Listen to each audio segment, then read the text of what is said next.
Right, hello. Welcome, ladies and gentlemen. Thank you for joining in and thank you for waiting. We have the UKDOTA November Open Tournament starting now. This is the first round. It's not Team Citrus, it's actually Team YOLOSWAG versus Team Citrus's UK Mercs. I'm Zambrella, joined by Rob and Roll Gaming. Hello. So this should be interesting. These players have been waiting an extra 25 minutes to get into the draft. Well, yeah, hopefully there's some bloodlust on the side of YOLOSWAG. They want to get the things going. They want to get the team fights going, make things interesting. Because I know I've been waiting long enough. Yeah. So if I was a player, I definitely want to rip some heads off. So I guess this would be a time to say that Dire, they have no reserve time because of their late penalty. So they're going to be going through this draft really, really quickly. Which should make things very interesting for sure. But they've gone for the Alchemist band plus the Wind Ranger. I think Wind Ranger's a pretty interesting band, but I believe she's quite high up in the picks in the UK scene anyway. See, this is going to be all new to me because I didn't really follow the UK scene, so I'm hoping for a few surprises. But yeah, you've got to wonder with the Wind Ranger just being as powerful as she is, with being able to one-on-one and split push and just dominate a lane really, really easily. If we'll actually ever be seeing it today, or will she just be the first ban every match? Yeah, it'll be interesting to see. And Wyvern, the first pickup for the UK Mercs. I think it's like a top tier support, 100%. She's got a spell that goes through BKB, which is always extremely useful. I think every one of her spells is, you're like, which point do I go in? It's all really helpful. But we see the Earthshaker Shadow Fiend pick up now for YOLOSWAG. I mean, Shadow Fiend's really strong mid hero, and Earthshaker can sit behind him, TP in if need be. Those Fissure, long range stun is always useful. Oh yeah, I think at the moment the top 3 support picks are actually the Winter Wyvern, the Earthshaker, and the Dazzle. Yeah. 10 seconds. And Earthshaker, I love Earthshaker. Oh, why? Good pickup. Like it. Very offensive. But yeah, Earthshaker, I say it all the time when I'm casting the Join Dota League stuff. He's just so effective at engaging with his Fissure. Once he gets his Blink Dagger and Mana Boots maybe, but definitely on the Blink Dagger, if you can rush that, if you can get that within the first 20 minutes, he just becomes so deadly, because with his stun lock, with his... He can just keep someone locked down for a good 10 seconds, which is usually more than enough to kill them, especially if you got like a 2v1 situation going. Yeah, couldn't agree more. But I find Lion kind of interesting. You don't see him in any of like the top tier pro level games, but I think that's kind of surprising because he's got an awful lot of lockdown as well with the Hex and the Earth Spike. Oh yeah, I think you've got to look as well with the mana drain. If he is going up against someone like an Earthshaker, if you can get a quick mana drain off, it stops Earthshaker from being able to use his full kit, because he's only going to be able to get 2 or 3 spells off compared to like 4 or 5 when he does have full mana, because he doesn't have the biggest mana pool. True indeed. We see the Dazzle and the Undying banned out by the UK Mercs on the Dire side. Like you said, that Dazzle top tier support pickup, and Undying can have that early aggression. Yeah. Could be run as either the 4 position or in the offlane as well. Yeah, and he's just, with the Tombstone, if you can get a good couple of levels in that, a good quick couple of levels in that, he doesn't need to stay on the offlane. He can rotate onto the safe lane or onto the mid lane. He can put pressure on, help put pressure on the tower, because early game, if it's only 1 or 2 heroes, they're not going to be able to push down that Tombstone very fast. So it just allows a bit more aggressive play. So nice ban out by UK Mercs. Yeah. On the other side there, YOLOSWAG banning out the Queen of Pain and the Darkseer, 2 top tier picks at the moment, but they go with the Spirit Breaker for what I imagine to be the offlane, although it can be picked up in the that's position 4. But I think Spirit Breaker actually is kind of interesting up against the Lion, because Lion, I think, like in the offlane, the Spirit Breaker is great because you can just charge away, but the Lion can just always hold on to that Hex and then cast it when he tries to charge away. Yeah, Spirit Breaker, he does need to be very careful when he decides to use that charge, because like you say, if he does get it baited out and the Hex goes, then it's going to stop all of his effectiveness, especially if he's trying to charge away from the lane compared to trying to charge onto someone. Because I know trying to charge onto someone, trying to get that Hex off or even an Impale, your timing has to be completely perfect on that, and you have to be aware of what's around you as well. Yeah. So Wraith King, the third pickup now for the UK Mercs. I would imagine this is going to be a carry Wraith King. I think the times of support Wraith Kings are over, but straight away, YOLOSWAG picking the ultimate counter to Wraith King in the anti-mage. Yeah, and you've got to wonder how much UK Mercs are actually thinking about the draft as well, with only having 30 seconds between picks. Yeah. But anti-mage coming out, good pick up the Templar Assassins. The Templar Assassin actually, I think, is a good mid lane hero for this this kind of lineup, because obviously you have the Wraith King that's going to have his lifesteal just as his passive there as well, but the Shadow Fiend doesn't really have anything in that mid lane to take down those refractions. Yeah. I think TA is probably one of the best mid heroes against the Shadow Fiend, and that's why we're seeing it now. Yeah, and you totally agree. Yeah, you can understand the Lion pickup now, because they picked the Wraith King as well. Because Lion is fantastic against the Wraith King, so they picked up the Lion knowing that they'd be wanting the Wraith King later on in the draft. Yeah, and that's something that I didn't think about, the mana drain obviously from the Lion, that's just super effective against the Wraith King, and I see it now that you pointed out, yeah. But now the last picks coming in, YOLOSWAG. I guess they've got to pick up another, what I would imagine to be a position 5 support hero. Yeah, unless they're going to run the Spirit Breaker as a support, which obviously it's not. It's a Lich, which has been gaining popularity in the last 2 months. Straight away. UK Mercs, they pick up Timbersaw. the Timbersaw. I like Timbersaw, he's so much fun to watch. He's like playing Spider-Man. I don't know if you saw Ice Ice Ice play it the other day.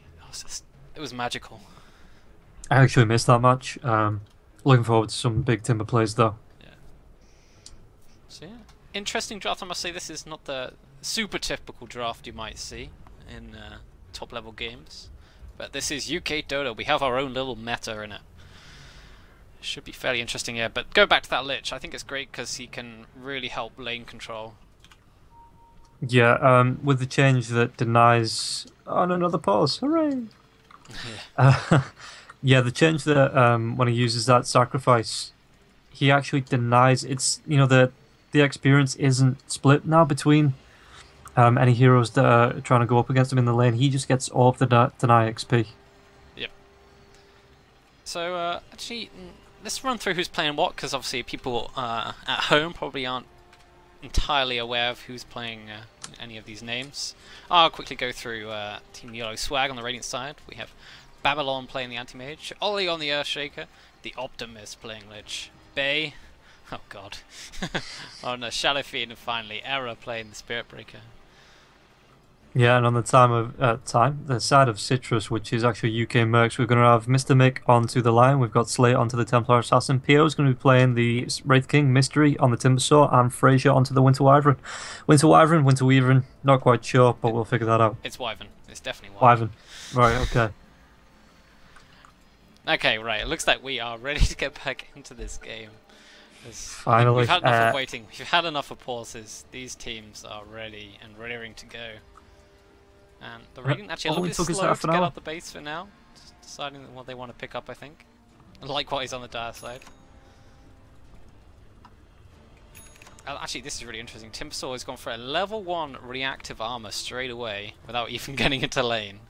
Yeah, I think he's just going to be playing it safe in the off lane, just not going anywhere further than his tower, or at least where the river cuts into his lane, because that's what you kind of need against someone. If he gets caught out with a Fisher, then he's dead. I think that's, even if he did have a Timber Chain, I don't think there'd be a way for him to escape that. Maybe, and I guess Anti-Mage also with the mana break. He might not be able to use Timber Chain anyway. Yeah. But we see Mystery on the Timber, so he does manage to get a nice Observer Ward down, spotting the rune. Hopefully it'll give him some safety when stepping away from his tower. But in terms of runes, I think it's going to be pretty standard. Shadow Fiend should take the 100 rune for himself, and Slate on the TA will get that. So still an even matchup in the mid lane. in terms of XP and level from the starting block. Yeah, what's interesting as well, Slade's been given 2 shared tangos, so he's just been able to go straight into that Wraith Band. Same on the Shadow Fiend actually, only he's been given a healing, or he's got his own healing salve as well. Yeah. So a lot of support coming out. Obviously, the mid lanes being given what they need to do the job, and even Optimus coming to support Bay. It looks like in the middle for a bit. Yeah, I mean that makes sense. I mean, as we all know, Shadow Fiend's first few minutes while he tries and gets those last hits with what little base damage he has is always fairly interesting. So having the Lich sit back a little, sitting there, help him out in case TA gets aggressive or anything, really helps him out. Yeah, and like you say, Thomas is actually already level 2, but the refraction, Bay has no way to burn those away. Not early anyway. So if the Lich does actually come back, it looks like the Lich is actually stacking in the jungle. But just another couple of auto attacks from any other hero just helps deal with the Templar Assassin a bit easier. Yep. And so I think Spirit Breaker is actually one of the few heroes that could actually stand in lane in this game, because the Lion has 2 disables. There's a 1 disable on the Wraith King, and then the slow from the Winter Wyvern is really powerful. But because Spirit Breaker has 720 hit points and he's only level 1, without any strength items, he can actually soak up that damage without worrying too much. If there's any other offlane hero, I think he'd be sitting much further back and a lot more afraid. But Winter Wyvern now moving on to the Shadow Fiend in the mid lane. Oh, he doesn't manage to get an auto attack off with the... Oh, he does get an auto attack off with the Arctic Burn. It's quite a lot of damage over time. Yeah, and Shadow Fiend doesn't have the biggest health pool anyway, so he does need to be careful, needs to be aware of anything like that, any rotations in. But just what you're saying up on the top lane, yeah, I do think Spirit Breaker does have a decent amount of health to be able to cop a lot of the damage that comes his way if he does get caught out. But I do think if he gets caught out between the Lion and the Wraith King, maybe they do have enough control just to keep him there if he gets caught out too far in the lane. Alright, TA, well, I thought TA was getting charged mid, but she was, but Spirit Breaker is only using that to help him get the bounty rune in the top lane. However, we see Timbersaw, he's pretty far forward. There's an invis on the Lich. He gets blocked in here, but the Timber Chain level 2 means he can get nice far away. The blink forward from the anti-mages. Gonna whittle him down a little bit more, but Timbersaw is gonna get out, but no more mana. Yeah, and in fact, if we take a look at the hero levels, Timbersaw is level 3, which you don't really expect on an offlane hero to be keeping up with the carries. Yeah, so well, yeah. He hasn't really been zoned. Lich was pulling and stuff, and Earthshaker is pretty awful at zoning an offlaner on his own. Yeah, I suppose with the Timber Chain, he can, if he does get fished out, he can just pull himself forward. So that's, as long as he's got the trees on the other side to get himself out. Yeah, he should be fine, to be honest. Spirit Breaker actually charging off the Lion now. The Fisher comes out, but so Spirit Breaker gets the Lion pretty low, but no one's dead just yet. We're already 3 minutes into this game and no first blood. That's because UKDOTA is best defensive Dota. Does seem that way sometimes. However, now we see Error. He is being harassed down by the Winter Wyvern. Another Earth Spike did come out. Yeah. Things pretty quiet. And the Shadow Fiend has actually been doing okay in this lane. He's got 13 last hits versus the 15 of the TA, so all even for now, pretty much. Yeah, level 5 versus level 5, so they both got the bottle, so it is fairly even. I wouldn't be surprised to see a rotation probably from Ollie into that mid lane. The Earthshaker, that's one thing that the Earthshaker can do if Slate decides he wants to go for that meld. The Earthshaker will be able to drop the Fisher on decent range, and the Razors can come out to complete the damage. So, again, it all depends on how quick he can get off that refraction and how aware Earthshaker can be with those refraction timing. I think TA is actually... my prediction is TA is going to absolutely dominate this game, just because they actually have no way to break down those refraction charges. Yeah, looking at it, they don't have very many dots, and there's no one really that's going to pick up something like anything that's going to be able to do that. You know, like an Orb of Venom actually doesn't go through. Yeah, and But they've also all got like quite high cooldown, long cooldown spells. yeah, and I don't see anyone picking up a Radiance either to try and burn those down. So I think if TA has a decent start here, get some ancient stacks going, which the Timbersaw is doing now, or at least try to do anyway, it should really help out. Yeah, it'd be interesting to see though what Templar Assassin goes for first, though, because I know recently it used to be the most popular build used to be going straight for that Blink Dagger, but some heroes have started going for the Desolator first. I think so, Deso Blink is probably the best way, to be honest. Yeah.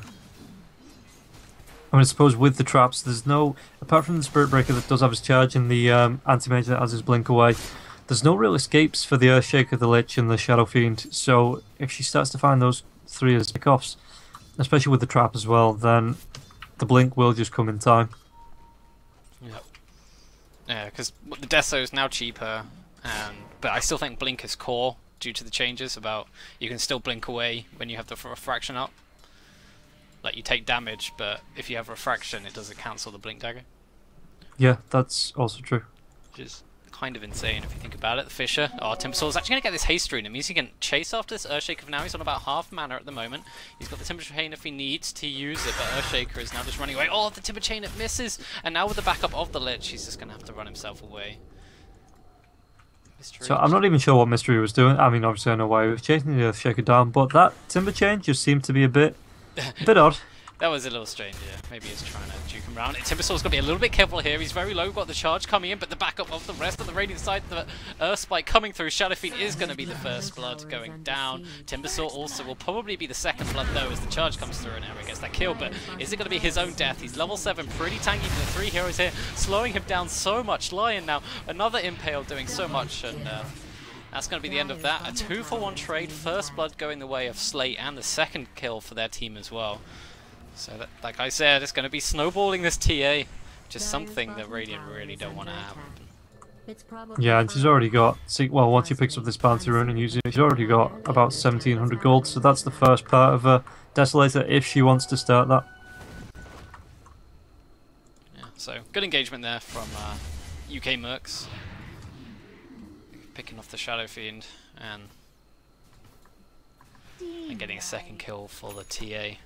Meanwhile, Wraith King farming away nicely. He's got his Midas plus brown boots now. So he can work towards that Blink Dagger, Blade Mail popular sometimes, even the Radiance.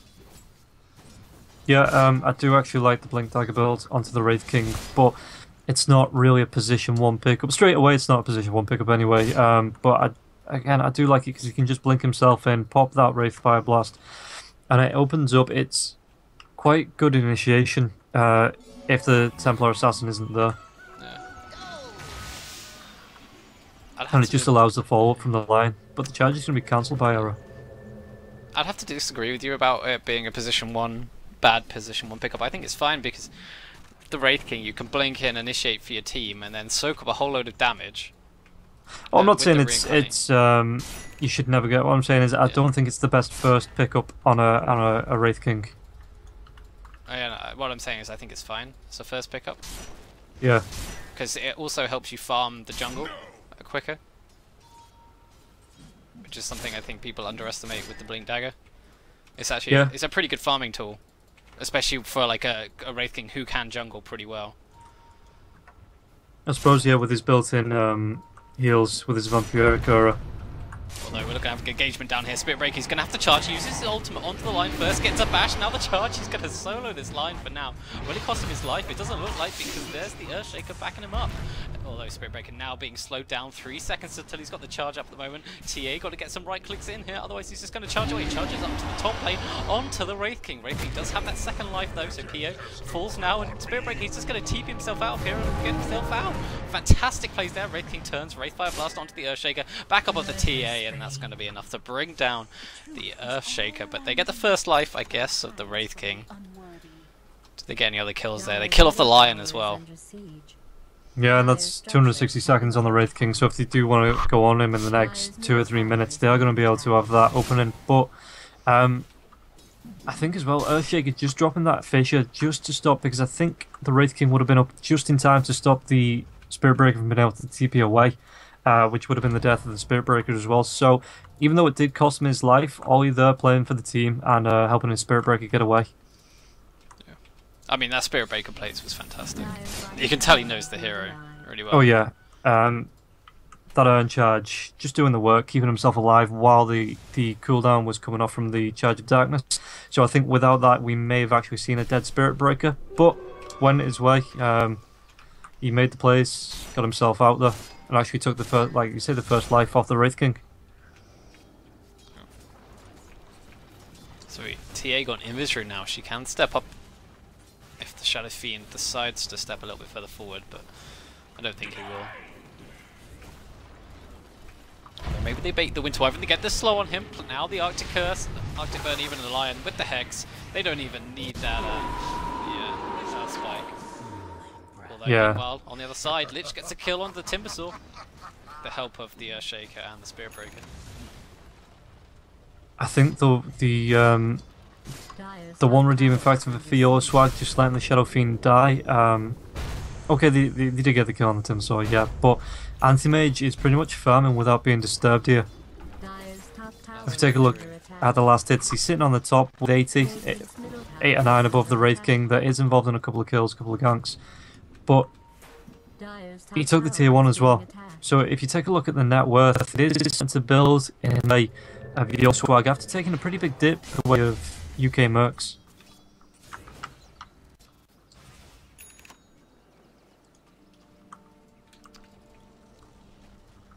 Timbersaw probably be wanting to go for the Arcanes, maybe into a Bloodstone if he can get it in decent time. He's now level 6, so he can deal top some lane, serious though, errors damage. being gone on, and on the top with the Chain Frost is going to come out between PO and Standing. Mr. Mick actually goes down to the Chain Frost. Let's get the kill charge. He's going to go back onto PO. Might actually get another kill. A second kill. Yeah, the Earthshaker props his Fissure. There's a Wraith Fire still into error, but Spirit Breaker actually gets the last hit with the Urn Charge, it looks like.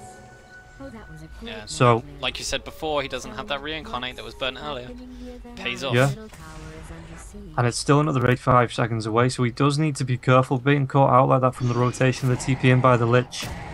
Well, actually, Error's going to go. He props his ultimate onto Frazier. Frazier's going to die from Lich's Frost Blast. So, YOLOSWAG actually starting to take the kill lead as well. Yeah. 6 and 4, 12 minutes in now. That Wraith King is now, well, he's died once. I guess he's died twice, but that was his first proper death. And we see TA, she has the Mithril Hammer, does get charged on the Urn Charges. That's something that will break through the Refraction, I think. So we were talking earlier, they didn't have anything to deal with it, but now they do. Yeah, and this is big from YOLOSWAG, like I was saying. If they get hyper aggressive like this and they have to keep pulling, pushing on that top lane onto that mid lane, they are going to create space from the Anti-Mage, because nobody's going to go and gank an Anti-Mage if your position 1's being ganked on the top lane. Oh, great fish coming in from Earthshaker, preventing any more aggression. Although I think if they did get aggressive, they probably would have lost the fight. So it was 3v2 at that point, and Timbersaw didn't have too much mana to speak of. But that's a tower falling. The second tower now going down on the dire side. Radiant still with all of theirs. Yeah, like I said, Mithril Hammer now on the TA. She'll be going towards that Desolator. I think the one thing that the Winter Wyvern, just as the Cold Embrace comes out there, needs to be careful where he uses that Cold Embrace, just because the raises, the Chain Frost, as well as the Frost Blast, the Fissure coming out from YOLOSWAG. If a hero gets low, make sure they're clear of the fight before actually using that Cold Embrace, because there is still enough magic damage to pop someone down if they do get Cold Embrace, which is a mistake you see quite often. You know, the Winter Wyvern will drop the Cold Embrace on a hero, still in full range of a lot of magic spells, which just end up finishing off the hero that's been Cold Embraced. Or a Sunstrike. I've seen them many times. Yeah.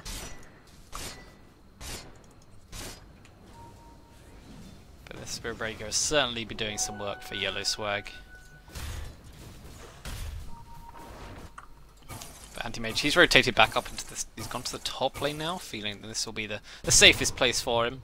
Dyer's middle tower is under Yeah, and it looks like Babylon's actually going to have a pre-15 minute Battle Fury as well with it flying out to him now, just as he picks it up. So with treads as well, that's pretty good. Yeah. Fam's a lot better than me. Yeah. 112 last hits, 14, well, nearly 15 minutes into this game. That's pretty good. That is what we call free farm in the Dota world. And I think it's going to carry on as well. Like say, with the Spirit Breaker getting aggressive on heroes, just putting those charges out, it does take the eye. Even if he does die a few times, you know, it takes the eye off the anti-mage, because they constantly need to be looking where error is and how they're going to deal with him. Shadow Feet now, isn't it? The Shadow Blade. Are they going to be able to find him? They know he's around there somewhere. They get the Sentry Ward down, but it's not in time. Winter Wyvern does have that curse up if he's going to... He can use that now. He uses it now, but the Chain Frost coming through. It only bounces on 2. Requiem of Souls getting some slow damage out. We do see the Earthshaker go down. That was a finger to the face. Spirit Breaker tank. He turns just to fight, but Hex up straight away. He isn't getting his spells off. He tries, charges forward, through 2 actually. Spirit Breaker is surviving this for now and gets the kill on the Winter Wyvern before going down. A 2 for 2 at the end of that. Off lane and a support for both sides. And Shadow Fiend maybe looking to re-engage here, even though he's on very low health, but he's gonna not find anyone and back himself away. Yeah, the Shadow Fiend actually just taking his time to walk away, and then using his Requiem of Souls just around the stairs where it's safe to do so, where it's not going to get off the most damage, but there was no real threat of being countered, and there was no real way to stop him from doing it, you know, to get that kill on him once he's actually used it. So again, with the Spirit Breaker taking all the aggro. The TA now has a death, so I feel like Dire, they should be able to get, like, they should be able to pick off this anti-mage pretty quickly. Just a Winter's Curse plus either someone like the TA or the Timbersaw, they can nuke him down so much. Because with the Winter's Curse, that's like a 3, well actually it's only a 2.5 second lockdown at the moment, but the amount of physical damage TA can put out, especially with the Desolator and the Meld Strike, or someone like a Timbersaw who outputs mainly pure damage. Yeah, if you can drop that Chakram on someone that does get Winter's Curse, then you are pretty much going to be guaranteed a kill on that. Drop your Chakram as well as your Timbersaw in through. So, and again, Anti-Mage, not with the biggest health build, just need to be careful. Meanwhile, the mid laner looks like, oh, he's actually going to die there to the Templar Assassin. Right click, Cold Embrace is coming up, but this is what I'm talking about. Yep. Cold Embrace right on the front lane, just front line, sorry, just in range of that raise, which was just enough to kill him off. So really does need to be careful who he drops the Cold Embrace on, even if he does think he's going to save his life. Needs to be aware of any spells that can come out. Yeah, if we saw that before that, the TA was just right-clicking down the Shadow Fiend, just like whatever. There's 3 people in front of, next to the Shadow Fiend, but he got low. Earthshaker did use the slam though, which has a notable cooldown. Yeah, and Ollie. Okay, he's got 6 assists, and he's actually working towards that Blink Dagger, it looks like now, with the 1300-ish gold.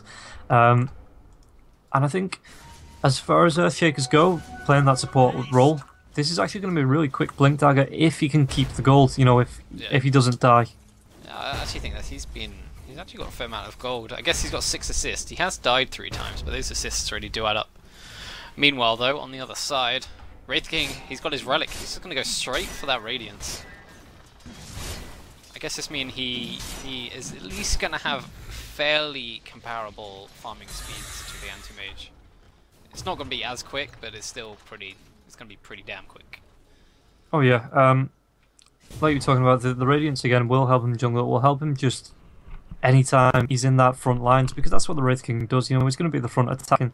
So the heroes from YOLOSWAG group round are going to take in the damage anyway, and it just means that he's going to be able to throw. He's going to be able to really, really deadly. Meanwhile, mid lane, it looks like the TA is actually going on. The Chain Frost is going to come through. It's a refraction. Refraction's off cooldown in 2 seconds. It's not going to be enough. It's actually a kill for the Lich, and that's what we're talking about. It's just dangerous, dangerous play from that Chain Frost. But yeah, going back to the Wraith King. Actually, no, let's not go back because I've lost my train of thought. That fight mid was insane for the Radiant side.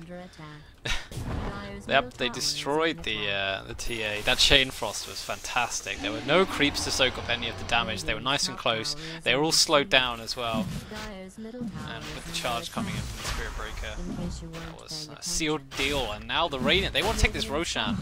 We're only, well, nearly 20 minutes into this game, and Anti-Mage with the Vlads and the Battle Fury, minus armor from the Shadow Fiend plus the plus armor from the what's it called? Ice armor is pretty good. Error now, he does get hexed up, but with the Blade Mail, doesn't really want to get initiated on.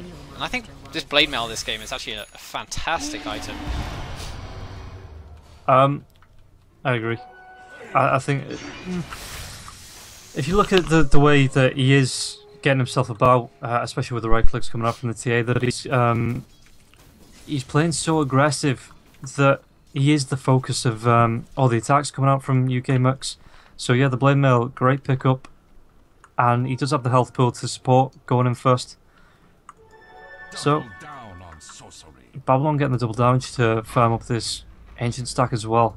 What do you think the next item from Anti-Mage is going to be? Do you think he's going to go for the Manta, or do you think he's going to go for something a bit more team fighty? I think Manta's still great.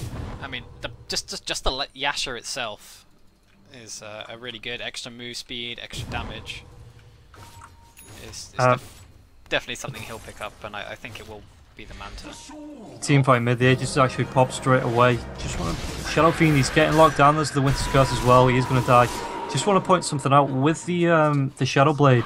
Shadow Fiend walked straight up to Lion, and one hit took off more than half his health. So that's how strong the Shadow Fiend's going to be, you know, against the supports. So the supports, I think they need to be grouped. I'm not saying it needs to be 5-man all the time, but I think the Lion, as well as the Winter Wyvern, they need to be in a group of maybe 2 or 3 while they're rotating, especially when they're rotating into YOLOSWAG's half.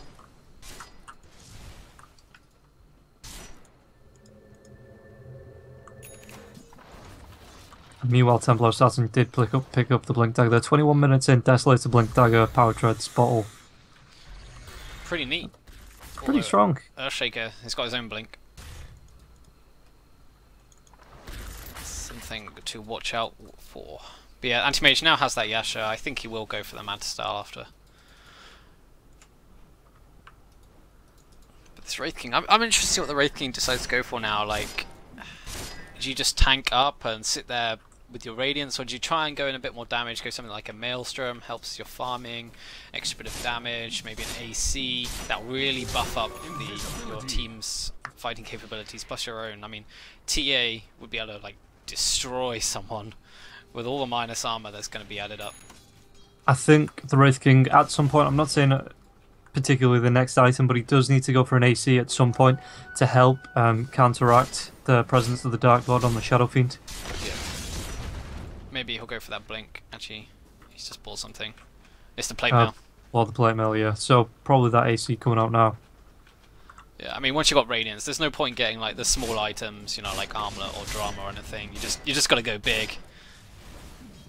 Yeah, and I think that's what PO's just going to do. If you can find the time, if you can get his AC within the next 5 or so minutes, then they can start looking to re-engage on these team fights. Maybe shut down the Anti-Mage before he gets his 6 slots and becomes completely unstoppable.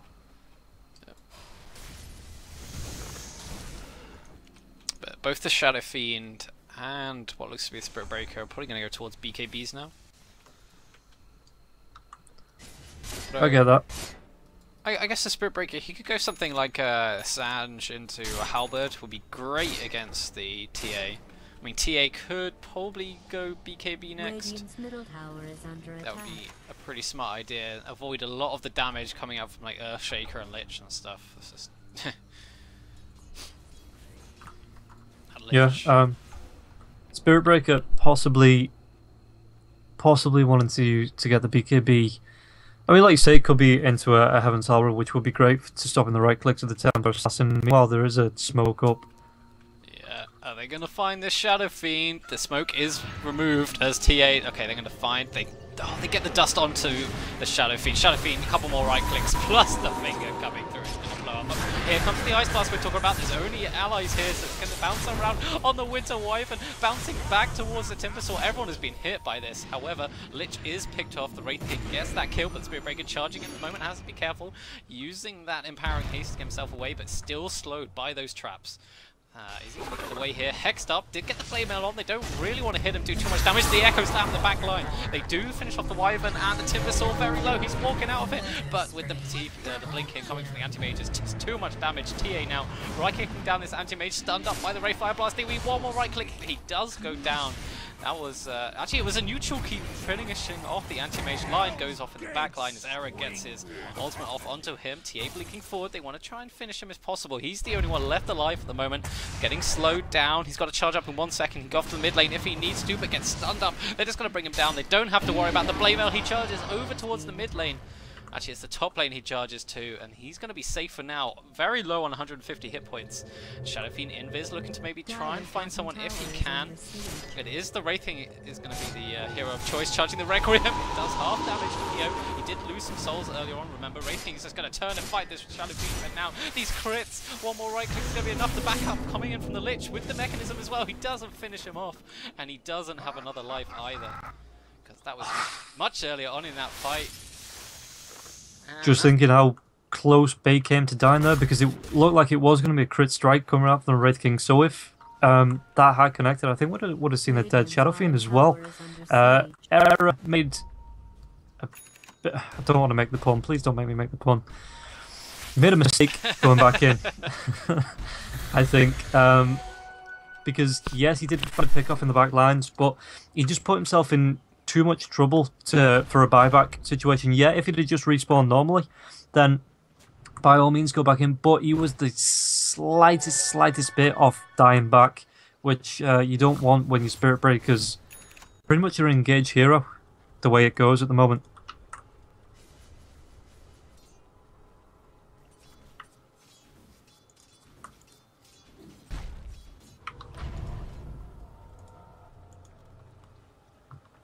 And Anti-Mage getting unlucky as well, because he was mid-blink animation when he died.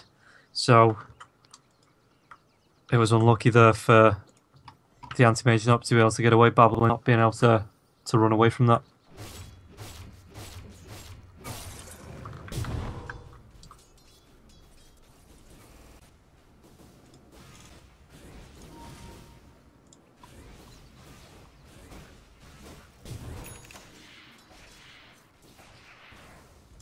Radiant's bottom tower is being attacked.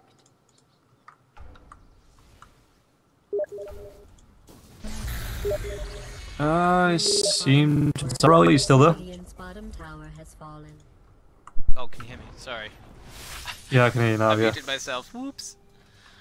Okay, we're all good. I just had to stop to have a coughing fit. I'm just getting over a cold, so...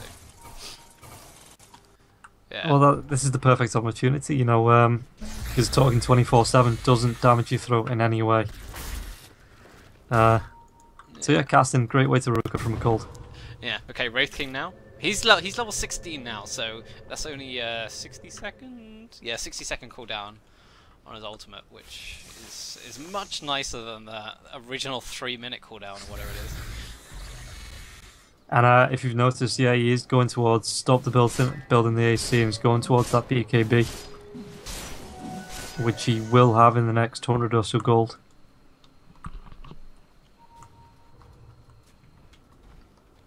Or the next time he uses Midas, either or. Yeah. And you're right, it did have an Albert coming up for Era. Interesting. I think it's a very good choice. It at least forces the TA to buy a BKB. I think she could actually. No, she could actually. She's probably going for the Manta style, because with the Yasha, she probably expects the halberd coming out, and you just purge that off straight away. You got to be careful though. That is more units for Echo Slam, and that's more units for the Lich ultimate to bounce to. So if you cast the ultimate and then you've got Manta style sitting next to you, you're going to take a hell of a lot of damage. Yeah, Shadow Fiend actually going for the Morbid Mask as well. I think as my connection dies, because everyone's froze. Oh, I'm still in. I've just had people walking in place. Oh, these Reborn servers.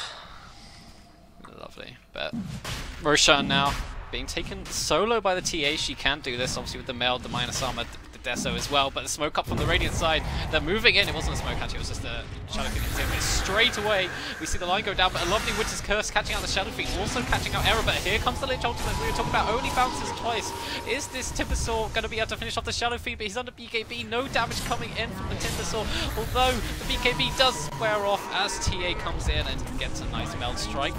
Now the Reincarnate coming from the Wraith King. He did have mana for that, but no mana now for the Fire Blast. Echo Slam, the blink from the Earthshaker is so much damage here. Slate now trying to run away. A good mana void on the Winter Wyvern. That's going to be his death. One person surviving. TA does lose all those refraction charges because of the urn, sitting on 220 hit points. Two more right clicks. Oh no, the anti-mage can't quite get the kill, but the Fisher coming through there from the Earthshaker. It's a 5-team wipe. Citrus, or should I say UK Merc, are all dead, leaving Roshan open for the anti-mage and the rest of the Radiant side to take. The only casualty of that fight was the Shadow Fiend for... I want to say Yellow Submarine because they YS, but they YOLO swag. And, nicely done there. And you could say the UK Mercs got merked. Hey. Yay! No, I will stop with the puns eventually, but... No, bring on the puns. Everyone loves puns. Yeah, noticing the Ollie there going for the kill secure onto the Templar Assassin, even though there was a charge in from the Spirit Breaker. Just wanted to make sure he had absolutely zero chance of getting away there.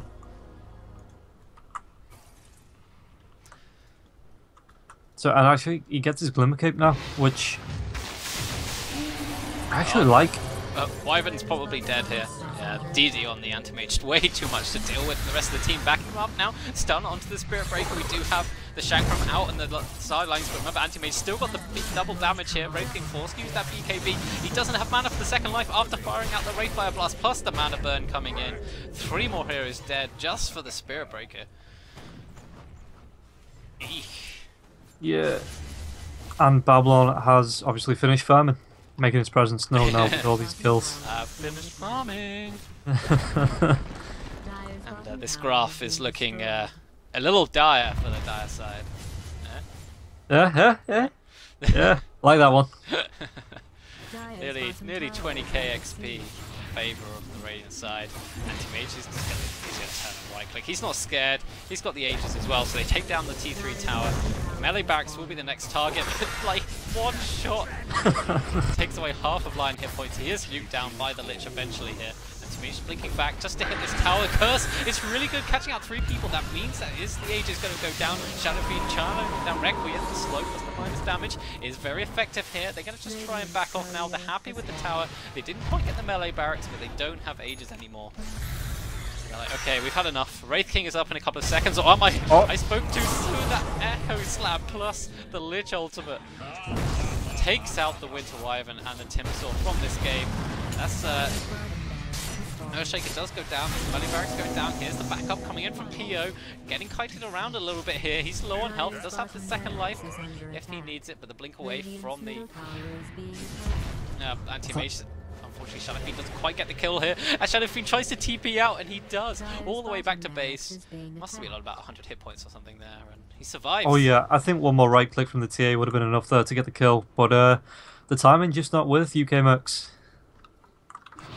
So they lose their melee barracks from the bot lane, which is significant for sure.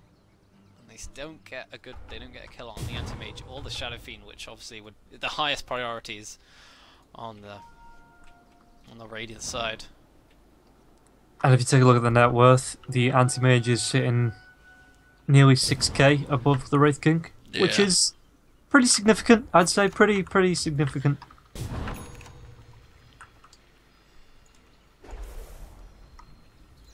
And the Shadow Fiend again, about halfway there to the full Satanic, if that's what he wants to go for now. Okay, how do they kill the anti-mage? He's now got a Butterfly, so the physical damage from the TA is going to be negated somewhat. I'm not going to lie, if it was me, personally, I'd sit in the fountain and cry and hope for the best. Yeah, I think the only way is if they lock him down on his own in the Winter's Curse.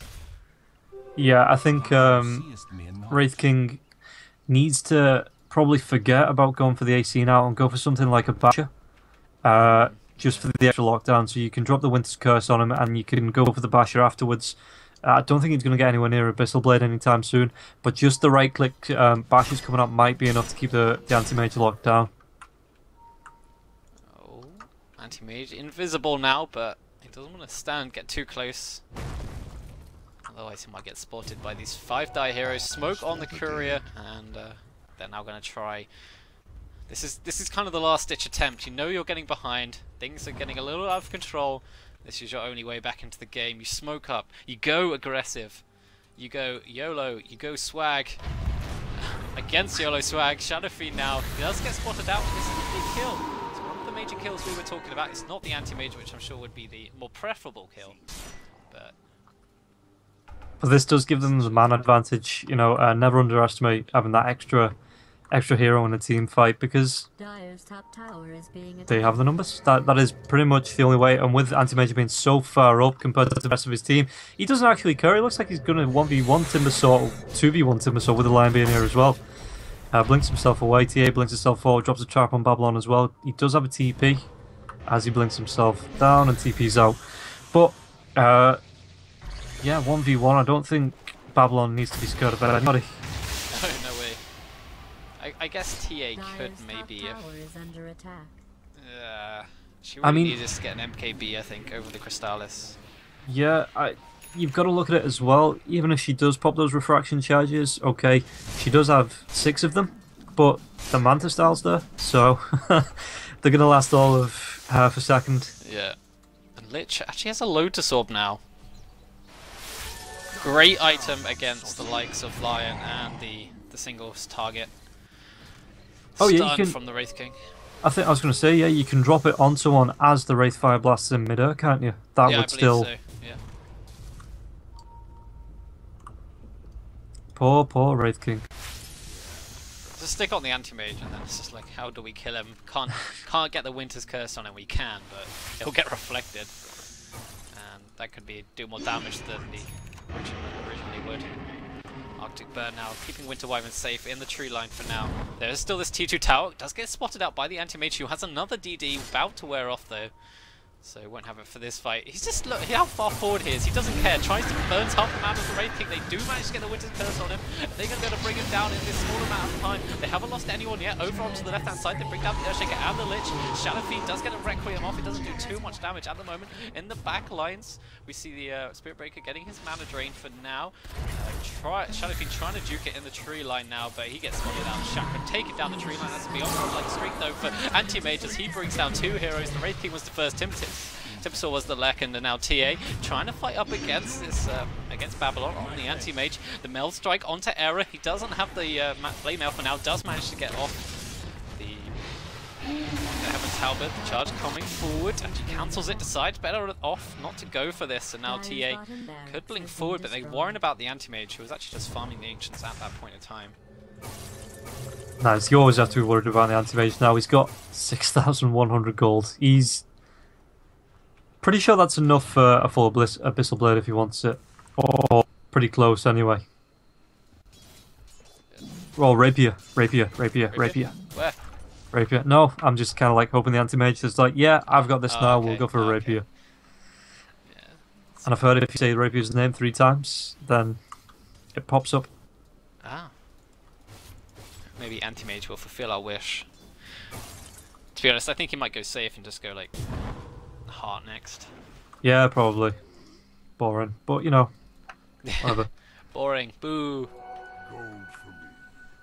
Yeah, and I actually thought UK Mercs right up until the point where the Timbersaw died were having a really good fight there, but again there was no way to lock down the Anti-Mage because he just blinks himself away. It's I don't know. I don't know how they can short of again the Wraith King maybe getting that Abyssal Blade out, the Winter's Curse being there, the Lion having the lockdown. But the thing is, if they focus all the spells onto the Anti-Mage, they have nothing left for the Spirit Breaker, they have nothing left for the Shadow Fiend, so they need to pick the targets. But I think there's too much now. I think YOLOSWAG just overpower them. And that's the Basha from Anti-Mage. Yeah, okay. Decided not to go for the heart, it's just going to go pure damage. Fair enough. However, Spirit Breaker could be in some trouble here as 3 heroes rotate on him. The blink forward from the line, the Meld Strike as well. He's so tanky, they can't even hit him, but because of the double evasion he's got at the moment, he does try and charge away, but he's going to TP. Is it going to be enough? Not quite. No way. But like 0.1 of a second getting out there with 3 heroes engaging on him. That's... He's got... Wait. I always forget this. Evasion adds stacks additively, doesn't it? It's diminishing, yeah. It's diminishing, okay. But so he's got something like 30-something... 36% evasion now? 2 lots of 25?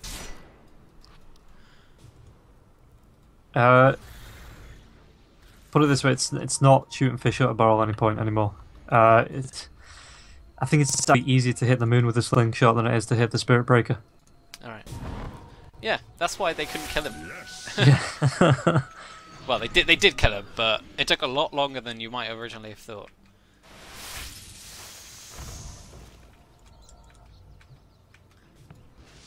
Templar Assassin's got the full dead load. But like you say, probably should have gone for that Monkey King bar. Wraith King. So I'm just going to interrupt you. Roshan. They put the load sword on the fake anti-mage to try and make it seem like it's the real one. The fact that there were 2 of them, though, kind of gives it away. Yeah. Although Roshan down to about 3rd hit points now. This is the 3rd one, so it is a cheese as well. These illusions are really being a bit of a pain. Anti-mage now.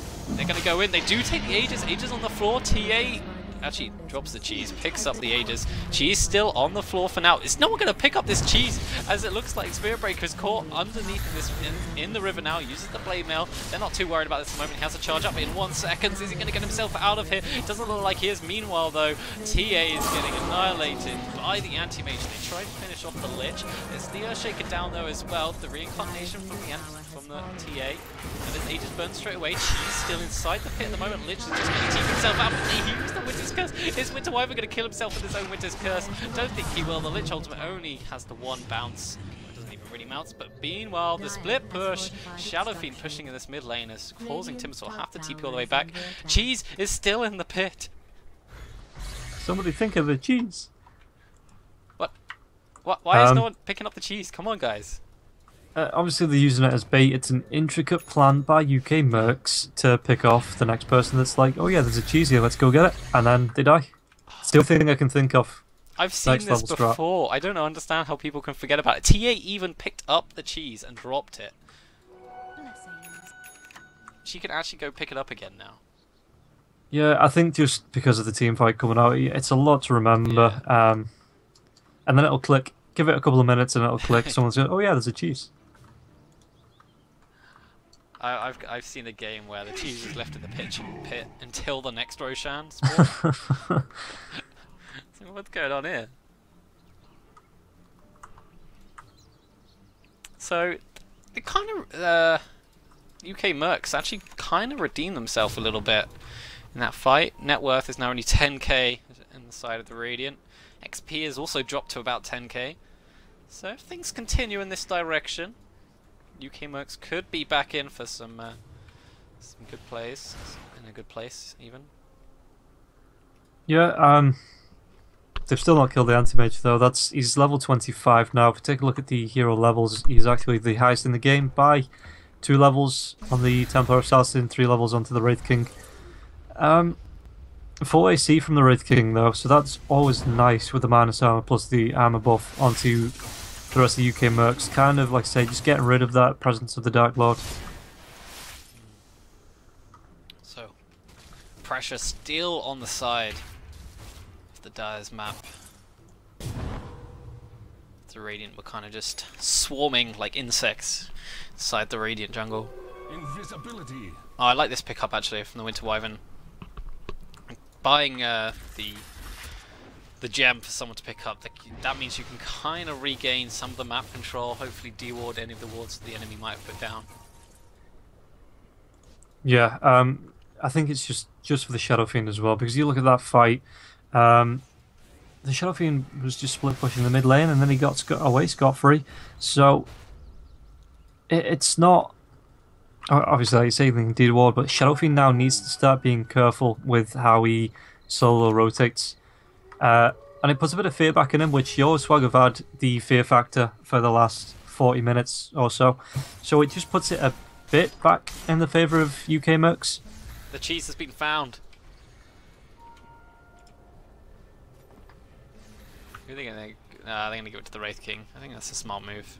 Yeah, definitely. With the obviously needing the mana to bring himself back up, he can just pop that when he's fighting with the anti-mage to keep himself alive a lot longer. Full Abyssal for the anti-mage. He even has buyback. So playing it super safe. Full 6 slot now. He can probably get rid of the Vlads and pick something else up like a heart.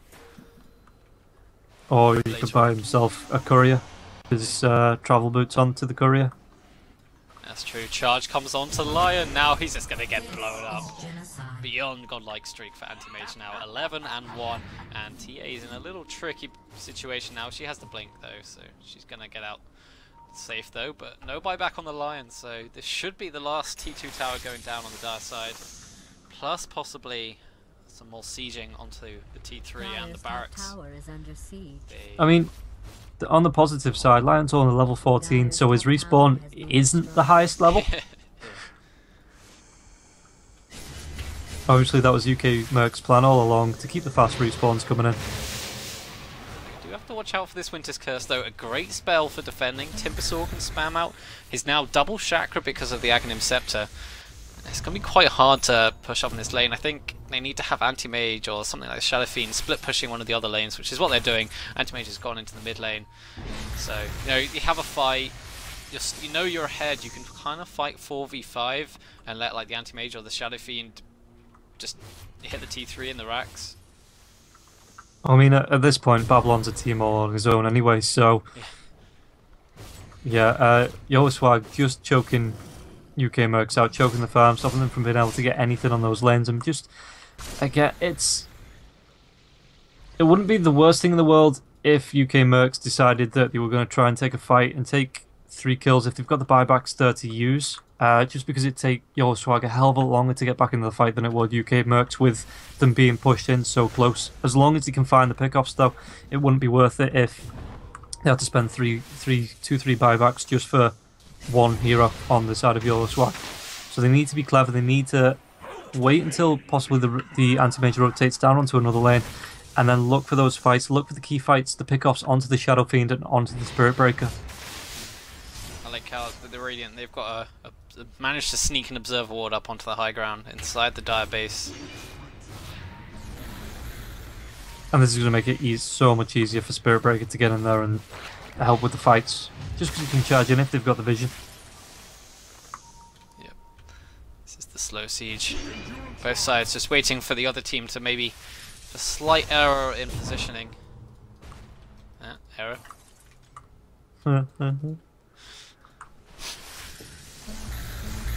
Here's the double Chakram coming out from Timbersaw. Straight away cleans out one creep wave. So they can't push up on that lane.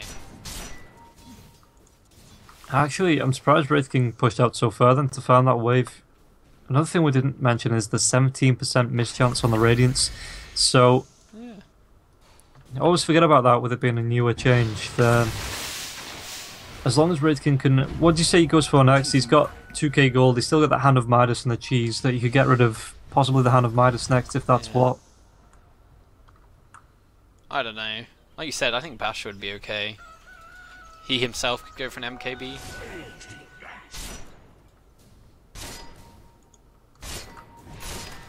I think the Hand of Midas actually gives him some decent attack speed. Yeah. So, I think I'll probably just wait until he needs to use the cheese.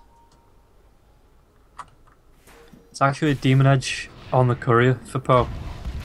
So possibly going towards that MKB like you said. Yeah. Or Rapier. Or Rapier. Rapier. Rapier. Nah, probably an MKB. We see the blink forward onto the TA. TA managed to get the mailed. And actually it's hitting onto this Lich pretty hard. There is the reflection back away with the Lotus Orb, that Echo Shell effect, and now this Lion is getting focused so hard. He's down, but so is the Lich. There's no Chain Frost here, with Ivan using that Glimmer Cape, keeping himself alive for a little bit longer where he can, although the bash onto the Timbersaw. Can Timbersaw get out of here? There's the Winter's Curse. TA blinking forward. They're going to try and bring down this anti-mage. They do bring him down. This is huge. He does have buyback, so he could come back into the fight. The BKB on the Wraith King does not stop you getting slowed from the Requiem, so I think we're going to leave it at that. But the fact they managed to bring down the anti-mage is so huge. the dire side there. Actually, how much? If we take a look, 1,451 gold Timbersaw got then for killing the anti-mage. That is ridiculous. Plus some more Bloodstone charges and the dire. They're just they want to force out this buyback if they can. Yeah, definitely time for UK Mercs to try and take at least one tower. Roshan coming up in 30 seconds. If they know about that, they could take that within 5 seconds, and anti-mage would have no chance, unless again he does buy back. No chance of getting over there in time. TA looking to get the slow on the Spirit Breaker. Remember, Spirit Breaker does have the charge away, so he's not feeling too worried. He just TP's out after using the halberd on the TA. TA could have manted it, but he still wouldn't have died. No, I think PO tried to rotate through and cut off the charge with the stun, but that just meant, yeah, the Spirit Breaker could TP out, and there was no way for PO to get there in time to actually drop that stun. Roshan's up. They're going to see it with the Psionic Trap. Push out this bot lane. They're smoking up. Maybe they just go into the Roche pit. I think it's very important for them to actually get this Roche. If they can, like you said, they can take it down in the next 10 seconds before the anti-mage gets there. But deciding to get aggressive, maybe try and pick someone off at the Ancients if they can. Maybe going to bait this Timbersaw. Pretty smart move. Lion blinks forward. They see this Lich. They had vision of him because they were standing on the high ground. They're going to finish him off, no problems at all. Doesn't even get the chain frost off, does he? No. Kept himself alive with the mech for an extra half second or so, but it's just not enough. Double damage. I think the Chain Frost would have done a decent amount of damage there as well, just with how close they were grouped up, because usually you see the Chain Frost coming through, it takes time to do the damage because of how far it needs to bounce, but just because of how close they were together there, I think it would have bounced for, probably got the full duration, the full 10 bounces off there. It would have done some significant work, yeah, and so TA now with this DD rune, they should be able to take this tower, I think, without being contested. Although, ooh, no, okay, Spirit Breaker. He's been faking out these Nether Strikes all day. He's kept me on edge. So yeah, it is the MKB for the Wraith King. He also has buyback now as well. They're going to take the tower and back off towards Roshan now. And if the Radiant, does the Radiant even want to fight this? I don't even know if they know that he's back up yet. They should have taken a timer, but either way, it doesn't look like it's going to make much of a difference. Lion picking up the Blink Dagger of Slate. So this gives the TA space for the Aegis. Cheese, remember? Someone can take cheese. 2 cheeses on the Wraith King now. I think it's got to the point now as well with the anti-mage where, like you say, he is 6 slotted, but he's still doing the split push and he doesn't need any more XP, and it's the point where he's actively taking farm off the rest of his team. Yeah. You're right. Unless Which is unless never you good. really want some Moonshard. Oh, please. I mean, it'd be worth it. And I still think you should sell the Vlads and get a heart. Yeah. Definitely think it's... I mean, even if the Spirit Breaker sold his... I suppose the Blade Mail's still quite useful, actually. Yeah, just give the gem to someone. He can pick up a Vlads himself. Yeah.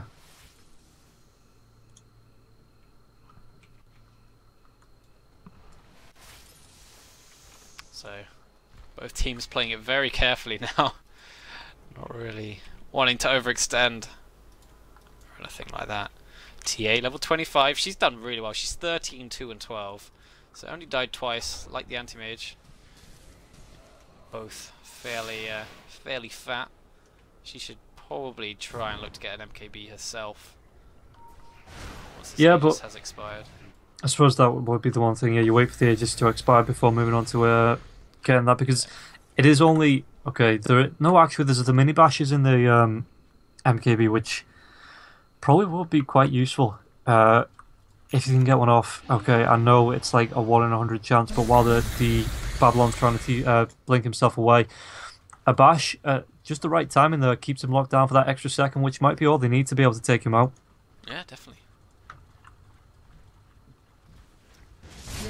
And 5 heroes for the Dire now, pushing on, trying to take this second T2 for themselves, and I think they will uncontested, but it's whether they want to sort of trade. They got to be careful. Anti-Mage can push out waves very quickly, take their base down as well, so they might just TP back. Yeah, that's what they're going to do now. Just going to take this one objective and then back themselves out. back towards their Radiant's base. bottom tower has been destroyed. They have the ages advantage now, plus 2 cheeses as well. They are actually actively looking for fights now, I think, because they can take them. This is where the anti-mage does start to fall off just a tiny little bit, but he is going for that heart, like I said, with a Reaver and Vit Booster in his stash. Timbersaw, he's got a Blade Mail as well. Does anyone just pick that up? I'm sure he didn't have one 10 minutes ago. Must be fairly recent.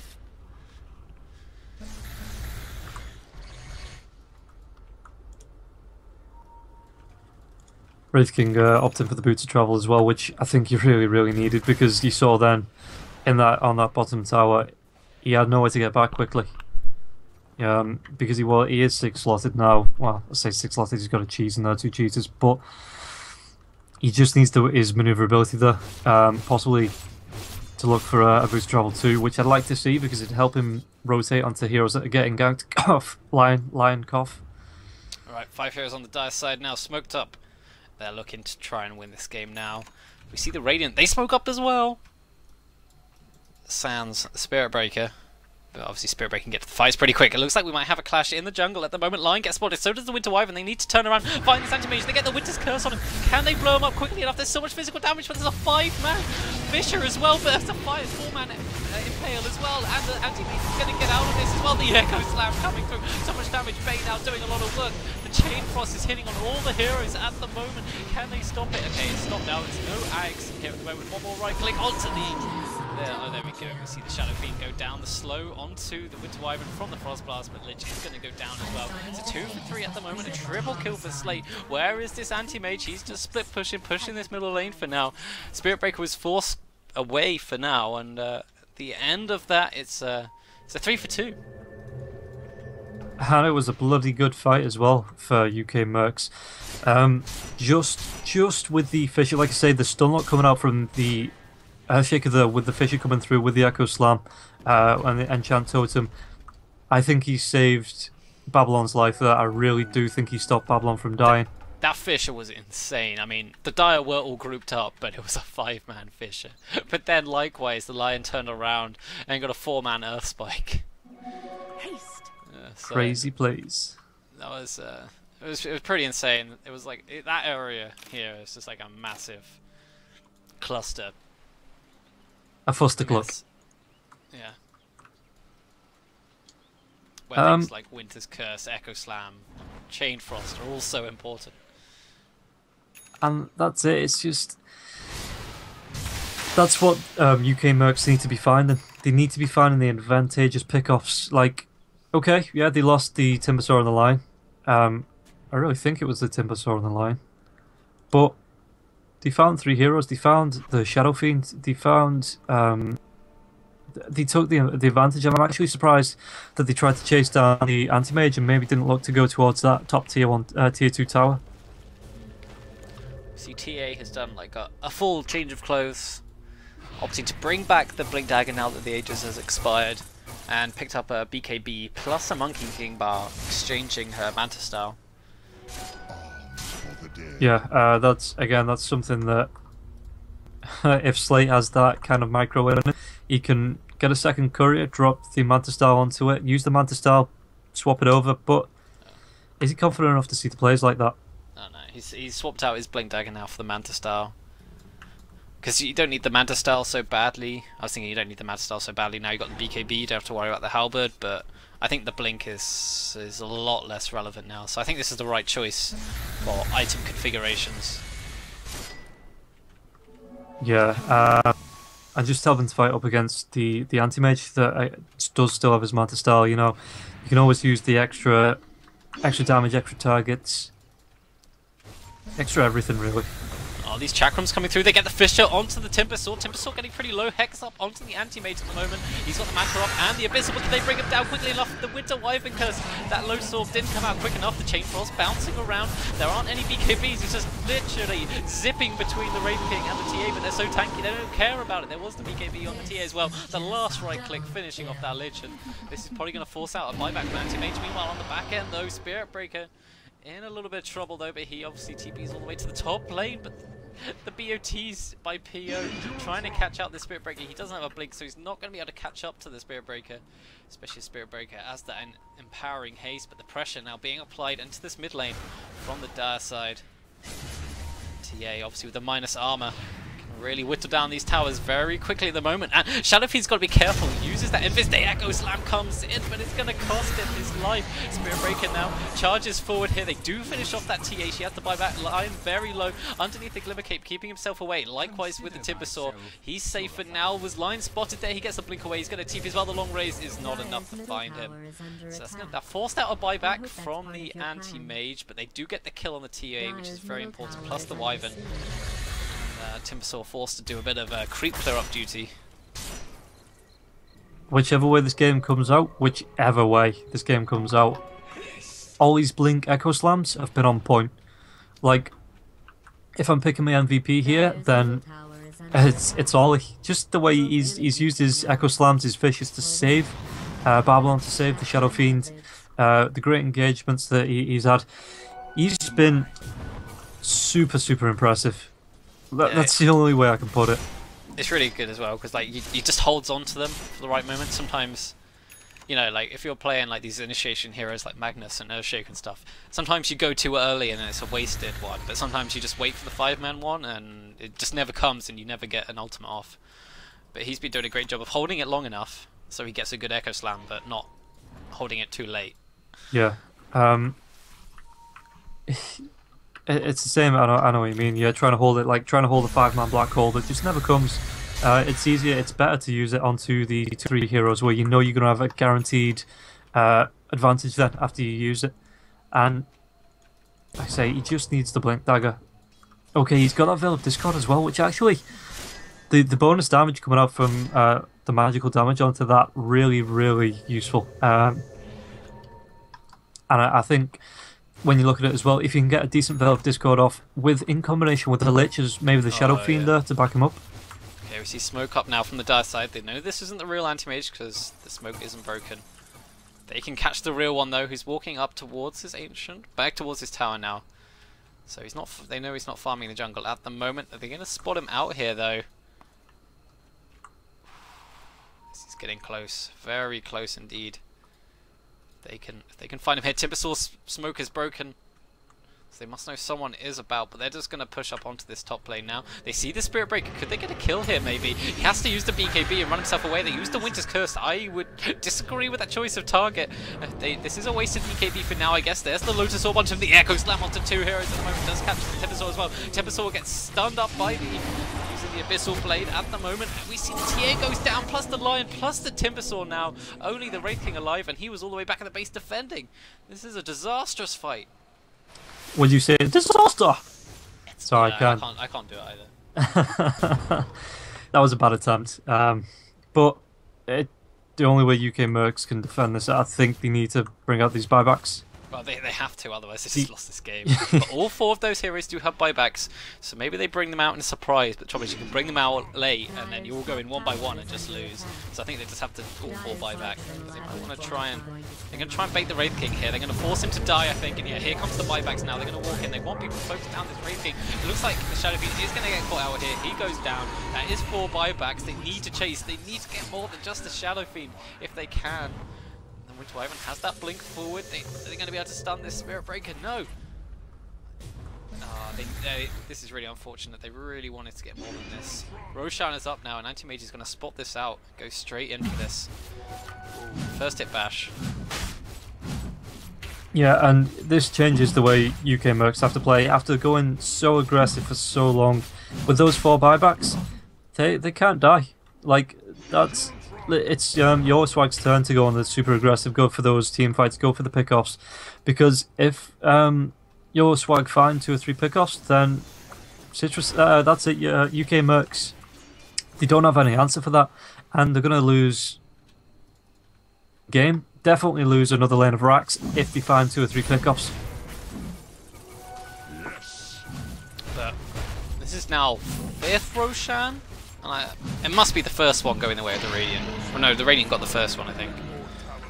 Well, they got one already before this Abyssal Blade onto Lion. They're just going to blow him up really quickly, but the Winter Wyvern is coming in onto the Anti-Mage. Does this mean the Lion is going to survive? He might. Lotus Orb. Now the Anti-Mage try and keep him safe at the moment. Shadow Fiend is still dead for now, so he's not going to be in this fight. Spirit Breaker trying to fight up where he can. The ultimate coming through the Lich is doing so much damage now, especially the BKBs are down. The Echo Slam was minimal, but it did lock people down long enough, and now Temple Assassin just right-clicking away, trying to finish off this Anti-Mage. He's the only one left alive. Timbersaw, no mana to chain himself away. He's just trying to duke it out at the moment, but the Spirit Breaker comes in and does a lot of damage. And Gem on the floor. We do see the TA survive. Was that a buyback from the Spirit Breaker? Or he must have had the Aegis or something. Yeah, Spirit Breaker had the Aegis on that, yeah. That is the Aegis going down, but the Shadow Fiend plus the Anti-Mage still alive. Spirit Breaker charging onto the Anti-Mage. If they can finish off this TA, this would be pretty good. Actually, it was a charge from TA, not the Anti-Mage. The melee barracks goes down in the mid lane. That's the second melee barracks. Now they're trying to fight up. Shadow Fiend getting right-click down, but Babylon does not give a shit. He is just taking down the base. He's not even fighting at the moment. They do finish off the Spirit Breaker at the moment, so that is him going to be down. Anti-Mage is going to have to run himself away. Bay, very low, only 400 hit points, but they finish off the Wraith King, who had to buy back earlier on, so he's dead for 2 minutes now, nearly. This is the TA fight. This is what we're talking about. Can Anti-Mage fight up against the TA? And it looks like TA is going to resign that fight for now. And Babylon going to try and get some megas now. Winter Wyvern will be up in 5 seconds. Likewise with the Timbersaw and Lion as well, but they can't get, if they get mega, this is going to be a really hard game to come back from. This is Rage back as Barracks is on 60 hit points. They can finish off this Anti-Mage, but the right click coming in from the Shadow Fiend ensures the mega creeps, which is going to make this game very tricky. No buyback for the Anti-Mage. SF does have buyback, but this is going to force the Dire into an ultimatum. They're just going to have to push down this mid lane now and go for the base. Yeah, I think that's the only way they're going to be able to win this. If they keep the Timbersaw back while the rest of the team push down the lane, or even keep someone like the Winter Wyvern back while they push down the rest of the base, and get the Boots of Travel 2 on them, so they can get straight into that fight, straight up, close to the racks. Otherwise, I don't think UK Mercs have any other way to take this. I think if they wait for another fight, it's going to be too late. They have got Megad, and all the other lanes are just going to be pushing in. There is literally like very little comeback from Megas. I remember a stat like there's like 2 or 3 situations in pro games where teams have come back from megas after they've been mega'd for 5 minutes. Oh. Which is kind of insane. Anti-Mage buys back. That must have just come off from cooldown actually. So this is going to force the Dire back to base, but like we said, they're kind of forced to do this considering that Ancient is being wailed on by these, well, currently super creeps, but the megas are incoming. The army marching forward. And oh, look at that top lane. I think that's actually... Is that a double stack? Yeah. That's a lot of mega creeps even. It's a lot of creeps. Winter Wyvern's being charged on as well. The Glimmer Cape is going to be... Oh no, it's actually an Invis Rune. It's going to be the... But the Spirit Breaker... How far out does he want to go? A little dangerous. I guess he felt comfortable.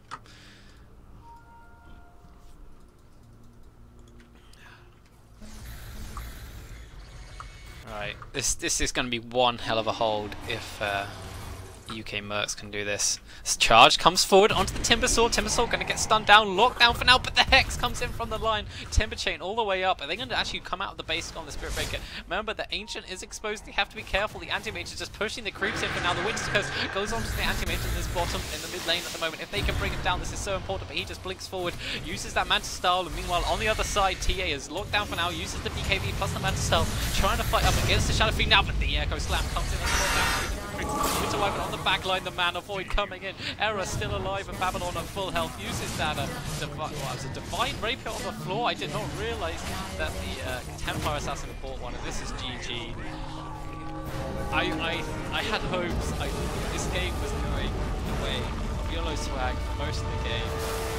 I believed in Citrus, or I should say UK Mercs, but they couldn't quite do it. Really well played altogether with 70 minutes. I think we're about 3 or 4 rounds behind now, just because. Yeah. But yeah, 70 really entertaining 70 minutes. Really enjoyed casting this match. Just enjoyed watching both teams play because there was a lot of back and forth. UK Mercs trying to swing it in their favour from about the 40-minute mark, and it did start going their way until they had to buy back on 4 heroes. Yeah. Oh man, what a game! So this is not the end of the tournament for UK Mercs because this is a double elimination match. Tournament even, I should say. So they go down to the lower brackets, whereas YOLOSWAG move on. So I guess we better leave it here. Anything you want to say about this match? Still standing by Earthshaker MVP for me. Yeah. Okay. Yeah, I think he did pretty good. I can't decide between an MVP for this match, to be honest. So they were all so everyone played so well, which is very diplomatic. So I'm Zambrella. Thank you for casting with me. Robin Roll, you can follow him on Twitter at Robin Roll Gaming. That's in the top right. You can follow me on Twitter at Zambrella101. I'd also appreciate a follow on Twitch if you've enjoyed yourself. But we'll be back very shortly for some more games of the UKDOTA November Open Tournament. Cheers.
Hello, welcome back to the UKDOTA November Open. I'm Zambrella, joined by Robin Roll Gaming. What's up, guys? I'm glad to be back for the second match between YOLOSWAG and it's supposed to be Ross's Revenge, but obviously Ryan decided we're going to have Dwayne the John Rockson as their team name. I only just realised the full name. Brilliant.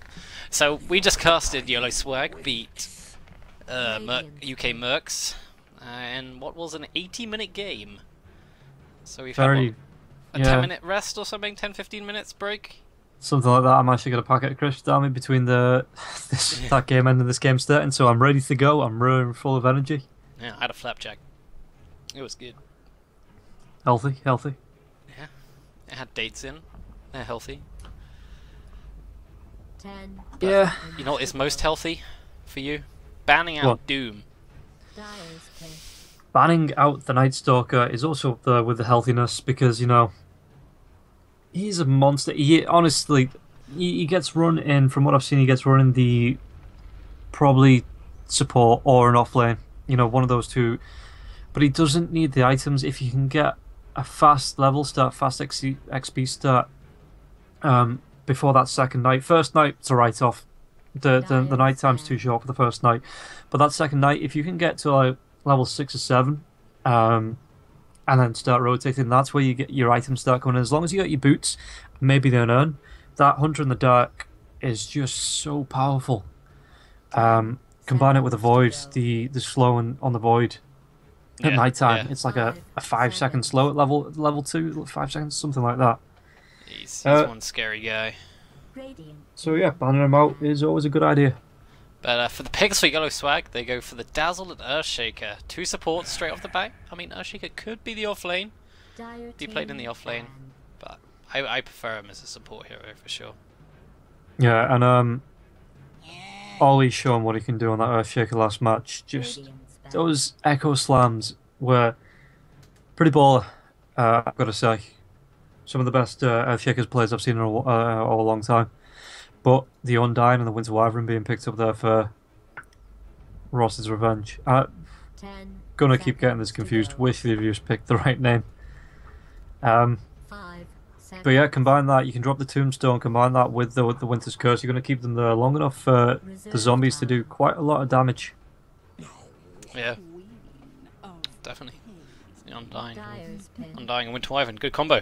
But we've been talking about this. But let's have just a quick look at bans. The YOLOSWAG, they ban out the TA, which they played against last game. They ban out the Alchemist, a hero that I have seen win games by himself.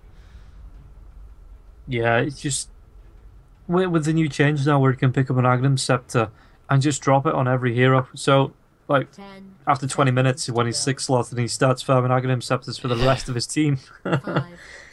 Actually, I like the ban because they saw the AA ban and like why else would you ban AA?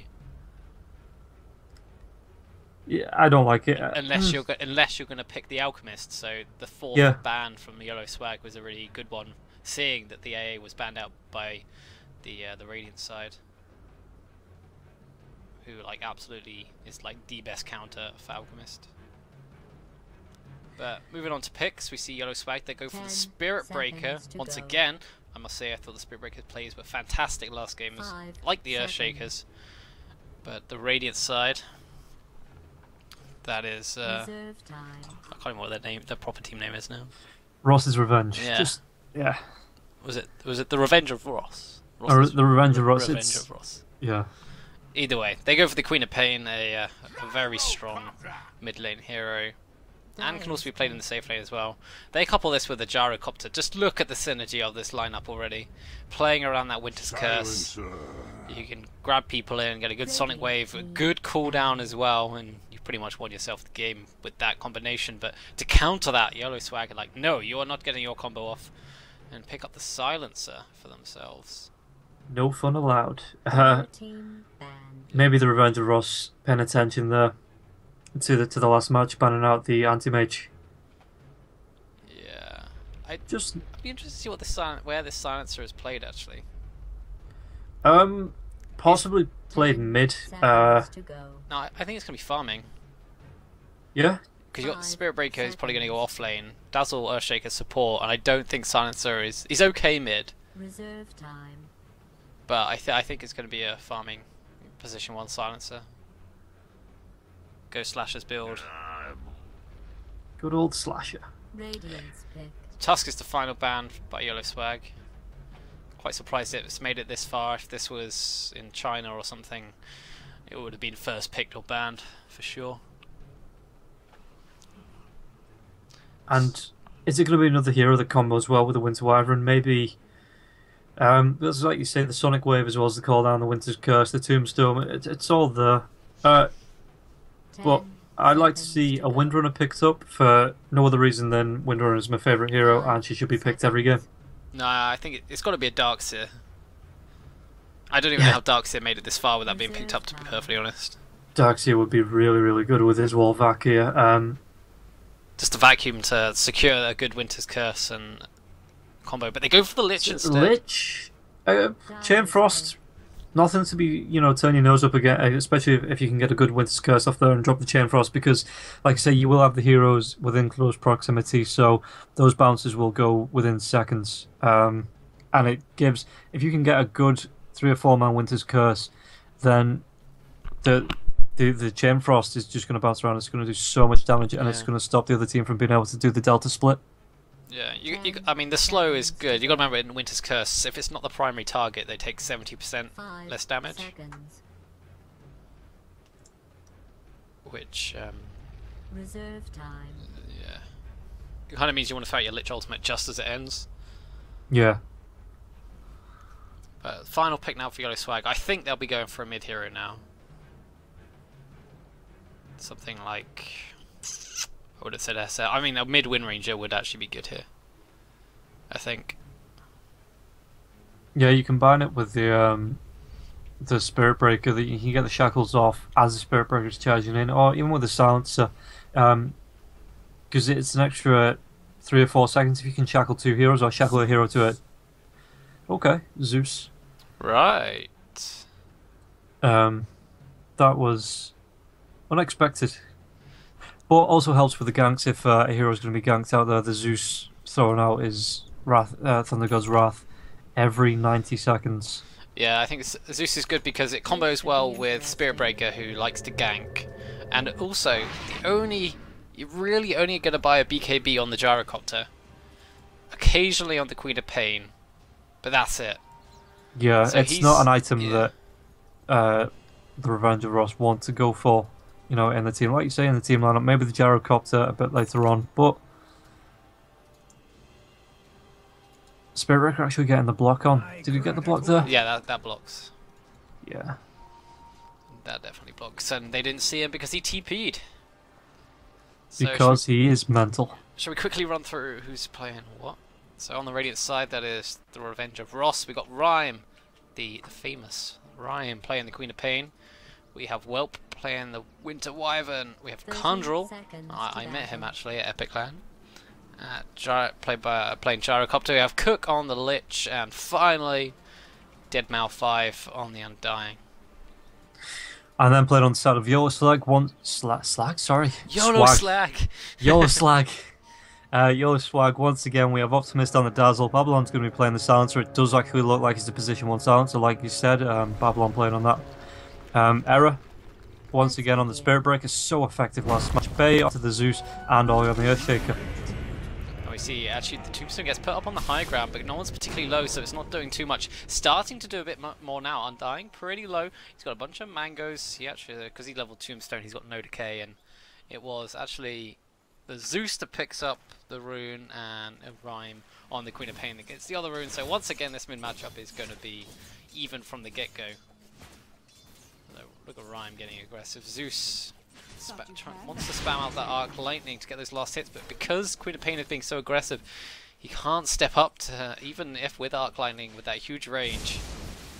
Manages to hit Rhyme, get the extra bounce, and gets a few last hits there. Meanwhile, in this top lane we see Deadmau 5, he's got to get hit one more time, he's going to try and heal up through this. Earthshaker can't quite catch up to him, gets the right click in, needs to wait for this clarity to try and give him some more mana for the Fisher, but I think Undying is just about going to get away from this. And yeah, he does.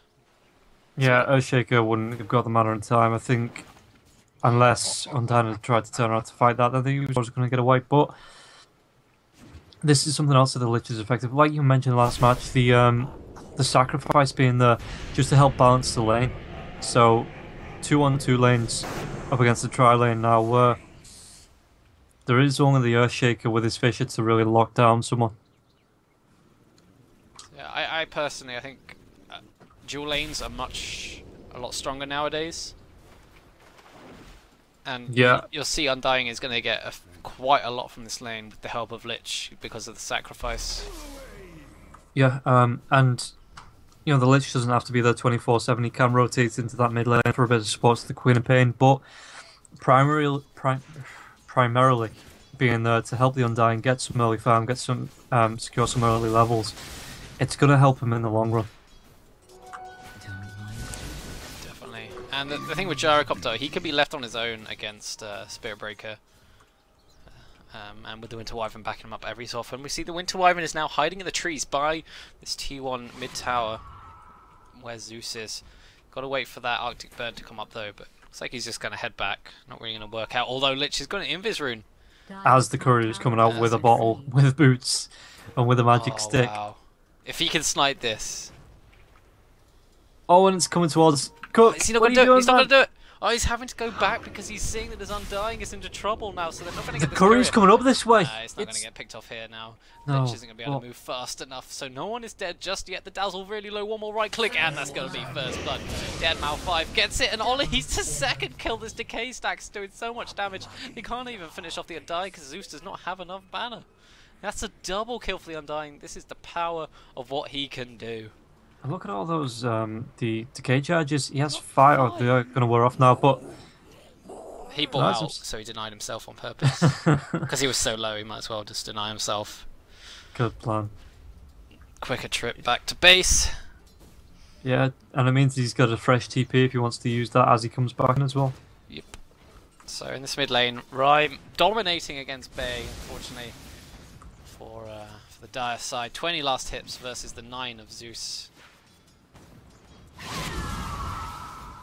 So that lane is obviously going well for the Radiant side. Undying as well, dominating here at the moment with that double kill he got earlier. Silencer's his last hits are actually, he's only got 9, which is quite surprising to me. I'd expect him to have a few more here, because last hitting is kind of guaranteed with the glaives. I guess he's been pressured an awful lot. Yeah, I think he does need to be careful, because if there are those decays coming out, he doesn't have the biggest health pool anyway, so if the decays come out and he gets 2 or 3 stacks on that, the Chain Frost is only level 1 at the moment, so it's not going to do that much damage, but he has to be careful of the Tombstone going down, of the Rikes just coming out anyway, which will get him really, really low. Like this, silence does go out, but Denmouse, is he going to get it? Is he gonna? Zombies are gonna finish off Silencer, but Silencer does get the last hit onto Denmouse. Wave actually comes through. Dazzle is gonna die. The charge is coming through onto Rhyme though. All he needs to be careful. He doesn't have it. He drops the Fisher onto Cook, but the right click comes out from the Queen of Pain, and Rhyme actually cleans that up. The charge still coming up though. This Observer Ward's gonna spot Error coming to the top lane. So that was a 1 for 3 in the end of all that. Once again. The revenge of Ross coming out of top of this engagement. Meanwhile, Gyrocopter doing what he wants, farming away nicely. 24 last hits. Coming up to 5 minutes in this game. Queen of Pain now back towards this mid lane. Zeus is forced. Meanwhile, Cook's being charged on top lane, so it went up. Error might actually get a kill here onto Cook. He does. Undying's coming through the back though. Those decay charges coming down. Dead Mouse getting pretty low, but. Why is he? He's got the last word. Big mistake from Undying. He's probably going to fall here. Yep. So that's some more in going the way of Silencer. He's got $6 in, 3 kills. And it also gives him 1,300 gold as well. So Undying not. Obviously, he's not the cleverest now because he's had his install, but not the smartest to go back in on that. That was really strange. He turned around. He would have got away there if he didn't turn around. I think it must have been a misclick or forgetting that the Last Word actually has a pretty decent range. Spirit Breaker charging onto the mid lane on Rhyme now. No mana for the blink now. The Global Silence comes out. If they can't finish him off here, this is actually really strange. They really should be able to finish him off with that Global Silence and the fact that Rhyme had no mana. They're now turning this around. Undying puts down the Tombstone, but not really going to get the slow from the Tombstone, although Era in some trouble. Charging away now. Hits the Gyrocopter back. Oh, he gets hit by a few stray rocket barrages. Is he going to get hit by one of the flat cannons? He gets himself out of there just in time, even with the Poison Dagger ticking himself down. So no one else dead just yet. Zeus looks to be the target here. Where is the cooldown from the Gyrocopter? Deciding not to use it. Yeah, I think the big mistake there was the charge from the Spirit Breaker was coming in, but Zeus didn't have any mana to follow up. He had enough for one chain light, for one arc lightning, and that was it then. So it kind of turned the fight on its head. Radiant top tower is under siege. So 5 for 3, an action-packed first 7 minutes or so. That's a killer minute. As we see Rhyme jumping on top of this Zeus here now. Queen of Pain has the Sonic Wave and just easily finishes off the Zeus here. The TP in from Dazzle not quick enough to get the Shallow Grave off. This Lich is level 5 already. That's really good for support. If you take a look at the last hits as well, Queen of Pain, meanwhile the charge coming out from Arrow onto the Winter Wyvern, but the Queen of Pain does have double the amount of last hits that the Zeus has. So, Queen of Pain, Rhyme taking this lane pretty easily in the mid. Slight mistake coming out from Gyrocopter. He throws down the cooldown, expecting the charge from the Spirit Breaker to continue through underneath the tower. But I mean, it's not the biggest cooldown. Doesn't cost huge amounts of mana, so could be worse. And I don't think the enemy actually saw him use that. No. So, Gyrocopter, yeah, like you say, just making a bit of a mistake, but it is only a 55-second cooldown at level 3, so he's going to have it up. Obviously, pre 1 minute, but it doesn't look like he's actually being ganked again with the support from the Winter Wyvern. Everyone's rotated off this, apart from the Spirit Breaker's rotated back in just for the XP, because he is nearly level 6, and once he gets that Nether Strike, he can probably look to start taking a lot more fights, a lot more pickoffs. Yep. So Global Silence back online now. Looks like they're hanging mid. They really want to try and get this Queen of Pain. If they can kill Queen of Pain, this will be really important. She jumps forward, but she doesn't have Sonic Wave. There is Global as well. Well, 2 lots of Global, I should say, but they're not going to be able to finish him off. For now, Spirit Breaker charging in, but that's from halfway across the map. It's only a level 1 charge, so the speed of it is fairly minimal. Meanwhile, on Dying and Lich, it looks like they're rotated on. Ooh, there's smoke coming out. They held on to that Global Silence. So I feel like this should definitely lead in a good kill if they can kill off the Undying before he gets a good load of tombstones off. But he can put down the Tombstone now. Has a decay stack. The Global Silence comes out. They need to finish off the Undying before he puts down the Tombstone. They can't even finish off the Lich for now. He's got the Chain Frost. He's going to decide to try and TP out. Is he going to make it? He does make it all the way back to base, but he TPs to the top tower. Slight mistake there as the Spirit Breaker now charging forward. Can they get this kill here? Where is the stun? It's not going to happen. I think this Lich will end up falling to the Spirit Breaker. They're going to... He throws out the Chain Frost, which has a mini stun attached to it as well. Spirit Breaker, so that means that the Lich won't get killed off here. Spirit Breaker, the blink forward from the Queen of Pain, and that's going to net him a double kill. After Queen of Pain finished off the Zeus earlier on. And once again making a mistake, diving a bit too far, just... Oh, Sonic Wave coming through, the fish is actually going to save. Yeah. Oh, he gets out. And this is going to be Rhyme dead. If they can finish him off, they do. That's a lot of gold going the way of Silence already for getting the dominating streak. Just 10 minutes into this game, Undying used that ultimate, trying to get the slow, throws out the Tombstone. He needs to get a decay stack off as well. He's got a Soul Rip, keeping himself up for a little bit. So that's the Queen of Pain down, but Spirit Breaker, he wants more. He smells blood. He's got that. Okay, no ultimate. He's not quite level 6 yet. He's looking for a Lucky Bash. 17%, guys. Not going to happen. Corn Embrace on the Undying, but the Thunderbolt. Oh, come on, Era, you're under a tower here. You're going to die, man. Get out. Dead Mouse isn't worth. He's actually going to get the... Interesting.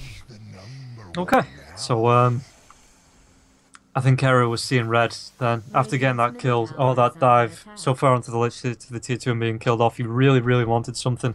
And just, yeah, got a bit of red mist and just couldn't pull himself out of it. they do manage to kill off the Queen of Pain, which is obviously a very high priority kill. Get silencer, some extra gold. What's he gonna go for now? Blade Mail. No, he's going straight for the Atos. No, Queen of Pain has the Blade Mail coming out. Oh, Queen of Pain has Blade Mail. Yeah, as my neighbours decide they're going to use fireworks. Hooray! Yeah, I can just hear them a little bit in the background. Oh well, they sound pretty good. Rhyme now. He has the blink and the haste rate if he needs to get out. Yeah, he is actually going Blade Mail. Wow. I thought he was just going to walk it, but it's very interesting there. I think it helps if he is going to be gone on by the Zeus, by the Spirit Breaker, and Paul Blade Mail, and take a look at the. Actually, yeah, if he does go onto the Zeus with his Sonic Wave as well as the Blade Mail, the Zeus isn't going to be able to stand up to that. I think it's actually going to be really, really dangerous if it's still going 1v1 and the Zeus decides he's going to throw everything at Queen of Pain. Yeah, it's very, yeah. It actually stops the unorthodox, but pretty cool. Yeah. Charge now onto the Gyrocopter. This means that Spirit Breaker can steal the Invis Rune. The slow comes out to the Gyrocopter from the Poison Touch, but even with the Invis Rune on Spirit Breaker, I don't think they can go on this Gyrocopter. There's two heroes now looking to try and go on the Winter Wyvern, but he's got backup from the Lich. Spirit Breaker now TPing back to the mid lane as the Zeus falls once again to this Queen of Pain. Queen of Pain is just eating him off a plate. Getting fed, you might say. As Undying looks to go forward, he's got that max level tombstone, looking to maybe drop it if he can, but the Spirit Breaker charging away onto this bottom lane, onto the Gyrocopter, but it could be out of the fire. Was it out of the fire and into the furnace? Frying pan. Same thing. And yeah, he is going to fall one way or another. He was kind of stuck there.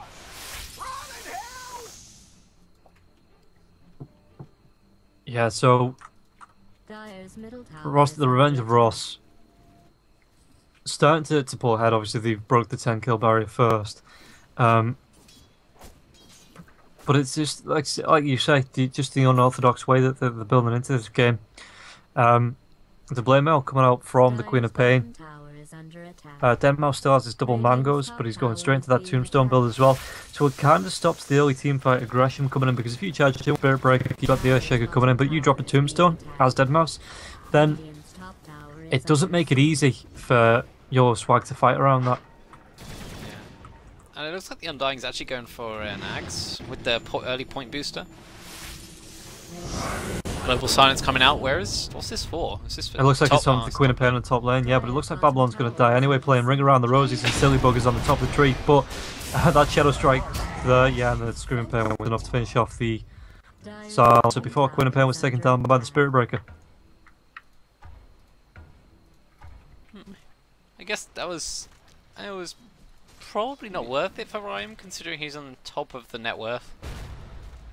Yeah, it's kind of a worth, but you know, he did find the kill, but Silencer just playing, like I say, just playing Silly Buggers with the tree, and the Queen of Pain not blinking to the other side, just delayed it just enough to the Spirit Breaker to get to that top lane and find the pick up onto it. There's a good Fisher as well coming in. So first half the game does go down to the side of Ross, the Revenge of Ross, or the Rock here. Yeah, I'm looking forward to Undying going for this Axe. Obviously he needs some more levels in Decay to make it worth it, but by the time he has the Axe, he'll have 4 levels in Decay, that's for sure. If you take a look at the graph as well, it just keeps climbing. The way, okay, there's a tiny dip in experience, but it just keeps climbing for Ross's Revenge. Not really sure how it's going to change. I mean, this Queen of Pain is absolutely screwing all over Zeus. 3 levels ahead. Spirit Breaker charging in just onto some creeps, gives some moral backup here, but Queen of Pain gets the right click onto the tower, and that's some extra gold going the way of the rest of his team, helping them boost up past the dire side, get those items earlier on, means you can take those fights earlier on, and you have an advantage throughout the game. The Silencer finally has the Rod of Atos. I think this is going to do so much. Not particularly on the Queen of Pain, but going up against someone like the Gyrocopter, if you've got to charge him from the Spirit Breaker as the Earthshaker dies on the top lane. Oh, it's funny though because the Queen of Pain had that Blade Mail up and he used the Fisher and killed himself. I mean, he was dead. If he didn't use the Fisher, he was dead because he was just going to get right-clicked down. So, might as well get some damage out while you can. But the Blade Mail paying off. Okay, he's got Soul Booster. Is he going to go for like a Bloodstone or maybe like an Octarine Core or something? Probably Bloodstone. Yeah, I'd maybe say Octarine Core, just because it reduces the cooldown, but then I'm just second used to that as well, but he does get the damage, the magic damage lifesteal, if that's something he wants to go towards as well. This is where I actually don't think Atos is that... It's not great against Queen of Pain. I don't think Gyro really cares, because he's just going to be in your face anyway. Especially as they're taking the fights. But the extra HP and int is obviously really good for the silence. So the charge comes forward, but decides to cancel it. So Queen of Pain blinks underneath her own tower. Dire's top tower is under And I actually siege. like the this Queen of Pain going for the Soul Booster because it gives you the extra HP. Yeah, extra survivability, extra mana. And while you know Blade Mail is normally quite good on strength heroes because they have lots of HP, they can soak up lots of damage, and this is what the Soul Booster allows you to do. Yeah, sitting on 1500 HP, that's quite a lot. Whelp's actually going to go on to the Winter's Curse has dropped there. Is it going to be anything else? No. Just the Shadow Strike as well as the Scream of Pain to finish off the Silencer top lane. So, YOLOSWAG not having a good go of it, not like they did last match anyway. And Ross's Revenge pretty much taking map dominance with the two tier 1 towers, probably looking for a the last tier 1 tower on the top line as well. Nether Strike baits out, but actually baits out the Blade Mail from the Queen of Pain. And he actually goes in this time. But the Chain Frost is going to come through, it's going to bounce onto Era, it's going to bounce through the creeps. Era needs to be careful because it's going to keep bouncing. Bounces onto Ollie, one last bounce. Echo slams her as well, but it looks like it's actually going to be a 3 for 1. 3 for none even. As everybody gets low, but nobody finished off on the side of Ross's Revenge. Right. Catapult MVP right there. Did you see that? It bounced. If the change to the catapult actually won them that fight. Yeah, with the spells affecting them. Otherwise, it wouldn't have bounced back through. Dire's top tower has been Yeah, brilliant. Sorry, I interrupted you earlier. And did Radiant's middle tower is being attacked. Silencer actually taking down the Gyrocopter on the bottom lane? So getting low himself though. That's a really big kill if the Silencer managed to pick off the Gyro there. There's a lot of gold going his way. So he's now back up on 1500 gold, but Zeus, what can you do, my friend? Not even committing the Sonic Wave. He's gonna maybe have to do that now. Trying to duke it out, Zeus. There's the Sonic Wave. He even hits onto the Earthshaker now, and the Queen of Pain blinking forward. She's got that Blade Mail up, but in comes the Dazzle with the heals. Throws down the Weave. But Queen of Pain with the haste rune is just gonna run out of there for now. Didn't really want to use that Sonic Wave just to kill off the Zeus, but had to commit it in the end. Yeah, but getting a lot of damage on the Earthshaker as well. I think if the Dazzle wasn't there, he would have carried on. Meanwhile, the top lane of the cooldown's going to come onto Era. There's the Flesh Golem as well as the Tombstone. It looks like Era's going to die. Just cut out yards from his tier 2 tower, but just couldn't get anywhere because of the slows, because of just the amount of damage that came out from the Undying as well as Kundrolder. In case you weren't paying attention. Yeah, that was pretty insane actually. He blew up in like a second and a half or something. Dire's top tower is under siege. The amp damage from the Undying Flesh Golem plus the cooldown, max level Rocket Barrage is just too much to deal with really, and this is going to be the first T2 tower now. Radiant just taking advantage of their early lead. Now 13k net worth ahead, 13k XP, and we're only 20 minutes into this game. This is going to be a very hard fight for YOLOSWAG. Try and get back into I know this game. Babylon's Family trying to get up his items, but I think what they need to start doing now is they need to start looking for those fights, looking for the kills onto the Silencer, boosting that intelligence as well as taking it away from Ross's Revenge. Because I think taking this late game is a mistake from YOLOSWAG. I just think they don't want a true carry. Silencer, don't get me wrong, Silencer can do a lot of damage and he can pull through a lot of the Octarine Core actually coming up from the Queen of Pain there, but I think when it comes to lineup versus lineup, the Ross's Revenge are going to take this 9 times out of 10. Yeah, I agree with you. I think it has been a bit of an outdraft and definitely an outplay for sure. But there's the Ags for the Undying. Queen of Pain now has the Octarine core, which you were right about there. Dyer's bottom tower. And the DD Rune in the bottle. She is going to be looking for blood now that Sonic Wave is off cooldown. Another tower falling as well to the Radiant side. Fortification does come out, so they're going to back out. The tower isn't down just yet. I spoke a little bit too soon. Queen of Pain on this top side now, chasing down the Zeus with the DD Rune. It does so much damage. Zeus now just going to TP his way out of here. This is a smart thing to do at the moment because he had the Grave One with the Sonic Wave coming forward after the Queen of Pain finishes off that Dazzle now, so that's 2 dead. We did see the Silencer go down as well. The Gyrocopter finishing him off. No global silence even used at that point. There is still the Zeus ultimate if he doesn't really want to go for it. He might use it now if they can finish off the Queen of Pain, but here comes the Sonic Wave. Cold Embrace onto the Queen of Pain. It wasn't the Sonic Wave, it was actually the Chain Frost here, and then this is going to be a team wipe. It looks like ultra kill. Not quite a rampage, but 5 heroes down on the Dire side. Radiant just actually running rampant inside, beyond the T3s, inside the Dire base. And I don't know how YOLOSWAG stop this. I just... they don't. They've just got Sustain with the Undying, Mech now on the Winter Wyvern, Lich giving them armor. It's just so well thought out. Queen of Pain, she's so far ahead now, 12 and 2. She can just blink forward and get kill after kill. Yeah, I do think that last Zeus pickup was just the wrong pickup because he is so squishy, he doesn't have an escape, and Queen of Pain has so much burst damage that there was never a chance of the Zeus winning that lane. I get why they might have tried to pick up the Zeus with the Spirit Breaker, with a Global Silencer to provide a bit more global damage, but for me it just wasn't the pickup. Yeah, I'm sure there could have been better ones, like the Wind Ranger.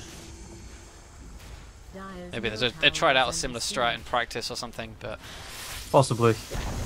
They just got too far behind, and I feel like this is a lineup that wants to snowball a bit. You know, Spirit Breaker loves being active, but if you're behind, your vision is restricted, you just can't do things like that. And then he kind of becomes a little bit of dead weight, really. Oh yeah, if you can't find the pickups as a Spirit Breaker, then you are pointless as a hero. Not to be, you know... But that's basically how the Spirit Breaker plays. He gets ahead and he stays ahead, but if you can't find the ganks, and like you say, if you don't have the vision to find the ganks with the Spirit Breaker, then he does become a giant creep with a built-in bash. Roshan now to secure what looks like an imminent victory for the Radiant side. Get the Aegis on Gyrocopter. He can sit at the front, hit on those towers which is needed for the siege. But to the Dire, are they looking to smoke up now? Do they try and contest this Roshan, which is falling fairly rapidly, now down to 3rd hit points, now a quarter. They're not going to get there in time as the Queen of Pain now split pushes this top lane. No, and I don't think there's anything YOLOSWAG, like you say, can do to contest this. If you take a look at the items that they've built, Babylon has his Rod of Atos, Error has his Urn, but there's no real big item compared to the Rhyme that has his Octarine Core, he has his Blade Mill, he has his Yasha now.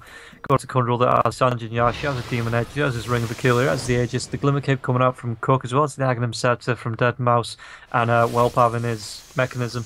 You know, there's a huge imbalance between the two sides. Yeah. Queen of Pain's actually got a Manta style now. I'm sorry, is Rhyme playing Queen of Pain, or is he playing, you know, like an anti-mage? Is that who he thinks he's playing? This is such a weird, eclectic mix of items, but it's working. Okay. Rapier gaming, boys. Rapier, yeah. Okay. They kill Gyrocopter. They give the Rapier to like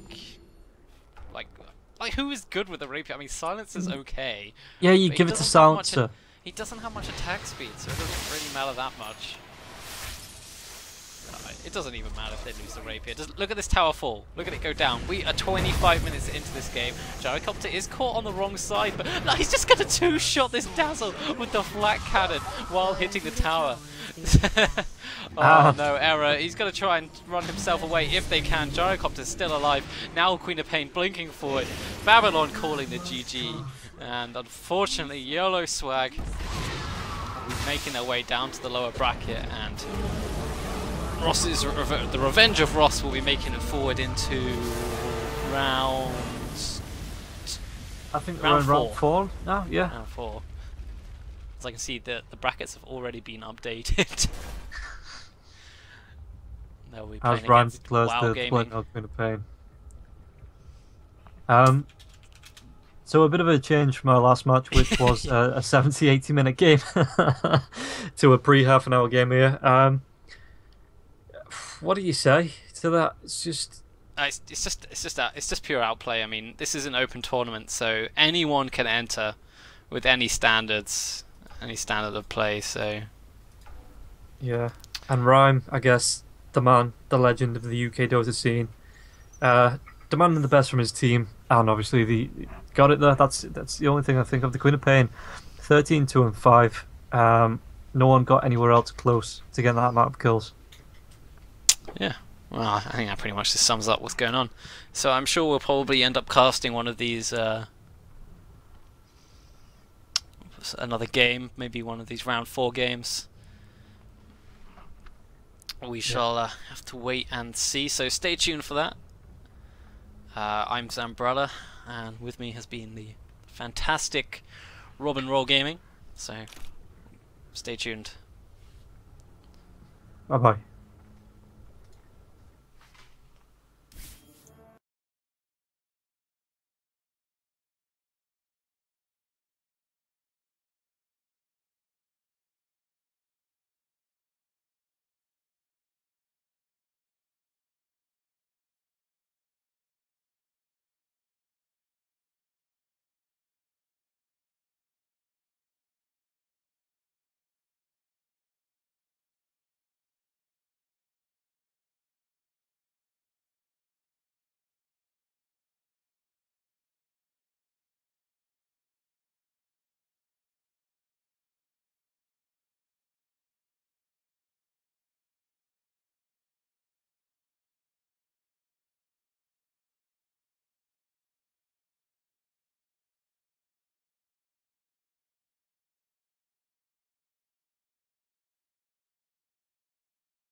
Hello, welcome back to third game now for this UKDOTA November Open Tournament. I'm Zam Brown and joined with me is Robin Roll Gaming. What's up? Glad to be back. Just to see Rhymestack play, because the last game they absolutely dominated and destroyed, especially with that Queen of Pain blade mail. Unorthodox, but worked. Yeah, but Waow Gaming. So I think we've got some seeds here actually. So Rhymestack, or the Revenge of Ross, or Dwayne the John Rockson's team, whatever you want to call them, they're actually seeded number 1. And Waow Gaming is seeded number 5. So possibly in for a great match. The Lich Undyne being banned by WoW, so we're not going to see that blade mail Queen of Pain. That we're going to see the Bat Rider for the first time in. I can't remember the last time I saw a Bat Rider picked up competitively. Actually, I cast a game yesterday. Bat Rider was in both of the games. Really? Yeah. Well, maybe the return of the Bat. Yeah, geez, both these teams picking so quickly. They know what they want. Dire going with the Slardar Dazzle, the minus armor combo, whereas Waow Gaming going for the slightly unorthodox Bat Rider with an IO. I think IO can really make or break a game, but you have to be proficient on the hero and like really good team communication and stuff like that. Yeah, the relocates need to be on point. The parent hero that gets picked up with the IO needs to be. I mean, the Tiny's already banned out. The Chaos Knight's banned out there as well. So really, you're looking towards maybe a Bristleback. Yeah. Because the Alchemist's banned out as well, which would be quite a good hero. But that does force the team to ban out a Tiny and Chaos Knight, which you really wouldn't normally ban out. Yeah, so it opens up the rest of the heroes for Waow Gaming. Sven. Oh, Sven would be a nice one. I think Sven would be fantastic this game, especially against the minus armor of Slardar and Dazzle as well, with the Warcry. Do not underestimate Warcry. I think we are 100% going to see it. We're going to see the Sven. But for now, Waow Gaming, banning out the... they actually ban out that Queen of Pain that we saw earlier on, that was played by Rhyme. And they actually ban out the Gyro as well, which was also picked up by the Dire side. I seem to strangely remember hearing someone say that Control can only play Gyrocopter. Which is obviously not true, but... that implies maybe that he's probably good at it. Maybe every other hero will confuse him. Yeah, just trying to think about it. I mean, Night Stalker now could probably work with the Wisp as well. And he's still open. He's still there to be picked if they want to pick him up. But yeah, like you say, the Sven, good pick up. Jakiro. Interesting. Sorry, go. Yeah. I'm not sure how I feel about Jakiro. I like him as a hero, but it kind of... Okay, there is a lot of lockdown there with the lasso, with the ice path, and you can keep people with the macro pie. You can do a lot of damage that way. The liquid fire obviously helps push onto towers, but the last 2 picks need to be some 2 big carry picks, I think, especially going up against an Ember Spirit. My prediction here for Waow Gaming, they're going to pick up a Sven, and they're going to pick up a Shadow Shaman, and they're just going to go for the push. Yeah, that could work. The Bat Rider being able to lasso and pull heroes into the snake wards would be that'd be pretty good. Yeah. Yeah, that's my prediction anyway. But I think the thing is, Slardar. I'm quite surprised they still picked IO into Slardar, because Slardar is insane against IO. IO has 0 armor throughout the majority of the game. Put amp damage on him and you can like 3-shot him. And here is the Sven for Waow Gaming. Good call. I think the Sven, like you say, actually really works really well because of the Warcry. Because of exactly. At level 4, that's 20 bonus armor for 8 seconds.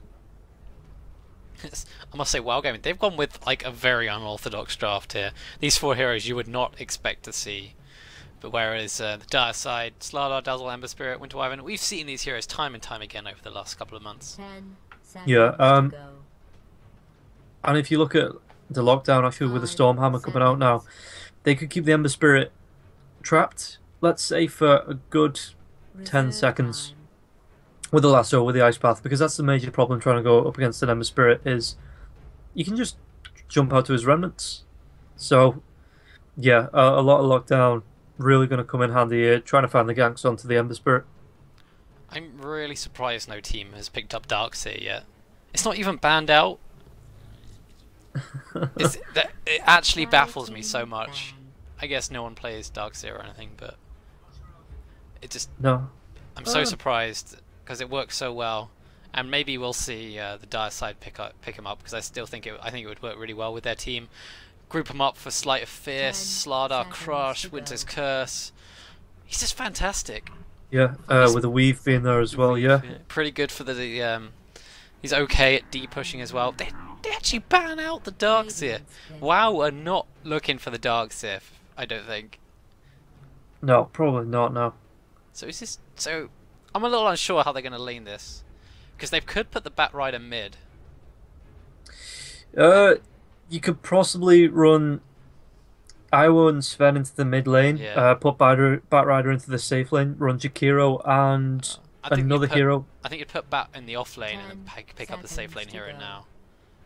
But you I think could have a core Jakiro, 5 which works quite well. seconds.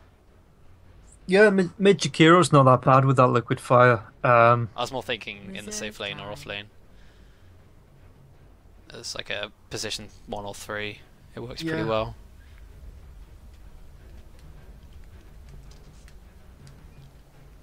But yeah, I think they should run the put the Sven mid with the IO, have Jakiro plus if they pick it a Shadow Shaman now in the safe lane, and then the Bat Rider in the off lane. Yeah, it could work. Good lineup. Oh my god, they go with the Troll Warlord. What Guys, pick. year is it? What year is it? And Shadow Fiend coming out for even more minus armor. So you've got the Dazzle, Weave, the Slider, Amplify damage, and the Shadow Fiend, Presence of the Dark Lord, all there for like minus 1 billion Yeah. armor. And Dazzle or Winter Wyvern will probably end up picking up a medallion as well. At least it would not surprise me, but here we go. We have unorthodox, strange draft versus bog standard draft. Who will win? We shall have to wait and see. So this is WoW Gaming versus the Revenge of Ross. So this is the upper bracket semi-finals, best of 3 game, first game of the best of 3, so that's definitely worth mentioning. So let's quickly go through who's playing what. Introduce these unknown players. So on WoW Gaming we've got Sweet Nothing playing the Bat Rider, Die 5 playing the Io. Got Rothwell on Sven, PTS on Troll, and Water on Jakiro. Yeah, and on the side of Ross's Revenge or the Rock or whichever you want to call it, we've got Cook playing on the Dazzle, we've got Cook playing on the Ember, then Mouse is going to be on the Slider, Rhyme on the Shadow Fiend, and Winter Wyvern is going to be picked up by Whelp. So we'll have to see which way round this is going to go, because it is a best of 3 like you say, so not all over. If the first match doesn't go your way, you still have another chance to pull it back. And that does actually mean that, wow, with these experimental picks, that might be what we're doing just to see if it's worth it trying to pick it up in the second round, or, you know, just experimenting for the first round to see if there's any weaknesses coming out from the Rock. Comes through, catches 2 in the mid lane. This means that Io actually gets the bottle. He is going to go down. That is first blood going down, but he still manages to get that bottle with the 100 rune going his way. So, evenish trade, I'd say. Yeah. All is worth, and it looks like it's going to be Sven IO combo in the mid, which is actually really good on the Radiant side because you have the Wisp that can stack up for Rothwell. Yeah, He's you not can going to get the stack cleave these straight away, but you know, once he starts getting to that level 7, level 8, you can pick up that cleave. And level 1, it's a 30% cleave, so he's going to be able to get through those jungle stacks pretty quickly. Yep. So Troll, haven't seen this hero for quite a while. His base damage is actually god awful. Yeah, definitely needs to pick up a Quelling Blade or something pretty soon. So this mid lane, we're gonna see. So Iron Sven versus Shadow Fiend should be fairly interesting. I think Shadow Fiend can do okay on his own, although he has to watch out for those constant stun harasses, because one of Sven's weaknesses is the fact that his mana pool is so low and he can only throw out a couple of Storm Hammers, but with the bottle on IO that really helps him out. And looks like Winter Wyvern is going to be rotating to help support this Shadow Fiend, which is exactly what he needs to do. Oh no, Sweet Nothing in a lot of trouble here, slowed up by the Poison Touch, but they can't quite catch him. Left on 30 hit points, the Poison Touch isn't going to tick him down. It actually might finish him off here. One more tick, is it enough? No, with the Tango, he keeps himself alive on a mere 8 hit points. And continues to heal up through the Tango. But he does force him all the way back to base. Batrider again, extremely lucky there. One more right click through either hero and I would have seen the death of him. And this is what Batrider now kind of he's going to struggle with. I don't know how fast it's going to take him to get a Blink Dagger. I'm assuming it's going to be a first light Blink Dagger. Just up against the Ember Spirit with the shackles as well as the Poison Touch slow. He has to be really careful how he positions himself.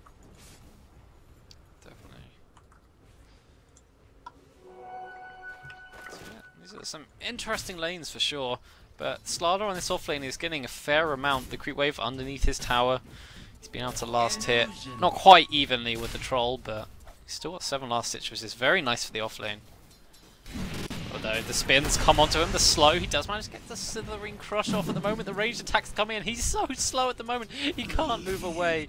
PTS, he's got to be careful here, but Water takes away the aggro from him, and that's going to be not the first blood, but the first blood of the laning stages. We're now 1-all. I was talking about how Slardar was in a nice lane, but has to be really careful, and this is the power of Jakiro.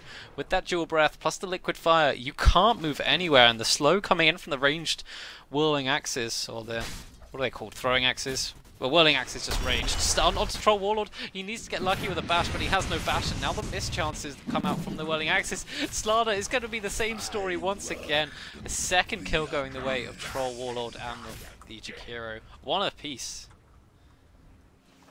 Yeah, and like you say, Slardar, especially if he's using that sprint to get in close, he takes another 15% damage on the top, so he can't just sprint in, crush, sprint back out, because he's going to take too much damage, like you say, from the Jakiro, from the liquid fire, and dangerous for him to just be trying to bob his head in. He might have been able to get lucky on the Troll Warlord if the Jakiro wasn't there, but just playing bodyguard at the moment, and it's working so well.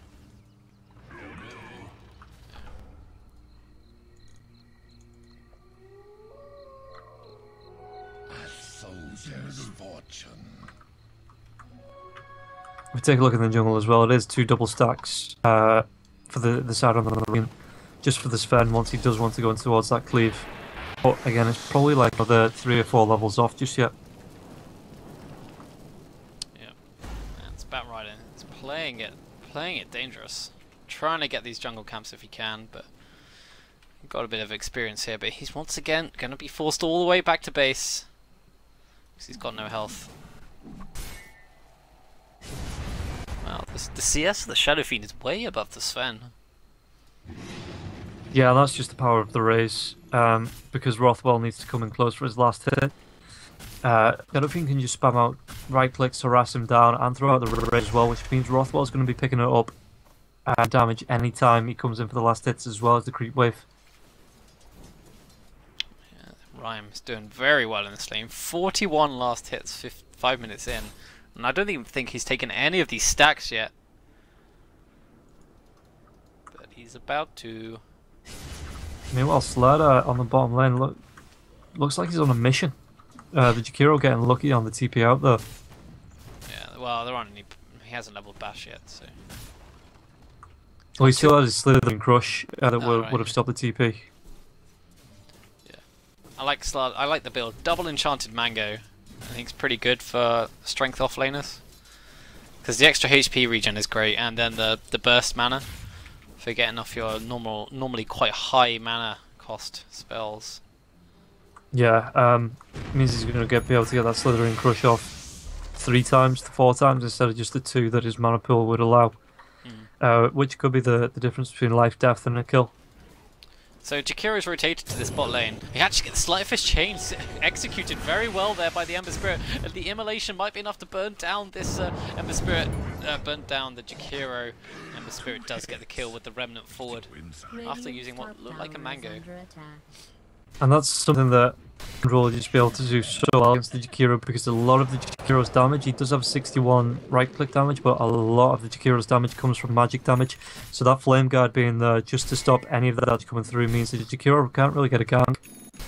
Yeah, especially it's magic damage over time as well, which means the Flame Guard can continue to stay up and continue burning damage for quite a long time, even if like over the long period of time it would have been enough. We've got to look out here though. Shadow Fiend looking to get the long raise, but the stun comes out. Rhyme not able to get that long raise off onto Rothwell. Rothwell surviving because of the help of the IO as well. Came in and bottled him up to some pretty decent HP here. Rhyme still has to be careful here as the stun comes out once again from the Sven. Likewise, Sven also has to be careful of these Shadow Fiend raises, which are now maxed out. That's a lot of magic damage if you get hit by 2 or 3 of those bastards. Yeah, and it's just the Winter Wyvern's now babysitting Rhyme, because if this was come out like this, the Warcry comes through and then the Storm Hammer does a lot of damage.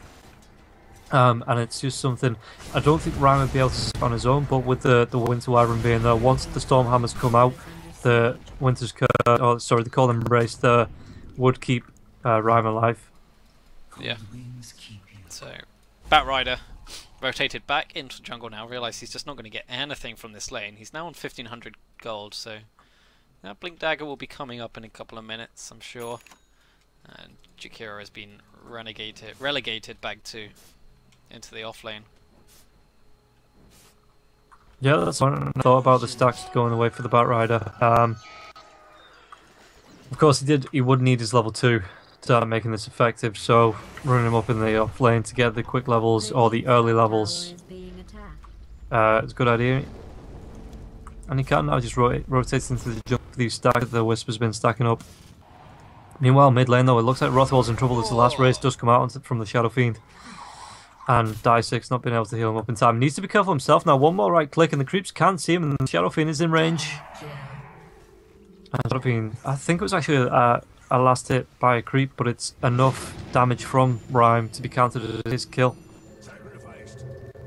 And in the top lane, Jakiro falls once again. 3 kills happening almost simultaneously on the map, bringing the Dire side 3 kills ahead, and now Shadow Fiend's got to be a little bit careful here. He's looking to try and take these stacks, but with the Batrider and the Sven now here, he's going to have to make himself scarce. He's up to that 1600 gold now, 1700. Does he go for like a blink, go for that early mech, maybe a shallow blade or something? There's so many options.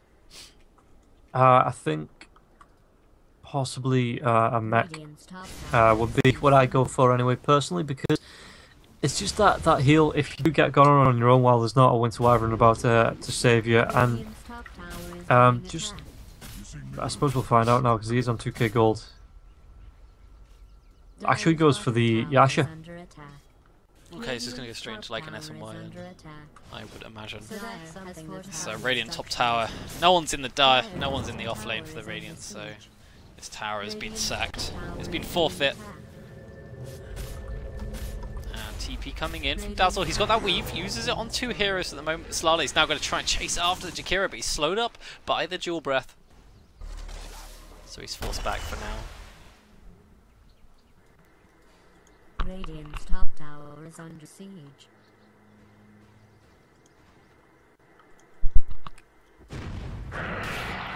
Oh, so we're actually going to get an engagement bot. No, Slaughter just playing it safe with the Dazzle backing up. But the axes are going to come through. He does have the Wisp to back him up. Troll. Those Wisp spirits coming through. The bash comes off. The Slithering Crush is there. Dead Mouse. Is he going to try and run for this? Winter Wyvern's there as well. No Winter's Curse yet because he is level 4. The remnants come through from the Ember Spirit, and looks like it was the right click. Meanwhile on the side, Jakiro was just, I don't even know what he's trying to do. He should have just, he planted that wall, but he should have run back up and run back through past the Ancients. I think he tried to TP out in this little area here. It's a little bit fogged, but didn't work out. However, Io gets the Shadow Fiend. Obviously, I think this is about Rider showing off that Blink Dagger with the Flaming Lasso, with the God Strength as well. So at least that's one thing going the way of the Radiant side after what feels like a slowly declining game for them. Winter's Curse is there if they want to use it. They use it on the Io. He's so squishy. He takes so much physical damage here, and the stun coming from the start of the Slithering Crush. Catch out the Sven and kills off the Io. Can the Lucky Bash comes through? Can they finish off the Sven with Kundrel coming in? Using those remnants forward, and now Batrider looks to be the next target. He does have that blink, so he blinks himself away. Slardar now sprinting after him with the Jakiro, laying down that Macropire. It's going to prevent any further aggression coming out. Yeah, and just the last minute or so not going Wow's way at all. But the Troll is still far at the bottom lane, pushing onto this tier 2, which he needs to be careful because Denmouse is coming in from the left-hand side.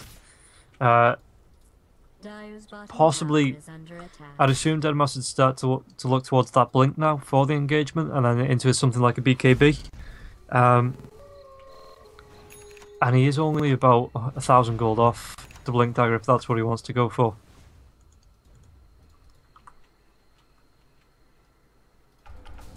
Yeah, you have to go blink on Slardar. It thoroughly annoys me when people don't go blink. Yeah, I think it's the only way you can really close the gap and be effective, especially with that Slithering Crush. If you add a blink into a Slithering Crush into an amplified damage with your bashes coming out, then that's pretty much all you need to do. You can wait the rest of it to be used, you know, the lockdowns and everything like that by the rest of your team. Shadow Fiend going with this invisible, he lets it rip, and if they can finish off the Sven, which they do very quickly, even though the Io is there, and Requiem did at least half his health, and now Wow has to be Dive 5 has to be very careful, the uphill, he needs one more right click, where's the raises, it's on cooldown, but it doesn't matter. Rhyme gets a double kill, plus the tower, and that was a very nice Invis rune usage there, securing himself those 2 kills, and the tower. Meanwhile, Slardar pushing in this off lane now. Where is the Troll? Troll was in the jungle, but he's now backing off. He's just not able to farm up as fast as these other heroes, especially the Shadow Fiend now on 130 last hits. And how's this Ember Spirit doing? He's gone for the BOTs build, so he could just zip around all the time, leave a remnant behind, TP back there, use BOTs all the way back to base. Get his mana and health back up and rinse and repeat and farm up a Battle Fury very quickly. Give him a presence all over the map. 4 heroes now on the dire side, pushing this bottom T1 tower on the Radiant, and it's only the Jakiro and the Batrider to defend. They lasso onto the Shadow Fiend. They throw down the Macropire, but I don't think the Shadow Fiend's really in there. There's the Winter's Curse, but it hits a creep. That's very... That must have been a Winter's Curse. That was very interesting. Maybe try and catch 2 heroes out with that Shadow Fiend caught inside the fire. The Grave keeping him alive for a little bit longer, but it's actually 2 heroes down on the side of the dire side as Troll Warlord moving in, trying to do what he can, but Slardar gets the Slithering Crush and the Spirit without too much mana here. So he's going to have to try and he zips himself all the way back up to the top lane.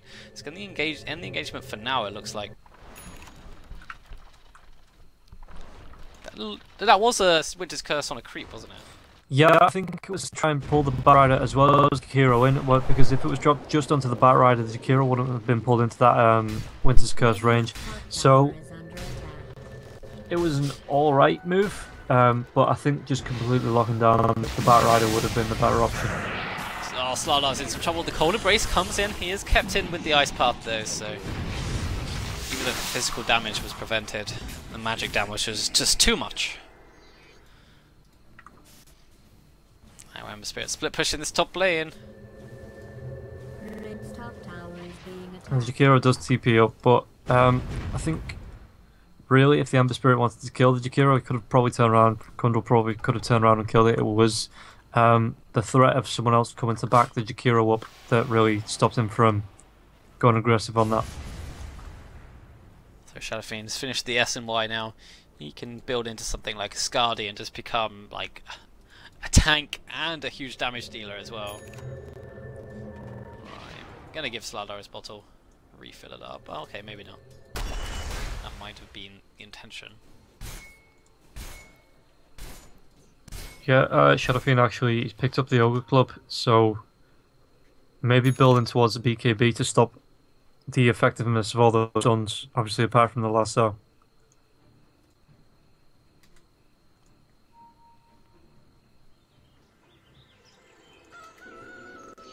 I hear relocate. Relocate in the top lane. Control gets blown up. Bat Rider using that lasso, plus the relocate gang. Extremely well coordinated there from Raiden's side, and this is what we were talking about in the draft.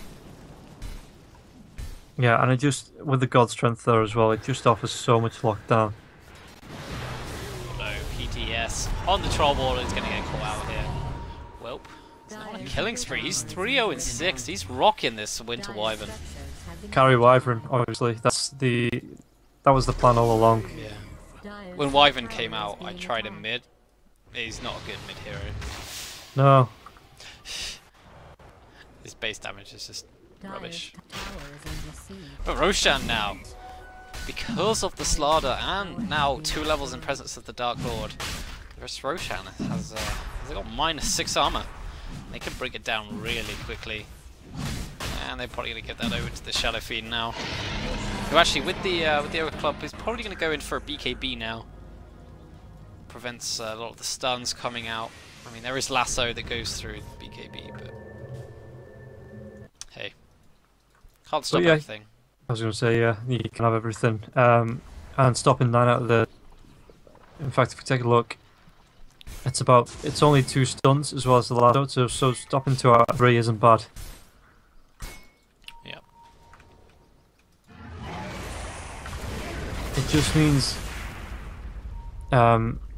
Rhyme Stack are doing exactly what they did last match. They're looking to choke WoW into their own half and then slowly force them back into their own base. Meanwhile, on the bottom lane, it looks like Troll might go down. Yeah.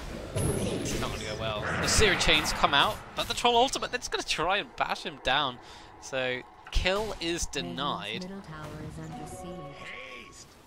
But at least no one on the dire side goes down. So Io's got the relocate up again. Let's hope they can try and do something with that. This Bat Rider's now also finished the 4-staff, which is definitely something to note. He's just pushing in this top lane for the moment. He's got the haste rune up for another 10 seconds or so he'll be fine. But Radiant, they're going to lose another tower, more gold, more map control going the way of Rhyme Stack.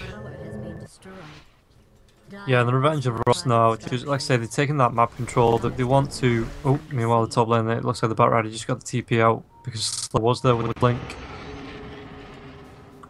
Mid lane though. Needs to be careful because this is 4... Doesn't the Spirit have any remnants up? Yeah, actually does, he just has one. Mid. Yeah, just to get out if anything goes south. And he's getting close to finishing the battlefield. Here comes the lasso onto the Bat Rider. He 4-staffs away, but he did have the Searing Chains on him. The Winter's Curse being applied, locking down the Sven for now. They finish off the Shadow Fiend, but he's got the Aegis. Dazzle goes down as well, and Shadow Fiend's in a very dangerous position. He's going to try and get himself out of here. Cold Embrace on him, keeping him alive through the physical damage, but there's too much magic damage. Just not going to work, but here comes the Ember Spirit. There is no, actually God's Strength will be wearing out in just a second, but I think this will be the end of it. So, dire side lose 2 heroes as they try to siege what arguably was quite aggressively and greedily. Yeah, I'm just not sure.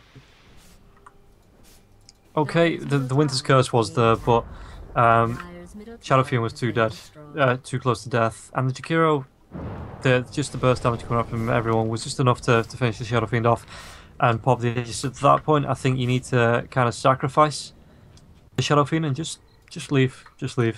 But they didn't leave quick enough and just lost another couple of heroes, and it just didn't go their way.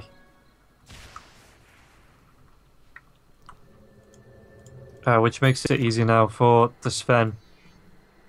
Just for the next few seasons to find some fun, because they know with Shadow Fiend being down, the only real threat to him is the Ember Spirit Slardar combo. But when you've got the Troll around, when you've got the Wisp around, back him up, not really gonna die, you know, because you've still got the heals then coming out from the Wisp, you've got the Mischance coming out from the Troll Warlord.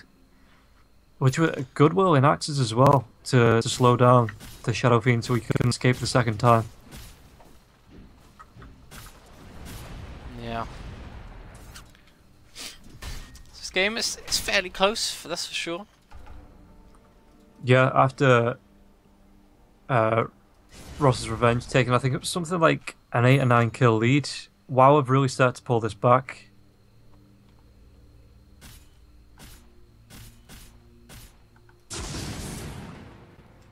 I was about to say, what do you think Sven's going to go for now? But he's got. I thought he was saving up for a BKB, but he's now got a Sange.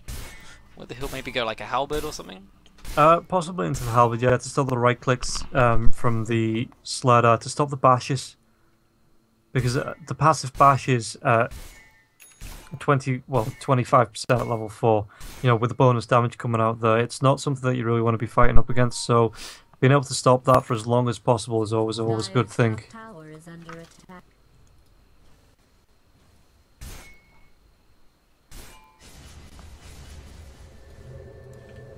Smoke on the backlines now from the Dire side, leaving the SF at the front. He's got that BKB. No ages this time round though. To the Dire.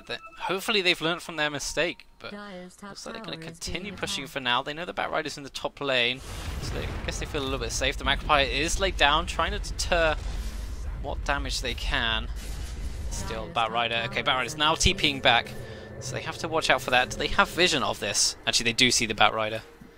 They have this ward up here.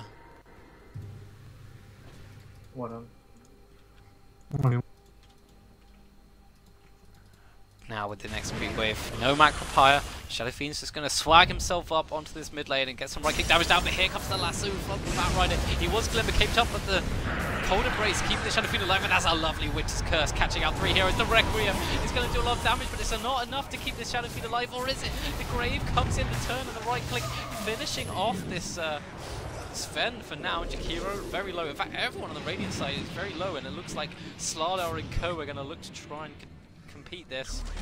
That slight of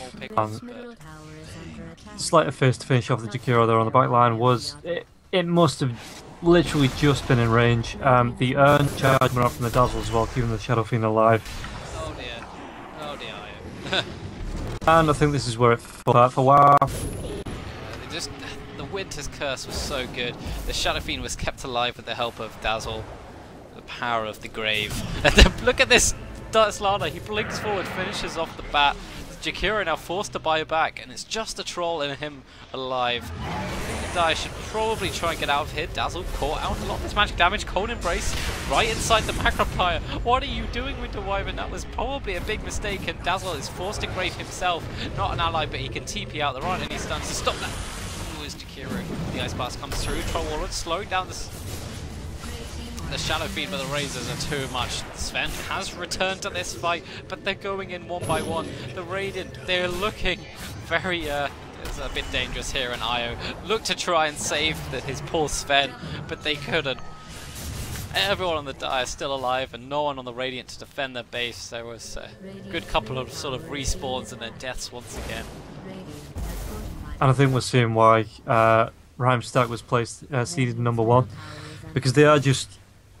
They're taking the fight so methodically. Yeah, they are losing a couple of heroes here and there, but like I say, they knew when to disengage them, they knew when to re-engage, they knew how to support each other, who needed the heals, who needed the Shell Grave.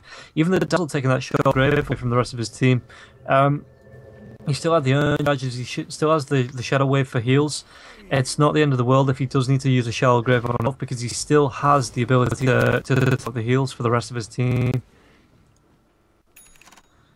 And I just feel, again, if you look at the net worth, if you look at the experience, it's just diving wave the Dire.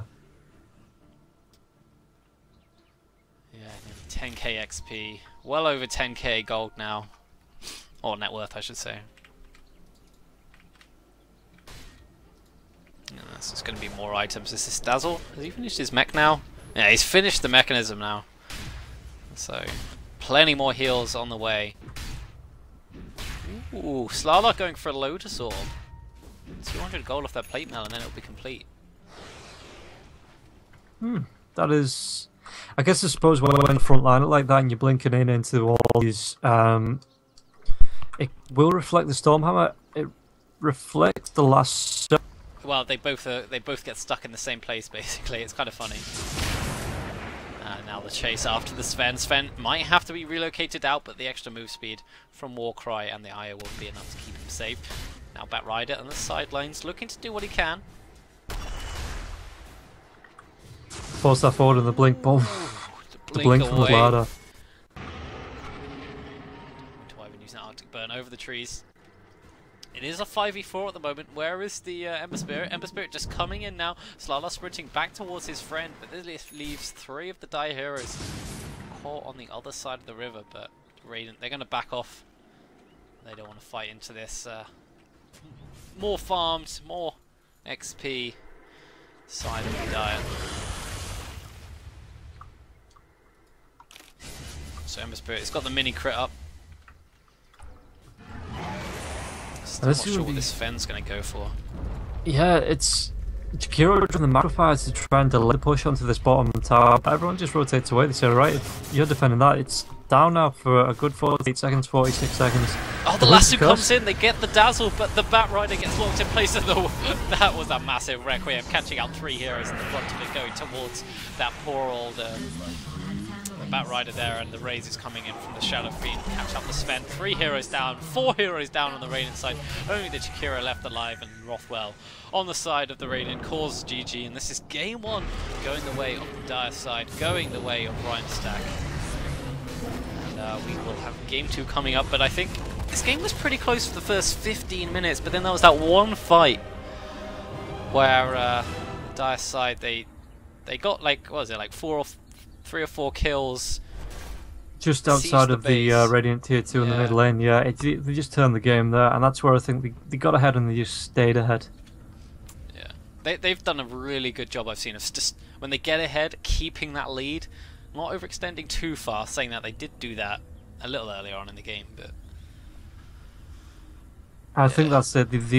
They get the lead and then they start to move as 5 while the other team are still looking for the farm, find those pick-offs, and then they can split up because they know if they split up into 2s or 3s, they're enough then to take down any groups of heroes that they find from the other team. Yeah, I don't really know what else to say. I guess the unorthodox draft didn't pay off in this situation. I was hoping it would, but I think the composition on the side of the Dire was too strong. But that's game 1, so don't go anywhere, guys. Game 2 will be coming up very shortly, so stay tuned for that.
Hello, welcome back to this best of 3 game between Waow Gaming and Dwayne, the John Rockson, or whatever we're calling them these days, Rhymestack, Revenge of Ross, whatever. So, the Radiant, that is Rhymestack, took the first game, I'd say fairly convincingly, after a fairly even 15 minutes, but the second 15 minutes was dominated by kills.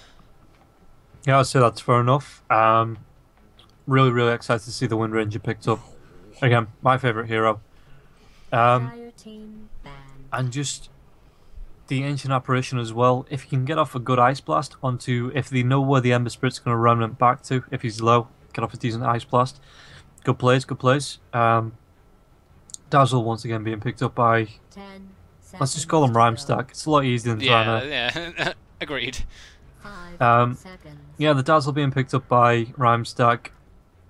Just the most popular support in the game at the moment. I think that's because of his Shell Grave, just the amount of armor the Weave is able to give and take at the same time. And just because of the focus now is on team fights and moving around that kind of area, it just does let Rhymestack dominate, I think, pretty early until any items come up to counter that Weave. It lets them take those fights and it lets them get out of them pretty much unscathed, and that means they can slowly snowball and start taking that map control.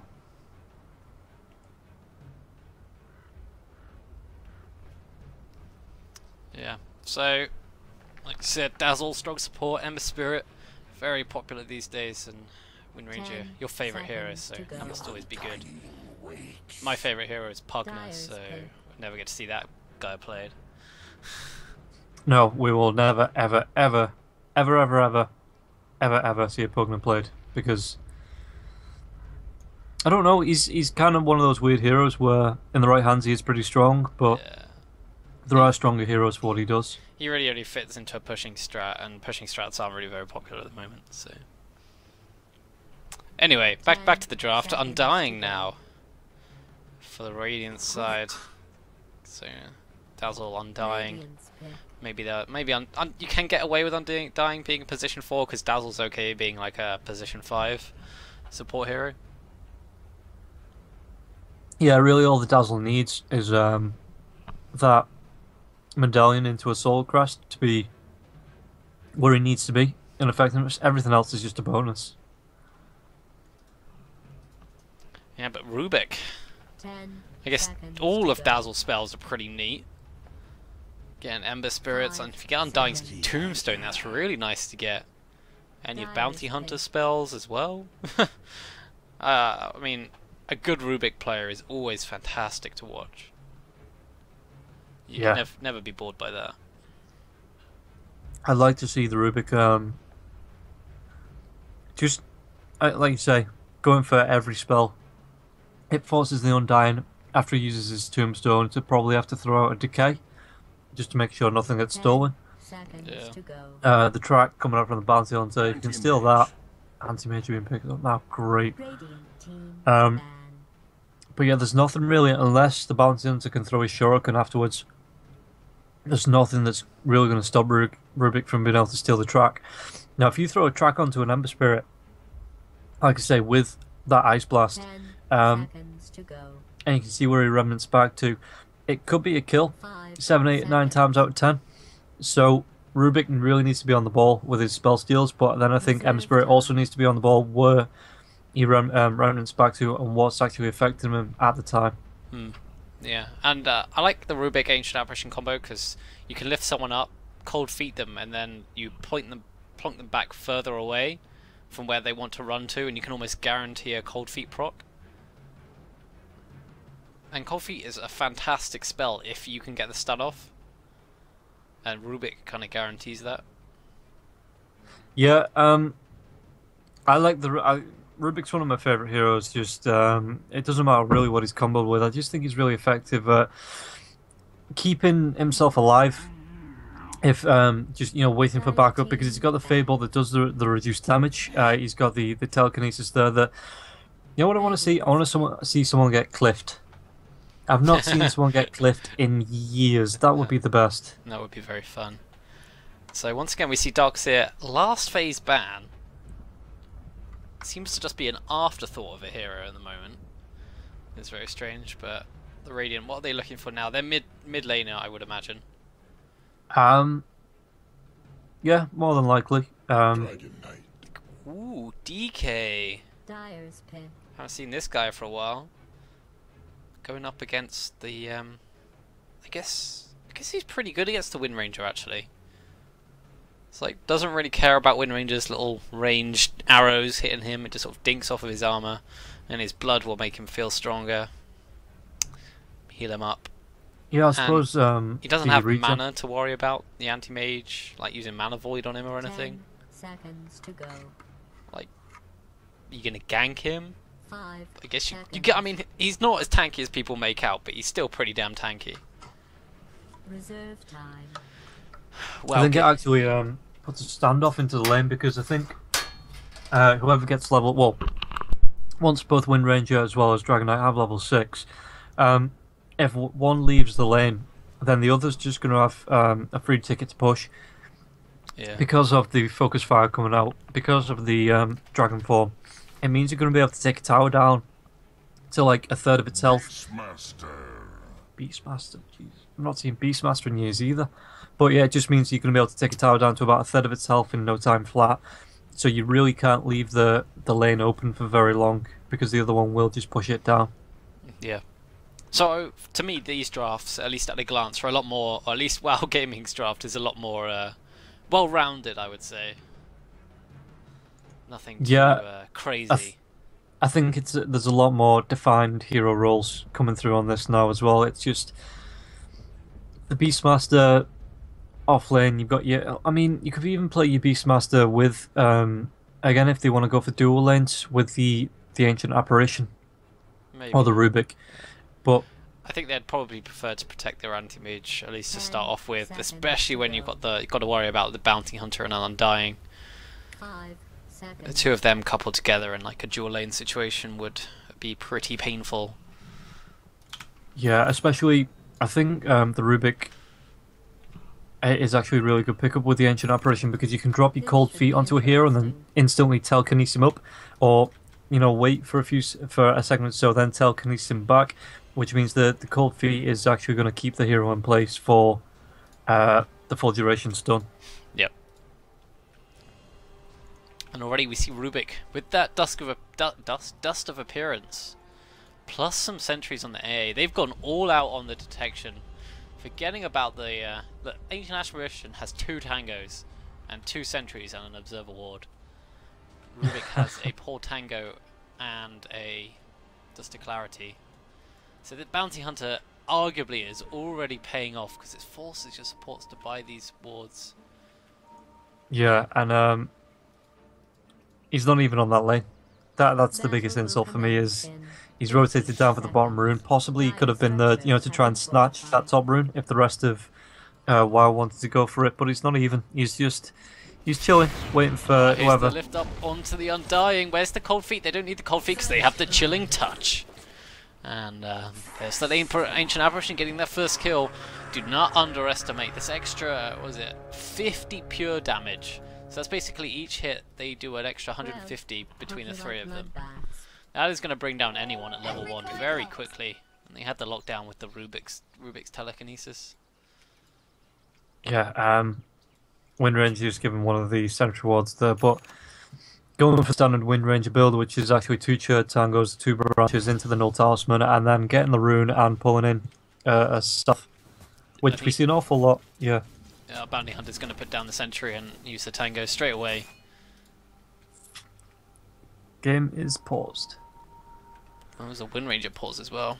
We have lag. Oh, I thought we'd be doing so well without pauses. Well, we can't go 3 games without pause. That would just be unusual. True. It might unnerve people. Yeah, hopefully everything's fine. This is for you, viewers. It's a pause for you. Just to let you catch your breath. We know how exciting today's been, so...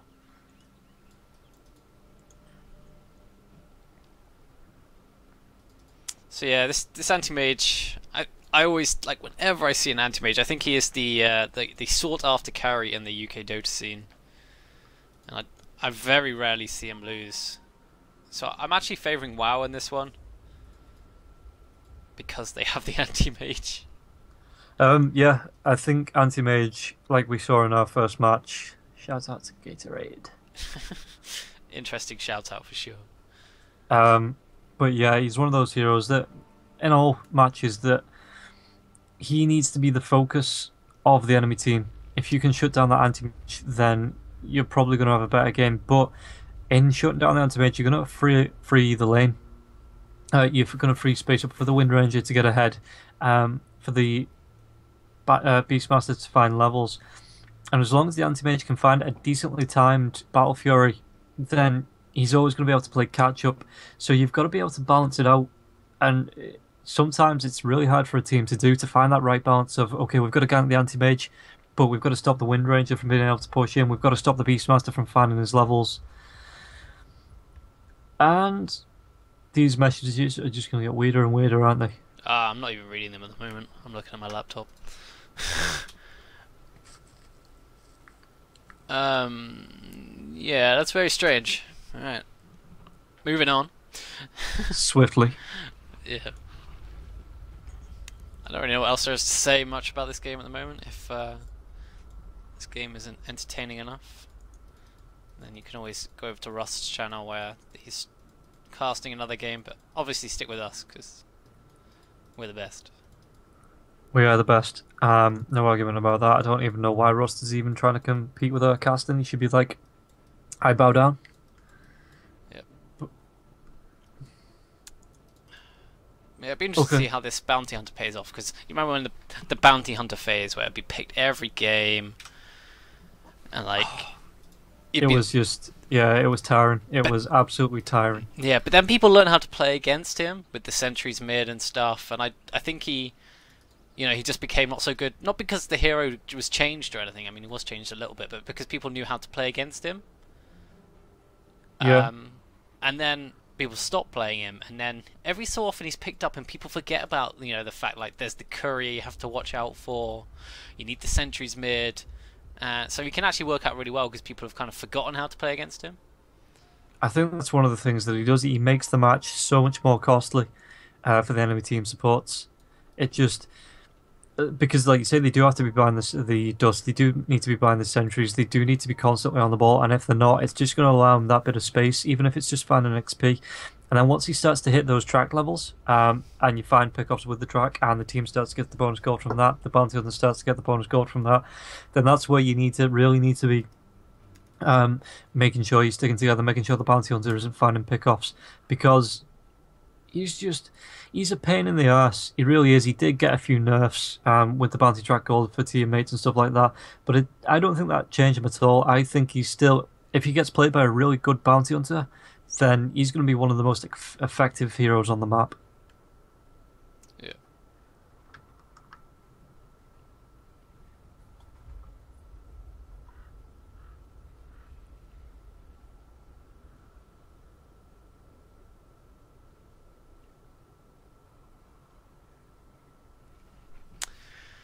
Still waiting on this reconnect for now. He's just up and left.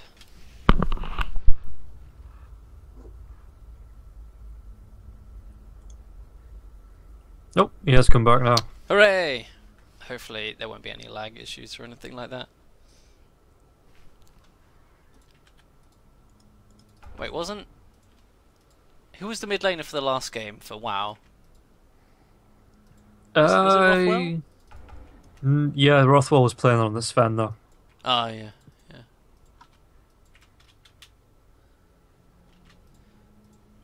Okay.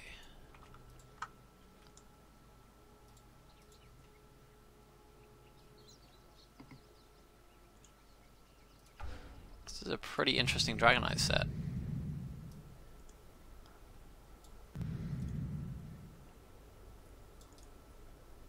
Yeah.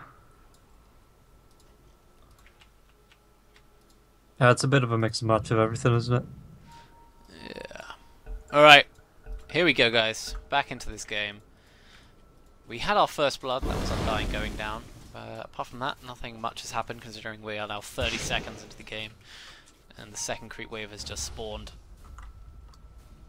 And that's going to be the end of it for now. I wonder how this Beastmaster is going to fare. He should do okay. You can try and harass down Cook a little bit. He even gets the deny onto his own boar. Got to watch out for the Searing Chains, which aren't there anymore as Ember Spirit is only level 1.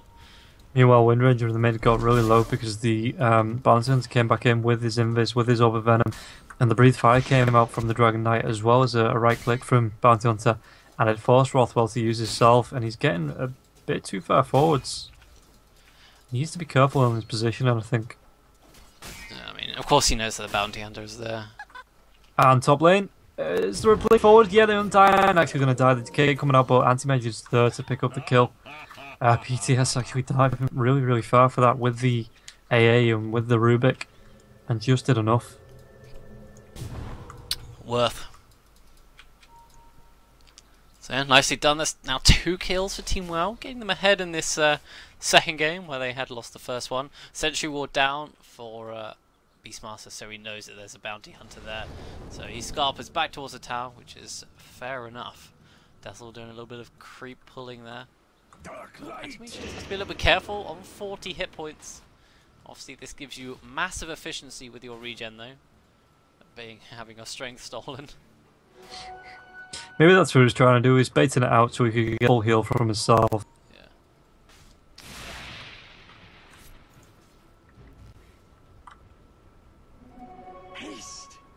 Wrap around, maybe coming in now with the Rubik and the Ancient Apparition. They see him, they blink forward from the Anti-Mage. Here comes the Cold Feet. This is the combo we were talking about. The lift, they're going to freeze him. Does freeze him. And with the Chilling Touch, they had more than enough damage to finish him off.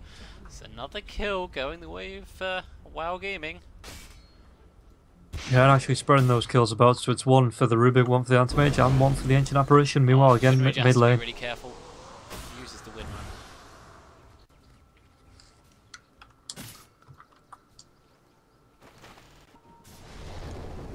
Beastmaster has been able to find some levels here. He's got to be careful though. He's getting chased down with all this, with the magic damage. It's only a level 1 Flame Guard though, but there's no magic damage for the Beastmaster to get rid of it. 2 more right clicks will be enough to bring him down. He uses the salve, the slow from the ball, more than enough at the moment. He might try and turn this. He's got level 1 Wild Axes, brings down Conjure to 125 hit points at the moment. The ball still slowing him down.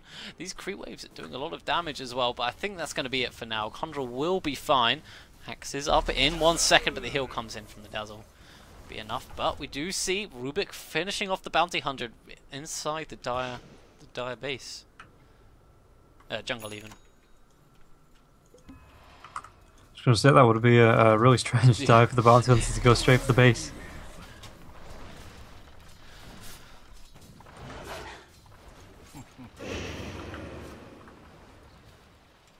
So PTS looking for farm, and he is just letting these guys come onto him as long as he can get his last hits, because he's got his blink away, so if he does get too low he can always blink, and Deadmau5, there'd really be no way for Deadmau5 to lock him down.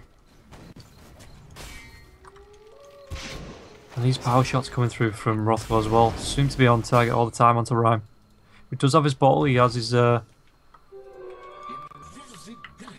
TP coming out now as well. Rubik has an Invis rune. I wonder if he can do anything with this. He's rotating back up to this top lane. I'm sure it's this Undying's allies are telling him, but meanwhile in the bottom lane, once again, Conjure gets the pick off. Actually, no, he manages to get the pick off this time onto the Beastmaster, netting them a kill for the first time this game. Undying gonna get lifted up here, maybe brought back. Cold Feet once again gonna proc for sure, and that's another kill for Rubik. He's now 3-0-2. This Undying is not having a good lane, considering he's 4 out of the 5 deaths in this whole game. And he was the first blood. Yeah, and again, that combo is just so strong. It means if Undying gets caught out, I think the best thing possibly to do would just trade the Ember Spirit once he gets to that level 6, once his remnants. Because Undying's going to get nothing. Anytime he comes forward, he is just going to die. Unless you try to move him towards the jungle, or even move the Dazzle up the Shallow Grave to try and help him out anytime he gets ganked. He's just not going to have a good time. Yeah, and in the mid lane while that was going on, the Rubik had Dust, which revealed the Bounty Hunter, and then between the Wind Ranger and Rubik, they were just able to right-click him down. So this Wind Ranger is now level 7 versus DK's. Well, DK's nearly level 6, so it's pretty much a level difference. And I think Wind Ranger's holding a point there. Only got 6 in, unless she's put one into stats, which I don't think is the case.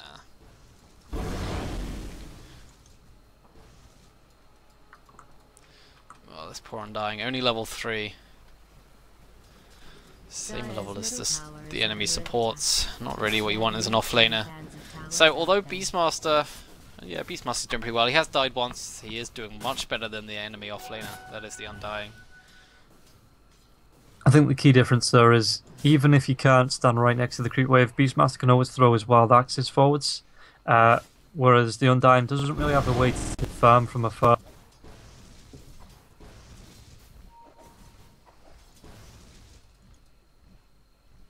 So DK's ultimate has been used to do a little bit of pushing.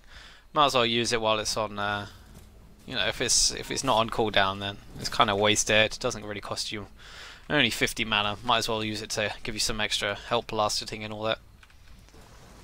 Yeah, you may as well you may as well use it for push. It is only 50 mana to use, and unless there's going to be a massive team fight coming on, it is just wasted time that it's not used. Beastmaster, if he steps up, literally another few steps, he's out of here. But once again, Undying, he's going to go down to the right clicks of the dire side. Anti-Mage this time gets the last hit, so he's now 2-0-3. It's just going to help him get a faster Battle Fury. Might not have as many last hits as he might like at this stage of the game, but he certainly has enough gold with all these kills. Yeah, and it looks like the gank's actually going to come through onto the Dragon Knight with that smoke up onto the Ancient Apparition as well as the Rubik. Shackle, it's not going to latch. Rhyme, just guessing, just running himself away now. Bounty Hunter. Do they have smoke? They don't have any detection, unfortunately. Although Ancient Apparition... Oh, no.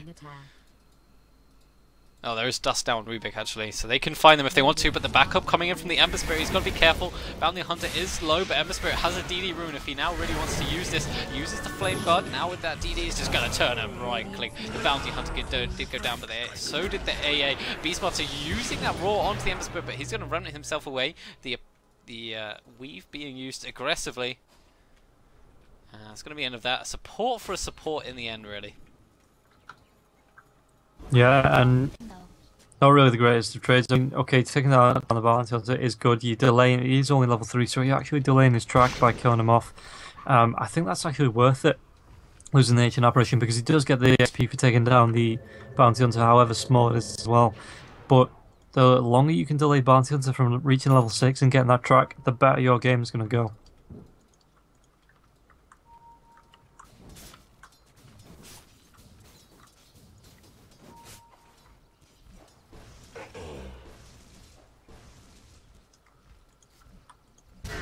Stun comes down to Rothwell onto the Wind Ranger, but I don't think this is going to lead to a kill, especially with the Wind run up. Wasn't quite enough damage either. But hey, scares her off, brings her back. Power Shock comes through, hit the Dragon Knight. But he's got does so have the much charges armor in now. the bottle though, yeah, so that's going to be enough to get her pretty much all the way back to full health. Maybe not mana, but... Oh, it goes for the stun again, but Wind Ranger uses that Wind Run. So this is not going to take any physical damage here.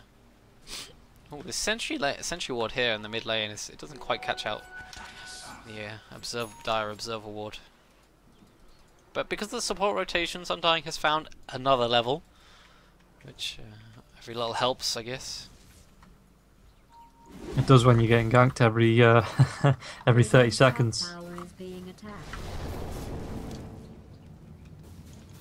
This Ember Spirit has slowly been farming away. Wonder if he's just going to go for the straight BOTs. It wouldn't surprise me. That seems to be the most popular thing to do at the moment. Yeah, well, you can see with him in 1800 gold, I think that's exactly what he's going to go for. Just going to help him get around, get for those ganks, get for... Oh no, he's actually going for drums, it looks like, because he's picked up his bracer. He might, just needs to rub the Magi. Could be a casual bracer. Yeah, just for a bit of extra health, yeah. So this game has been a little bit slow. A kill a minute yeah, that's not particularly slow, but has mostly been on the Undying, to be fair. This Anti-Mage, how's he doing for that Battle Fury on the Courier? Is okay. Is a Claymore, so he's well over halfway there. TB support comes in. They're trying to save Rothwell, but it's not needed. This does force the Beastmaster away from the bottom lane. Means that Ancient Apparition also has to get back as well. Yeah, and you look now that Die 6 is level 5, so once the Ice Blast comes out with this combo, with the Rubik there, he's going to be able to do a lot more damage. In fact, he's probably going to be able to throw it onto the lane, onto the Dragon Knight for a lot more harass. So Undying now looks to be in some trouble. The Roar comes out, the blink forward by the Anti-Mage, and they're just going to right-click him down. DK comes forward, looking for kills somewhere, gets the stun onto the Rubik. It is the long-range one, but there's just too much backup. This feels almost like suicide until the Ember Spirit comes in, gets a good Searing Chains, plus Sleight of Fist here. He's getting some good fire immolation damage, and they're just going to chase after the Beastmaster. Dragon Knight being slowed by the ball, the very pesky ball. Searing Chains number 2 comes out onto the Beastmaster, and that's going to be that going to the end of that. Bounty Hunter look to maybe try and do what he can at the moment. They see the Wind Ranger, but they're going to zip forward. The Remnant forward, they finish off the Ancient Apparition, and that's going to be an assist for the Undying. He finally does something useful. Maybe a little harsh, but true nonetheless. Yeah, and 2 for 2, evening up that on that gank. But is that what you want to be giving the trades away from Rhyme Stack? Is that what they want to be doing, or do they want to be looking for just the pick-offs? Just because it's not. Don't get me wrong; they've still got the comeback material with the Bounty Hunter, but you don't want to be giving an advantage, any advantage to the Anti-Mage. You actually want Anti-Mage's team playing at a deficit. So even if that Anti-Mage is farming for 40 whatever minutes it takes him to get always firm, the rest of the team are playing scared, like we did see when YOLOSWAG played up against UK Mercs in the early game. It did take the Anti-Mage getting farmed for that to really swing in YOLOSWAG's favour. This Ember Spirit has now got 3 kills to his name. Might be getting a decently timed Battle Fury. The power shot comes through after the shackles, but with the backup of Dazzle, they didn't really want to go for that. It was just the Wind Ranger. Beastmaster has that Roar. Looks like he's going for the Necronomicon with the Staff of Wizardry and the Belt of Strength. And okay, the Dragon Knight does manage to pick off the AA here. So some more kills slowly going the way of Rhyme Stack. It's Undying hiding out in this little tree line for now, maybe hoping some of his team will come back him up. As Ember Spirit comes forward. Remember, Beastmaster has that Roar. There's no more Flame Guard for the Ember Spirit either. An Anti-Mage at 13 minutes nearly has a full Vlad's as well as his Battle Fury. For Vlad's? Yeah, that's what he's going towards now with his headdress, with his Ring of Regen and Protection. Yeah. He's not too close to it, but Beastmaster now being initiated on. He does get the Roar off an Ember Spirit, but it's more a dying wish than anything. Undying chasing after the Rubik. Rubik isn't level 6 yet, so he can't steal anything, but the Bounty is level 6, so that's lots of gold going his team. The Ice Blast going forward. Dazzle can't heal himself at the moment. He does Grave TP back to base. Ember Spirit does get shackled, and here comes the Anti-Mage. Throws out the Mana Void, and the right clicks will finish him off. It is the Wind Ranger who gets the kill there. There's Track onto the Anti-Mage, so that's extra move speed, but these power shots are doing really well at the moment. Undying still in Flesh Golem mode. Actually does time out at the moment. Dragonlight had just got a BK, got his Blink Dagger there, so can blink forward in the Dragonlight form. Radiant's middle tower is being attacked. And gets the kill there. More Track gold going the way of the Radiant side, and we can see that in the gold exchange. 2,000 gold and yeah, a sort of net change, and about 1,500 gold XP even. Going the Radiant side, and it's now 9 to 11, 15 minutes into this game, and what was looking like a Wow Gaming, they looked like they were really far ahead. Looking over at the XP graph and the gold graph, it's only just in their favour now. It's the power of the Bounty Hunter, and the fact that, yeah, they kept killing the Undying, but his net worth and the value of him dying just wasn't that great anymore.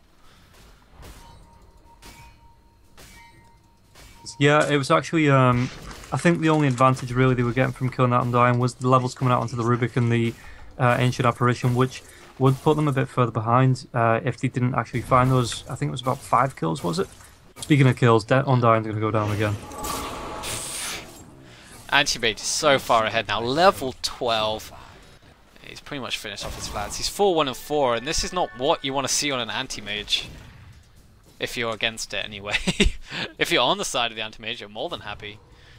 Dragon Knight has the BKB, he has the Blink, plus the DD now.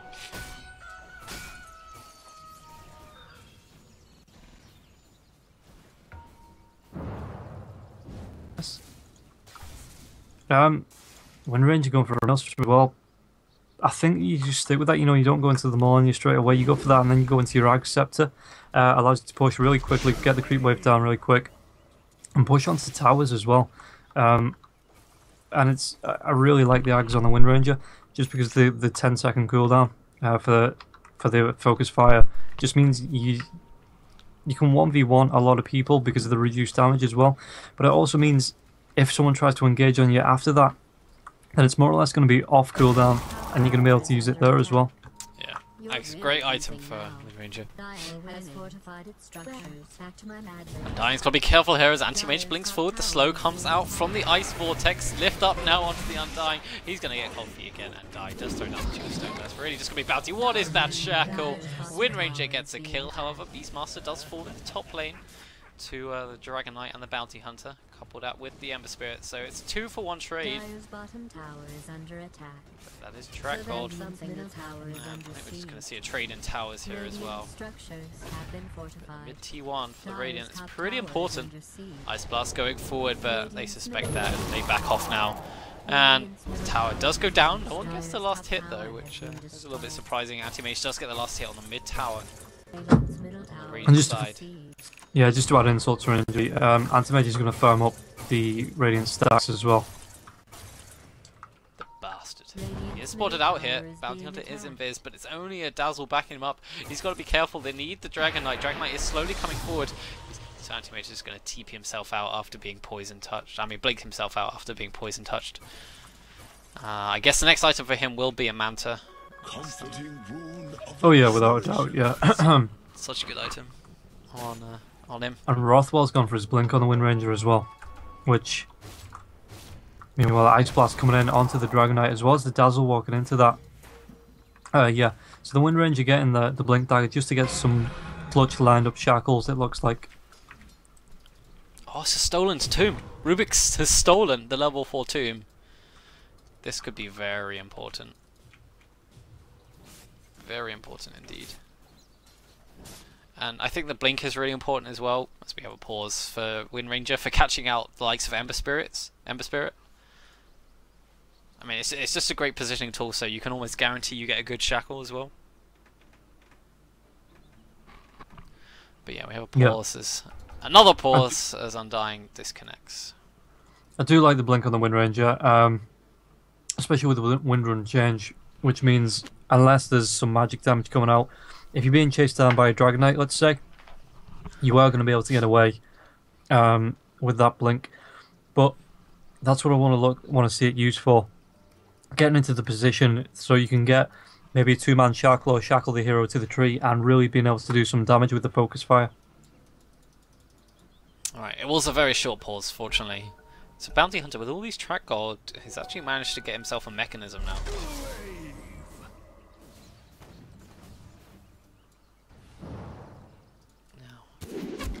A shackle, trying to catch out the Dragon Knight, doesn't quite happen. Sleight of Fist Searing Chains only catches out the creeps as well. Wind Ranger feeling fairly confident because there is the backup of the Ancient Apparition and the Rubik. But here comes the blink forward, but here comes the counter gank, you might say. Dragon Knight doesn't get caught in that Ice Blast, but he does get caught out by the Telekinesis and the Cold Feet. Raw now onto the Undying. He did put down the Tombstone. In fact, 2 Tombstones are down at the moment. Undying trying to keep himself alive for the moment. Ember Spirit comes in. Oh, nice slide. Sleight of Fist Searing Chains cancels the animation for the Mana Void, but it's still not enough to keep the Undying alive. As the second try proves successful for PTS. And now they can barrel down this mid lane. Dazzle, split pushing Dazzle. doing what? It's the smartest thing he can do, because there's nothing he can do mid, so... Oh yeah, no, he couldn't be able to defend, no, he'd just get picked off. So being able to, like this, force someone back, force even if it's just the Rubik to back, it means it relieves a tiny bit of pressure onto this mid lane. Radiant's middle tower has fallen. Radiant's top Spirit tower is is getting under siege. decently close to that Battle Fury. Should have it finished up in about 3 minutes, I would guess. And it's Anti-Mage. He's nearly got his Manta Style already. Just needs the recipe. Dragon Knight. Is he going to look to go on this Beastmaster? No, even with the Blink and the Sange. I think he's going to have to get a BKB next. Well, if you look at it, he's already got, picked up his Sange. So does he just stop mid-build for that and or go for his BKB next, or is that something that he's going to finish off before he goes for the BKB? It's a very good question. I still think a BKB would be the right thing to do. As he blinks forward onto the Beastmaster, there is the stun, and the rest of his team, they're going to finish him off, no trouble at all. Clean up these... they're not going to go for the Necro units, they're deciding they're going to rather go for the towers. The Ice Blast comes forward. He's going to hit on a couple of heroes here. That shouldn't really deter them going any further, but Anti-Mage. Split pushing away, attacking this top tower now, and it's going to be T1 tower traded for possibly a 2-2 here. Yeah, they're just going to let Anti-Mage get this tower. TP support comes in, the Blink stun onto the Wind Ranger. It's not going to be enough though. Rubik got the lift up, brings back the Ember Spirit, stolen Dragon Tail at the moment, keeps Ember Spirit in his place. Remnant's back now, but here comes the backup of the Anti-Mage. A huge mana void, doesn't kill anyone for the moment. Ember Spirit kept alive for now, trying to run away, trying to juke where he can, but there's the Hawk, giving vision where possible. Dragon Knight fighting up against the Rubik, only the AA down for Waow at the moment, and here comes the right clicks of the Anti-Mage. The mana break doing lots of damage, but Dragon Knight is pretty speedy, can TP, actually blinks away. The Dragon Knight caught inside the trees. Do they see each other? Yes. Rhyme is spotted by PTS and the right clicks come out. I think Dragon Knight is going to fall down here eventually. He does fall, yes.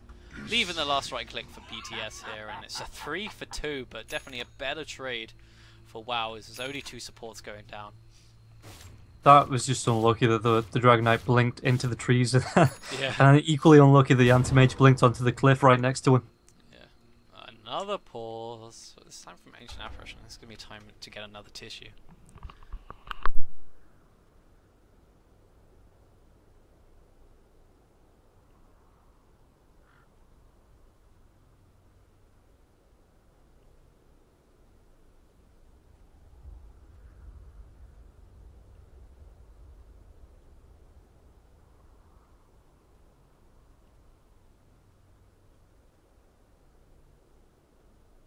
Alright, I'm back.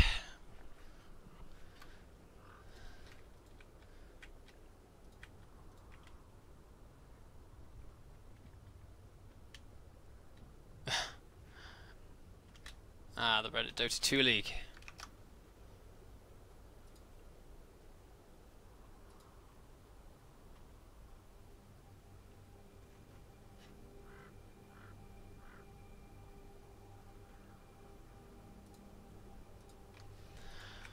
Right. Here is it. Rothwell. Rothwell.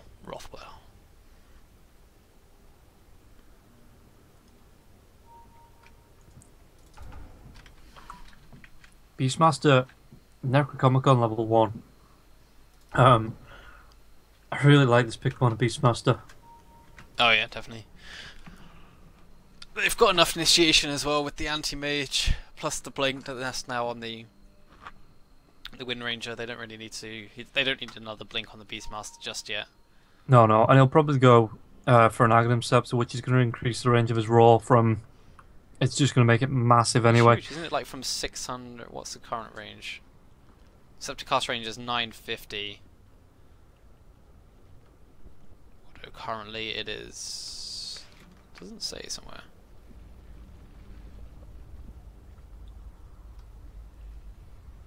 It's probably about 500 units. Yeah, and so even without the blink, you can still engage from nearly a screen away once that gets upgraded.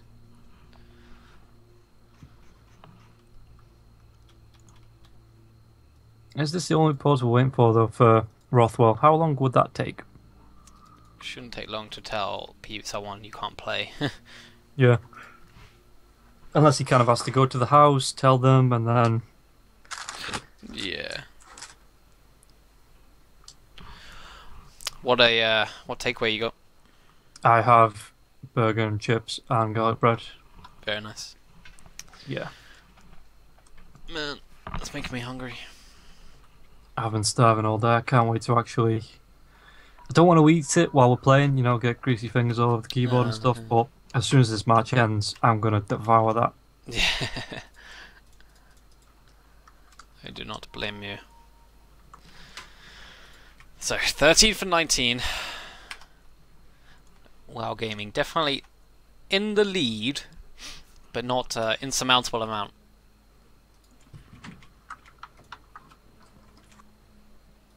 Aghanim Scepter will be the option for Undying here. We've seen that happen last game as well. You just sort of max the Tombstone first, and then by the time you got Ags, you'll have level 4 Decay. Yeah, I think it's the only way, not to make him effective, but because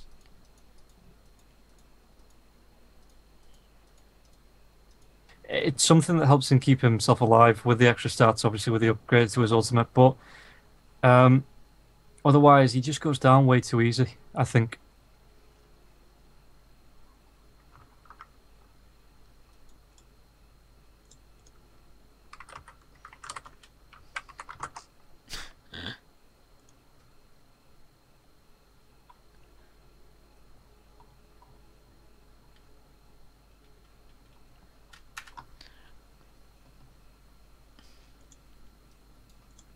And I've been disconnected. Hooray. Oh, you just been kicked. Yeah. Nice.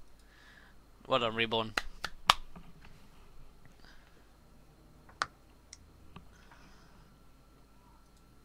And you're back in. Hooray. Let's have a look. I actually want to find these tournaments. Is it a professional tournament or an amateur tournament? I think it's under amateur. Yeah, that would make sense. Ah, there we go.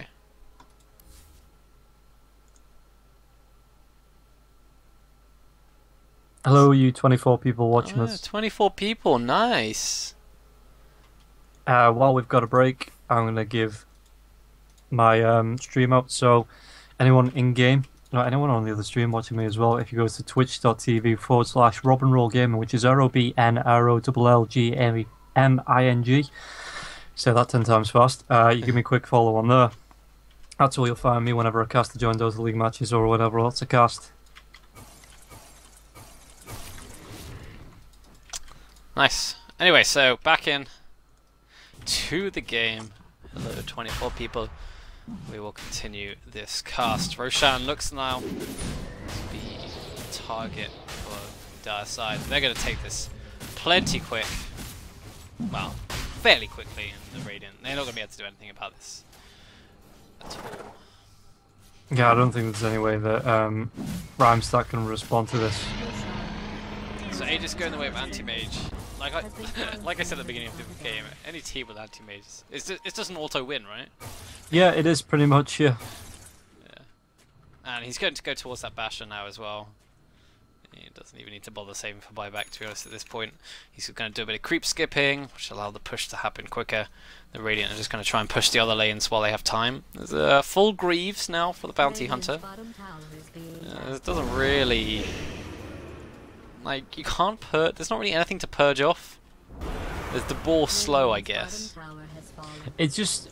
I think the main thing is it opens up another item slot. But why would you pick it up straight away? I feel like you'd be better off getting like a 4-star for a blink or something. Anyway, Undying now gets caught out, still alive and now stunned up. The Wind Ranger was stunned up by the Dragon Tail. The power shot comes through, doesn't catch on the Dragon Knight, but PTS coming in. The Mana Void doesn't get him off because Dragon Knight isn't that strong, but the Roar will have to be used to chase after the Dazzle as well. Are they going to be able to find any more? Bounty Hunter is, yeah, he's dead. Especially when the dust comes out. There's 3 dead on the side of the Radiant. On the plus side, the Battle Fury is finished. Yeah, Battle Fury for Ember Spirit. But yeah, going back to what I was talking about earlier, I think it'd be better off him going like a blink or full stuff over just going straight for the Greaves. I think that's a bit of a mistake. But the chaser after the Ancient Apparition, now the Searing Chains after the Sleight of Fist is nets them the kill easily enough. Although Invis Rubik has that Shadow Walk.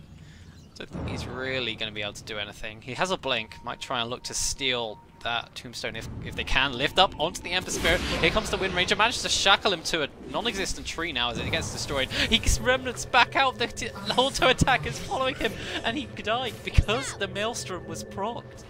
No way was that enough damage with just the physical damage coming out from the right click, but now good shackle onto the Dragon Knight, but he's real tanky. Here comes the Greaves, keeping up on nice and healthy. Beastmaster down to 33 hit points. The last decay is going to be enough to bring him down. But that's okay, I think getting the Ember Spirit, even for your Beastmaster, is an okay trade. Just that arrow, that one, because obviously it doesn't disjoint with the remnants, so that was clutch. That was RNG. He had been praying hard last night. Gaben. Almighty Gaben.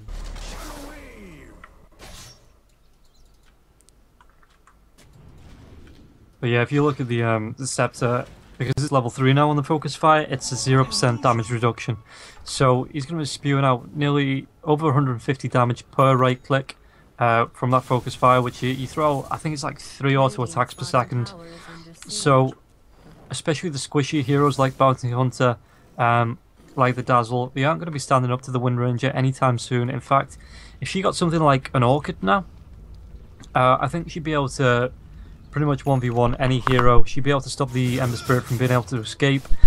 She'd be running the show, really. That's the only way I can describe it. I think you'd normally go for like a Daedalus now or something, wouldn't you? Yeah, anything that lets splash out that extra damage.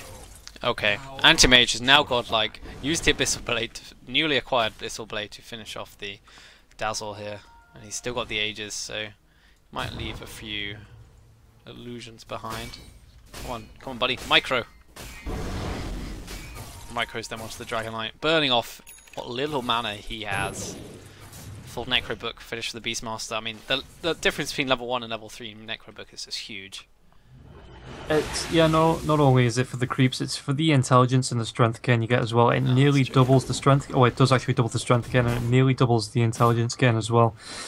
So, Beastmaster is pretty big now. He only has level 3 Necro Book and Boots of Speed, but you know, really, he's playing in the offlane. It's not like he's going to have 6 items at 26 minutes in.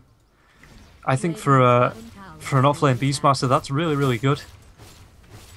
Yes, certainly acceptable. I mean, they do have a lot of tower gold, and he's 1 in 6. But now that they're going for the high ground, it's very important to have that Necronomicon, especially at level 3. The Anti-Mage clears out the creep waves. Now they're just going to wail on this tower. Everyone needs to come back for the Radiant Side to defend, but he blinks forward, goes on the Bounty Hunter, but Bounty Hunter goes invisible. He did use the Abyssal Blade as well. That's fairly important. He's got the Manta Style to get out these chains if he really wants to. The Ice Blood going forward is going to finish off the Dragon Knight. In fact, not even needed. So DK, no buyback now. They're just going to kill off this tombstone nice and quick. What does the Rubik have stolen? Oh, he's got Remnant stolen, and there comes that Mana Boy.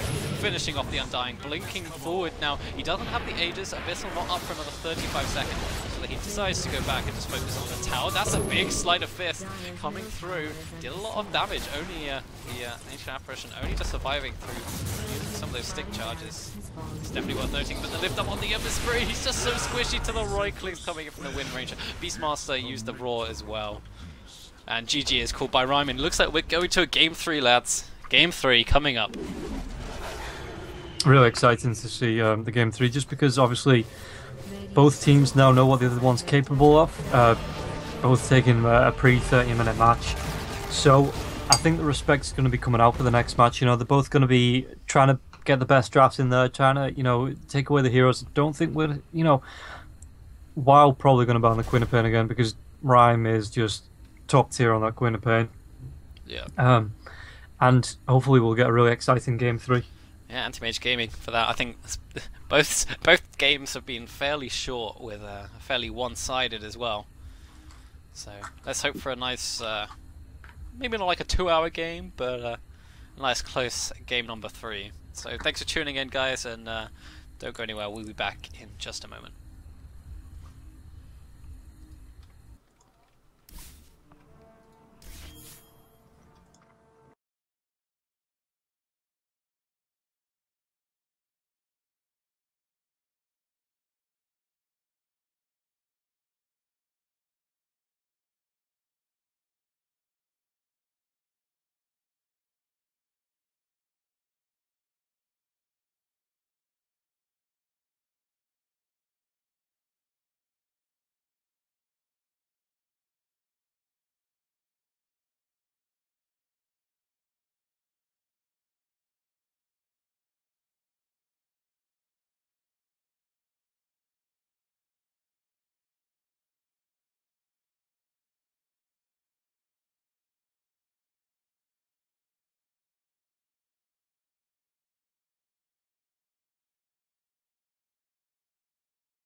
at all. Yeah. Right. That's a Queen of Pain ban from Rhymestack as well. So we started. Yeah, well, yeah. Cool. Woo! Lena. Interesting. Do you think it's going to be support Lena or a mid Lena? I'd probably support. I mean, she's still strong in the mid lane, but up against... I mean, no, to be fair, with the burst damage, she's actually quite strong up against the Wind Ranger, because Windrun doesn't do sod all against Light Strike Array or Dragon Slave. Yeah. Yeah, I think it's going to be a mid Lena. Most likely. Especially the Winter Wyvern doesn't have like a solid stun to set up Lena's LSA, so... Yeah. I think that's probably what we'll see. 10 seconds to go. 5 seconds. So yeah, this Wind Ranger Ancient Apparition, I wonder whether Rubik will be picked up again for WoW Gaming. I think Ruby could work quite well, even though there's only 2 heroes picked up. I think Ruby could still work quite well because of the Winter's Curse, the Cold Embrace, the Light Strike Array, as well as the Laguna Blade. It's, you know, They're there's all 2 so heroes good, there. Yeah. It would not surprise me to see the Radiant ban the Rubik next. They banned the Anti-Mage, which has dominated the UK Dota scene and continues to do so, as we saw in that last game. Oh, Darkseer being shown some love here, by being 4th ban. For like the 5th game in a row. I think it's been 5th ban most of the time, but either way. 10 seconds to go. So yeah, both teams have some decent synergies already. 5 Ancient Apparition kind of deters the Alchemist pick, so you don't have to ban it. Reserve time. But I do wonder I wonder if these teams have some secret hidden strategy going. Probably. I mean, the Alchemist ban out anyway, but Radiance pick. I'd like to see something different. Like, the first game the Troll came out, it didn't particularly work, but it was something different. Yeah. You can't hear those fireworks, can you? Nope. Good. And they go with the Ember Spirit once again. Dyer's pick. Shock horror. Yeah.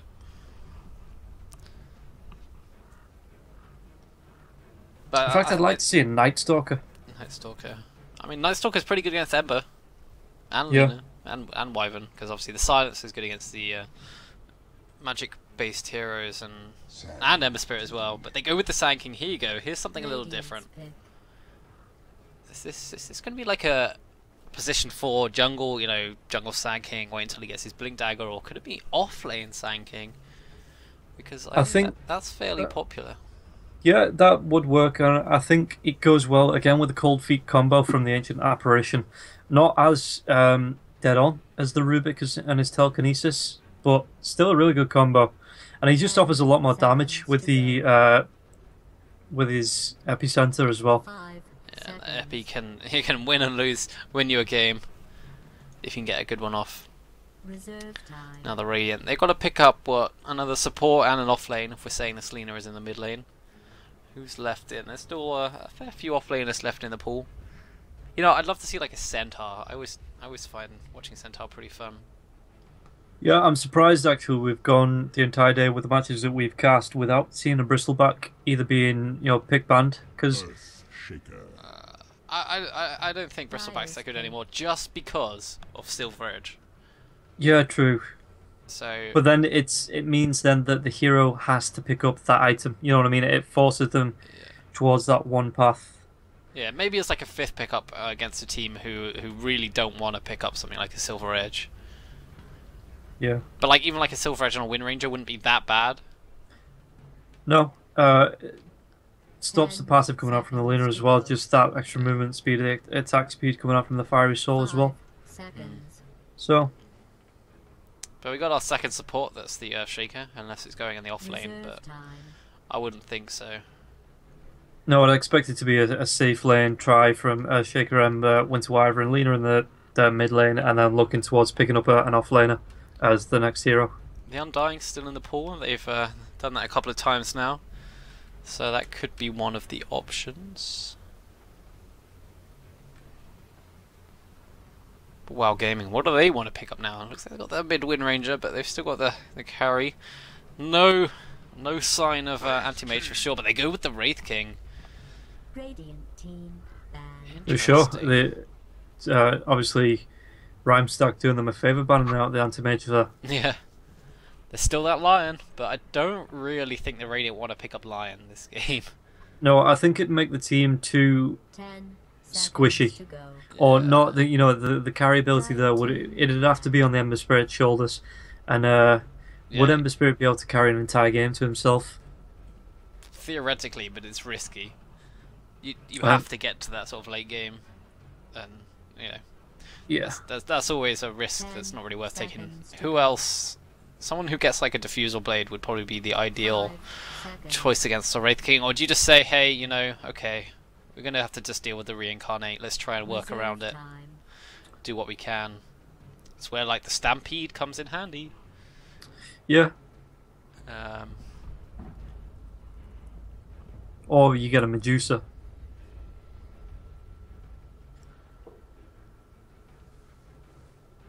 Well, for those interested in the other game, it looks like Xenex won their first game against whatever they're called, against Unmade 5.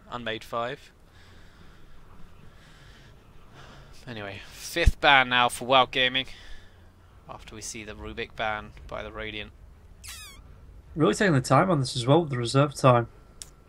Taking their sweet time. I guess they feel fairly comfortable with what they want to pick up next, so they ban out the bounty. They don't have to deal with that this time. Still, oh no, Slardar was banned out. There's no Slardar. There's still like Clockwork, but they go with Invoker. Invoker. So it's going to be an off-lane Earthshaker, I think, with a mid Invoker. And we were talking about what heroes would be good against the Wraith King. EMP from Invoker. Yeah, that's true. It's pretty good, let's just face it. But all of Wraith King's mana. But Invokers can sometimes have a bit of trouble in the mid lane. But should be okay against the Wind Ranger, I think, because... Well, because what you see Invokers do nowadays is they get a couple of points in Exhort, so they have Alacrity to give them the right-clicking damage. And then you can build into that Quaswex build with the EMP Tornado. But the thing is, Wind Ranger is... I think what Invoker lacks is like a way to clear the creep wave quickly. I mean, Wind Ranger does have Power Shot, but it's not that good at clearing the creep wave.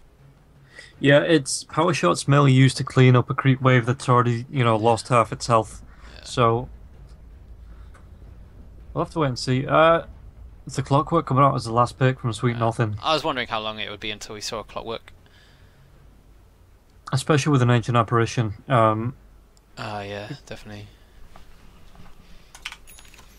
It's really good ganking. Get that hook shot. Say, look, AA, fire that Ice Blast over here and we can get a kill. This should be interesting. Easy peasy. And it's going to be a Rhyme Invoker. I imagine he's probably quite good at this hero. I mean, even if you're not, you can usually wing it. Just press buttons like it's like playing Guitar Hero.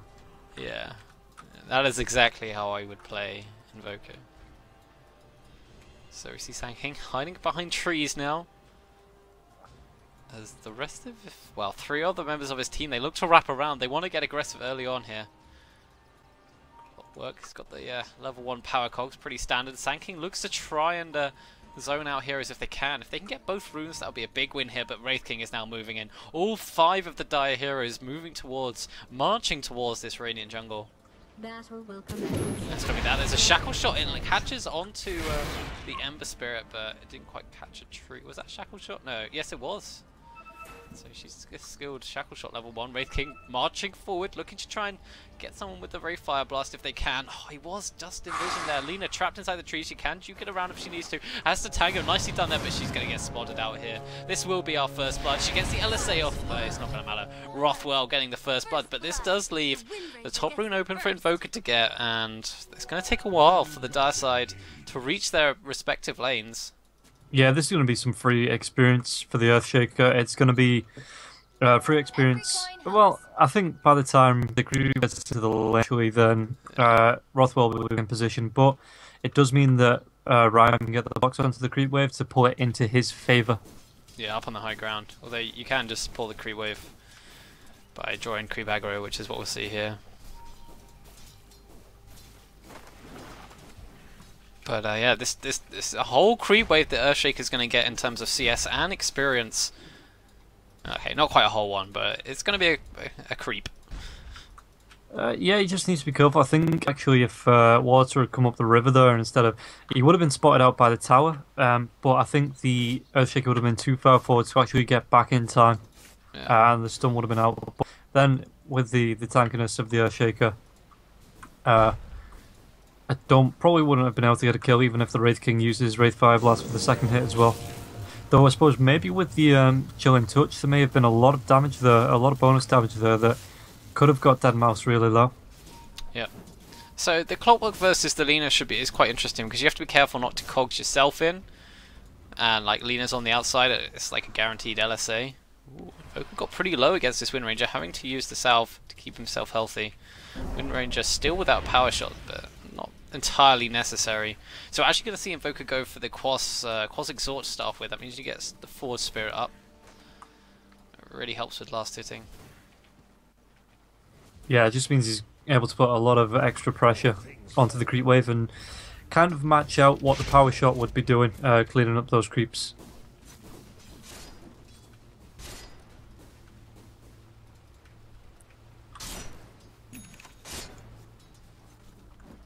And this Ember Spirit I don't think has missed a last hit yet. Sitting at 11, 3 denies. It's pretty sweet. And I suppose when the Clockwork only really has his Rocket Flare to contest, you know that he's not even skilled up yet. Yeah, no. He's going for the, I think getting at least 2 levels in the Battery Assault is really handy. Because it doubles the damage from 20 to 40. So if you do manage to catch the Lina out on her own, although in the mid lane, I'm going to end this talk in a minute as Invoker might be getting caught out here, but Sandking, he can be seen. There's a Sentry Ward down. Could this be our second plug? It is indeed. Marine Ranger moving forward. One more right click onto the Invoker if he can find it. He's going to set up the power shot with the Cold Embrace. One more right click should be enough. Not quite enough. One more. I keep saying one more. One more is going to be enough. And the Winter Wyvern is the only one left alive at the moment, but the right clicks onto the AA. AA is having to run away for now. He's taking a fair bit of damage from the Winter Wyvern. He's moving away from the creep wave from the tower, but in comes Cook. Doesn't need to land the LSA, I don't think. Is he going to go for it? He's going to get stunned up here if the Lina's not careful. The Jukes now from AA is pretty good. I mean, he was dead whatever, but Lina took a lot of damage there. I really don't know why he didn't just run back up this way and come back through the river instead, opting to go to the right and straight into the Lina's path. Yeah, I think he was possibly worried about a TP in like here, but there was no TP. So you're right, he should have done that. Well, what are you gonna do? Earthshaker's found some decent levels now. He's 3.5. In this top lane, he's got his boots. Using that Fisher to CS, but now there's no Fisher. The team's going to go in. The Burrow Strike is only level 1. It's not enough. I don't think they can get the Earthshaker here anyway. They're going to try and body block him up. Throw down the Cold Feet with the Chilling Touch. It's quite a lot of damage. Sandking taking some tower hits, but the Wraith Fire Blast more than enough to finish off that very low Earthshaker. So they do kill him in the end, even if it wasn't quite as smooth as they would have liked. And now Wind Ranger was cold snapped up, but she's waiting for the rune. This is dangerous move as Invoker's now got a DD rune. Stunned up, Wind Ranger is in a lot of trouble. Not even needing that Sunstrike. And Greedy's plays coming out there. There's Invoker now moving forward onto the Sand King. Where's the Cold Snap? Cold Snap up in 1 second. Sand King trying to dodge what he can. One more right click. This DD on the Invoker has secured himself 2 kills now into a double kill. Yeah, it increased in the damage. Just the extra damage coming out from an Exhort as well. It looks like it's going to be a Hand of Midas build from Invoker. Yeah, pretty standard stuff there. Top tower is under attack. He put himself a nice observer ward to give him vision during the night time. That's what you need, because he is a greedy. Meanwhile, actually, bottom lane looks like Clockwork's actually going to go on the Light Strike away as well. The Dragon Slave comes through. Winter Wyvern's there. No split blast just yet, though. It wouldn't actually be effective because he was nowhere near the creep wave. But two more right clicks. Yeah. And Sweet Nothing actually gets away. That was actually really smart plays from the. Sunstrike! Oh, he stopped and walked straight into it! Oh, if he'd have stopped for 1 second longer. Yeah, he was like, okay, I'm going to stop this, try and duke out that Sunstrike. But he knew it was coming as well. Just unlucky. luck on Invoker's side. Luck on Invoker's side there. But yeah, going back to what the Invoker was doing, dropping that ward, it's actually because with Rhymes such a firm, greedy hero.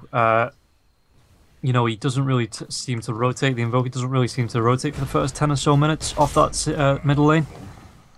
Okay, Wraith King actually goes down after he finishes off the Earthshaker, so Earthshaker doesn't get any of the experience from that. But that is you losing your carry. For an Earthshaker, yeah. Not good. Yeah, which is not the best in the world. But yeah, let's try the third time lucky to finish this sentence. I'll do it short and sweet. Invoker doesn't rotate off the mid lane, so he needs to vision himself safe because he is vulnerable to ganks because he doesn't rotate. So that's what you need to be looking for as an Invoker to keep yourself safe. And that was a lot quicker than the first 2 times I tried to say it. Yeah. Meanwhile, again, top lane, the Earthshaker, is he going to go down? The Ray Fire Blast doesn't come out? No, but the Invoker actually TPs up. Sunstrike, just enough. It's actually split, so it looks like it was the siege, the range creep actually that got the last hit onto the Wraith King. Crazy. Oh, Earthshaker's overextended himself here though. He was looking for the kill on the Ancient Apparition with the Fisher, but the Sand King rotated in. And because he was already low on health, that was an easy kill, but still, he's doing okay. The fact they managed to kill the Wraith King is a really big deal. It was good Invoker rotation. Here we were saying he likes to stick in lane, but it was really good that he had a TP that could do that. Yeah, Sunstrike coming out, actually gonna, with the Cold Snap, gonna do a lot of damage to Rothwell. He does get his wind run off, so he's gonna stay alive. And the Curry's gonna take the bottle off him, so by the time it comes back, you know, he'll be able to heal himself straight up. And it'll be just in time for a rune as well to refill, it looks like. Radiant structures have been fortified. Yep. So, and this Ember Spirit has been left fairly unscathed. He's going to zip him back up into this top lane. Clockwork has only died once yet, and they're going to throw the remnants forward. He's going to trap himself into with this Ember Spirit, which is not what you want when he's got that level 3 Flame Guard up. That's an easy kill there for those heroes there, and we see Sunstrike once again. The skills coming out from Invoker, the skill shots proving on point. Yeah, and even though the Ember Spirit is there, that he's looking towards that position 1, the Invoker, I think it's going to be doing a lot of the engaging, a lot of the magical damage. So I think WoW needs to start looking towards shutting down Rhyme. While the Invoker is getting, the Ember Spirit is getting free farm, Invoker's just finding these kills with the Sunstrikes, and he's getting massive. He's got his hand on Midas now, which means he's going to be able to play, get ahead with the extra, obviously the creep with the hand of Midas. So WoW need to start looking. They need to weigh up their options, and they need to either start to rotate onto the Ember Spirit or rotate onto the Invoker, but they need to make a choice. Yeah, and now with Clockwork has level 6, this might be the time for them to do it. You get a hook shot on the Invoker, Wind Ranger, they can then follow up with a Focus Fire. You should be able to bring him down pretty easily. Yeah, and it's before the Invoker. He's not got a point in Wex yet, so this is before the Invoker's going to be able to use his Ghost Walk. So, you know, it makes it a lot easier when an Invoker doesn't have a Ghost Walk to actually gank him up.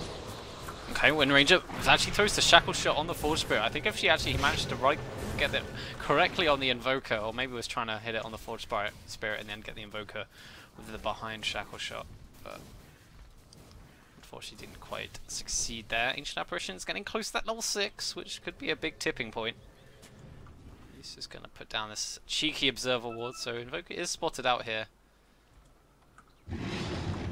Weapon goes for the nice cold embrace there.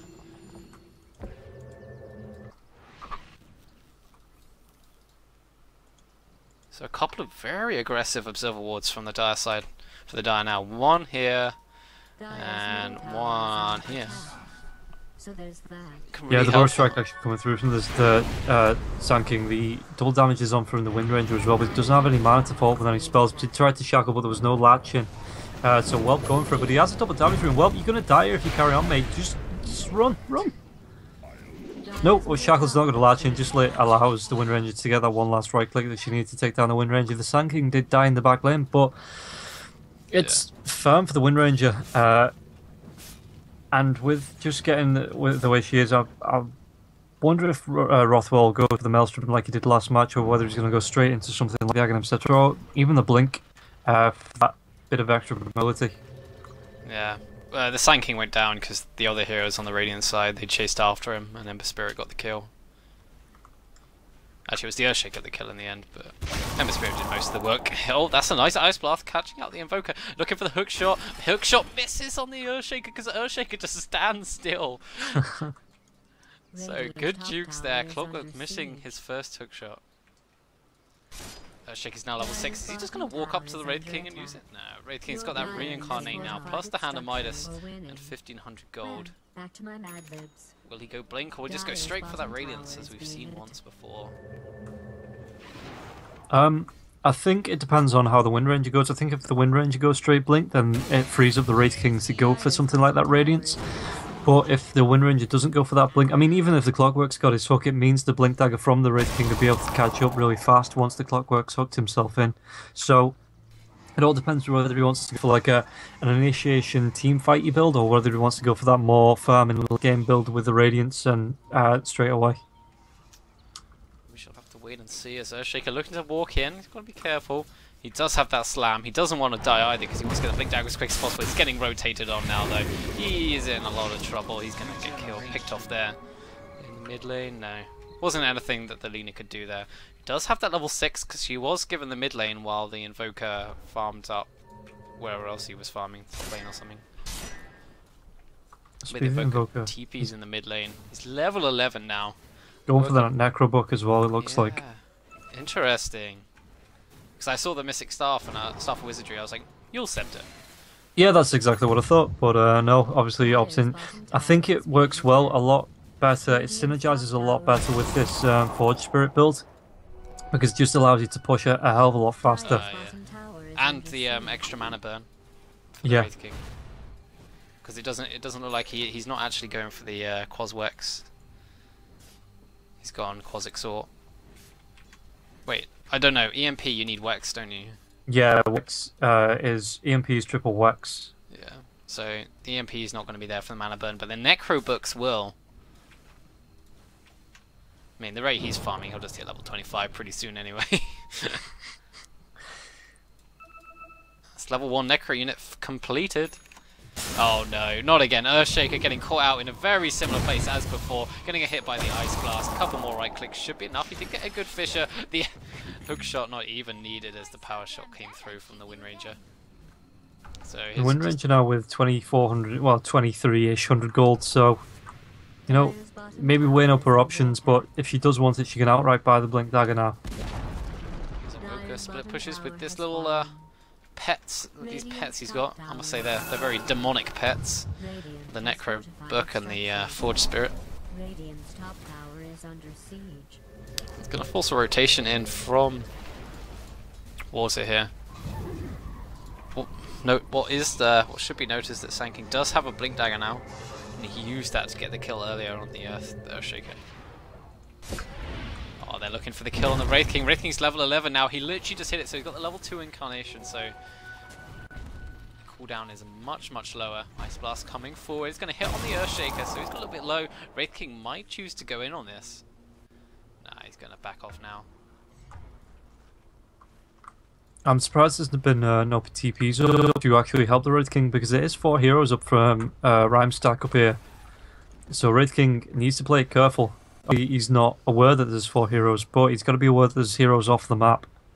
Here comes the Cold Snap onto the Wraith King. Oh, it's just zoning a little Cold Snappers now as Lina rotates around looking for that LSA. Does manage to get it to the hook shot. The counter initiation, 2 heroes trapped inside the cogs. There was the Echo Slam being used. Big lots of damage. They finish off the Wraith King now. Cook still surviving. The Ice Blast coming through. It's going to be a double kill because of it.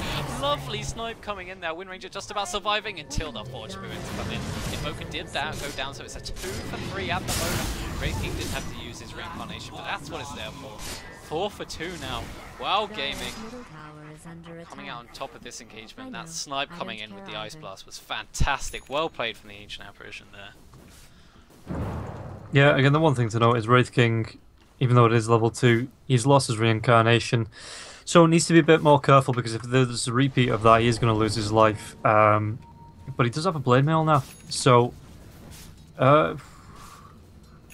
okay, so not going for what we were suggesting. Nope.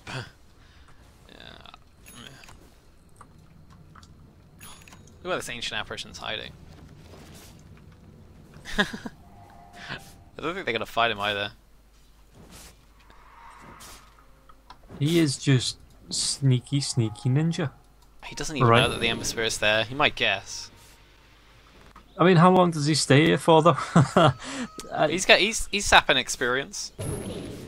He's going to get his level 8 off of this. Throws out the Ice Blast. Where's that going? Going mid. Trying to stop Rhyme pushing this out. It's going to help a little bit, but where's the rest of the backup? There's Wind Ranger coming in. He's got that power shot if need be. But he's not going to use that, and AA is just going to TP himself out after being Searing Chained. But this Ember Spirit is getting pretty... Actually, I think he's finished. Has he finished his Battle Fury? No, he's very close. Just needs the Mana Stone, or Mana was it Void Stone? Void Stone, yeah. And if we take a look at the Invoker now, that's a level 3 Necronomicon coming out on the courier. Oh, just coming out. Where did he get that from?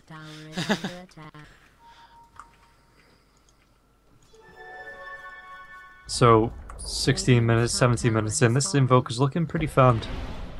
Thanks to his Hand of Midas, as well as the pushing potential with the Forge Spirits, as well as the Necronomicon units. Oh, a smoke wraparound coming in from the Dire side. Now they're looking to try and catch out someone if they can. Here comes the Epicenter. They're going to absolutely try and blow up the Ember Spirit. Ember Spirit does have enough to get out there because he had the Remnant.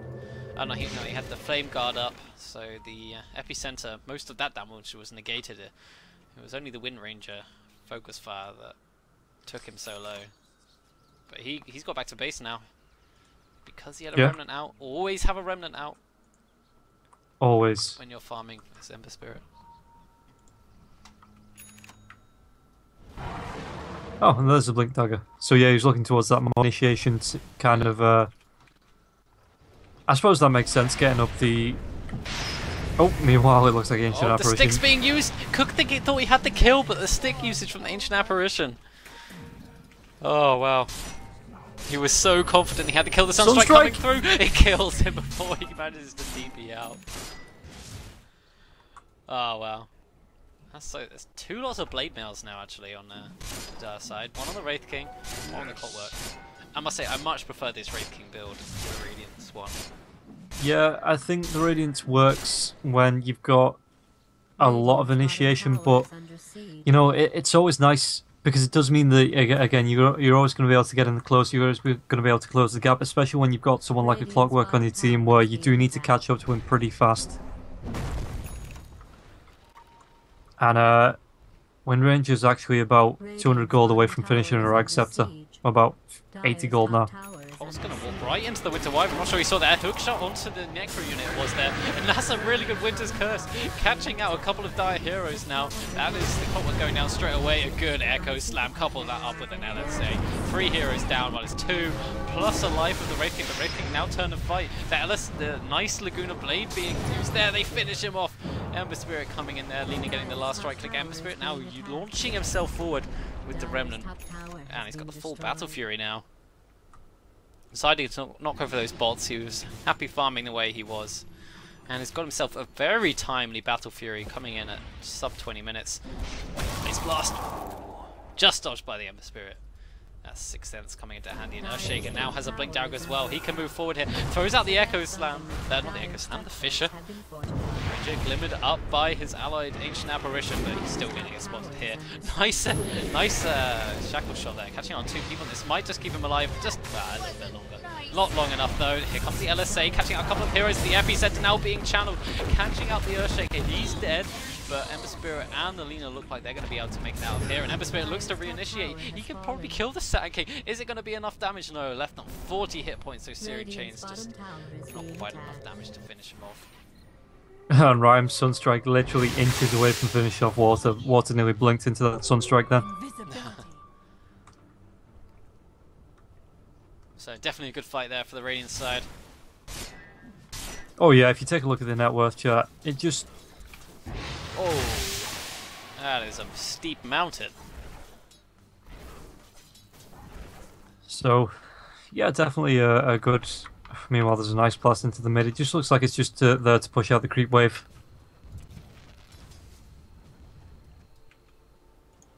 Radiant's middle tower is under siege. Sand King, it's going to be going for a 4-staff now.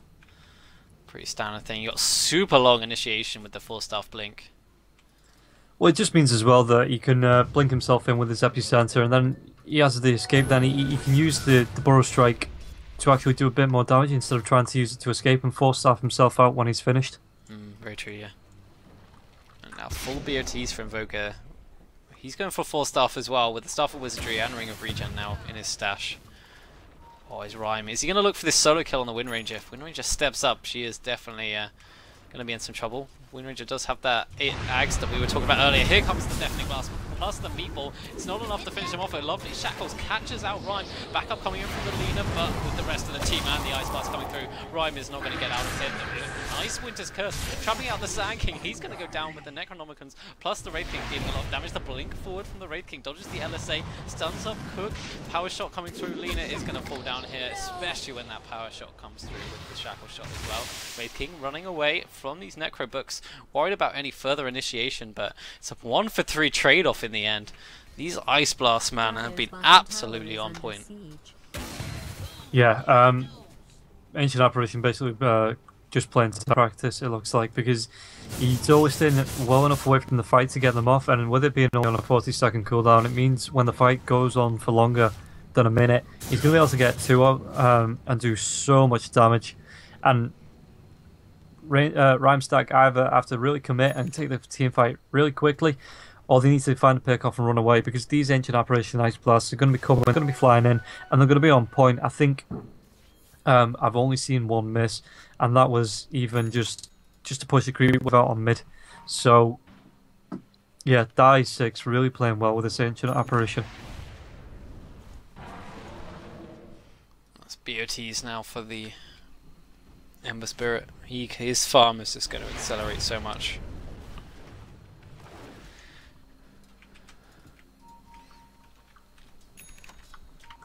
The fact that they did manage to pick off the Invoker is significant. Like, that was probably the biggest kill.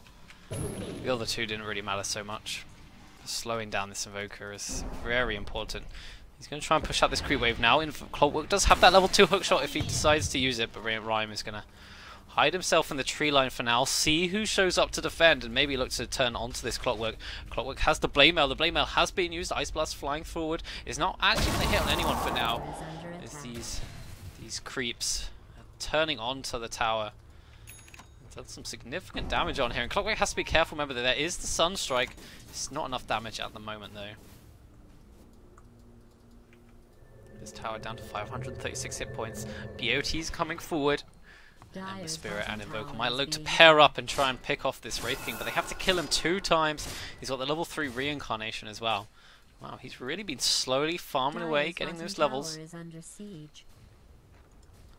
Yeah, just to note now that Invoker's actually got 1 point in Wex. It's not going to be a massively strong EMP, but if he wants to use that, it is going to be 175 mana burned. He's got an Invis rune here. He's going to walk underneath the Sentry Ward. Oh, he's got to be careful. Is there any more Sentry Wards? Any more sort of detection? There are 3 sentries on the Ancient Apparition, but he wouldn't have been able to chase and catch up.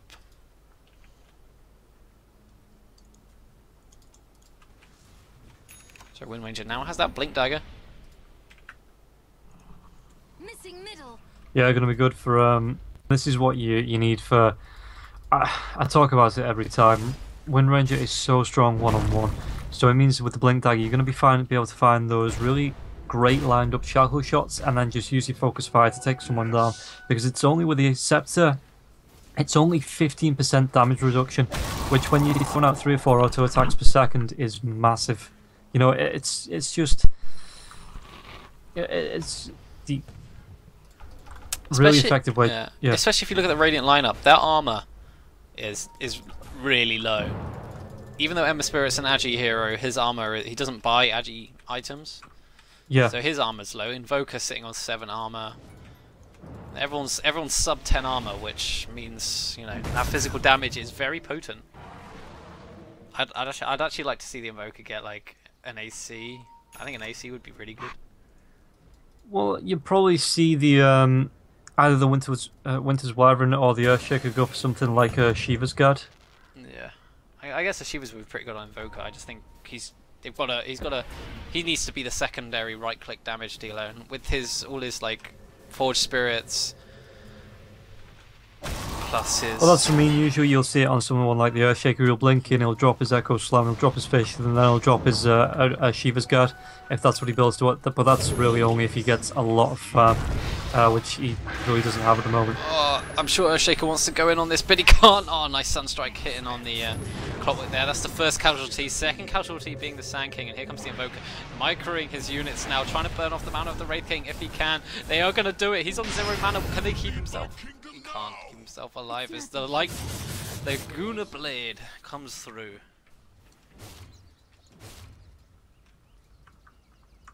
And that's 3 down on the side of WoW Gaming. Yeah, this will be a tower falling as well. Good Ice Blast. There's nothing really to follow it up though, so. Rhyme noob. He's not controlling his creeps. Has fortified its structures. He's just showing off at this point. He's like, I don't even need those Necronomicon units. I must say, this Clockwork has his hook shots have been subpar. He's been missing most of them, which is unfortunate. Maybe he's not warmed up with the hero, or he's just having a bad day. But I think if he could land a couple more hook shots, it might change the fight around a bit. Yeah. I don't normally like pointing out bad plays, but when it's important to the game, you kind of have to note them. An Ember Spirit now could be the choice. This could be a hook shot to redeem. No, unfortunately, there was a remnant. Ember Spirit doing Ember Spirit things, keeping himself back. And this just opens up the top lane for Rhyme-Stack, because WoW just wasted, apart from the Wraith King then, WoW just wasted so much time looking for that kill. It'll take them a while, unless the all TP up, it'll take them a while to get back into position. Sunstrike comes into the Roche pit, so they know this is going on. Instant TPs into this mid lane, so they're going to try and, die doing the right thing and just backing the hell out of there. Ice Blast goes forward, just trying to push out this mid creep wave.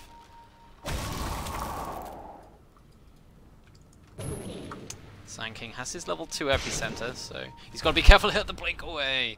Shaker not managing to get that enchant totem, but he's force-staffs himself away after getting hit by the Fissure.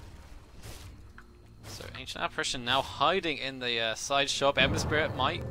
Okay, I thought he was going to walk there, but he just throws a remnant down. This is the thing now, that WoW, they need to be throwing those rocket flares into Roshan, because he's on nearly 9,000 health, back to full health, but it doesn't stop with the rest of Rhyme-Stack being around. They could try and contest that. Yeah, so no outer towers now for WoW Gaming. This is making their map a lot smaller and the Radiant's a lot bigger.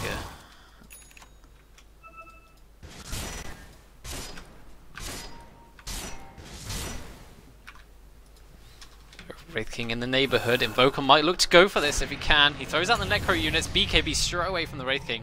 Baiting out this 10-second BKB is very important. He's just going to TP himself out because he knows the danger that he's in. Meanwhile, though, by the secret shop, Ember Spirit is gonna get caught out, but nice use of the Glimmer Cape coming out from the Lina. He's keeping himself alive by using the Remnant forward, and that's a few heroes going down. Ember Spirit is gonna get out as the Wraith King blinks forward, can't get the Wraith Fire Blast. Earthshaker for 3 heroes is more than worth it. That Ember Spirit just about getting out. He got 4-staffed, he got Glimmer Caped. Good teamwork there. That is what supports do.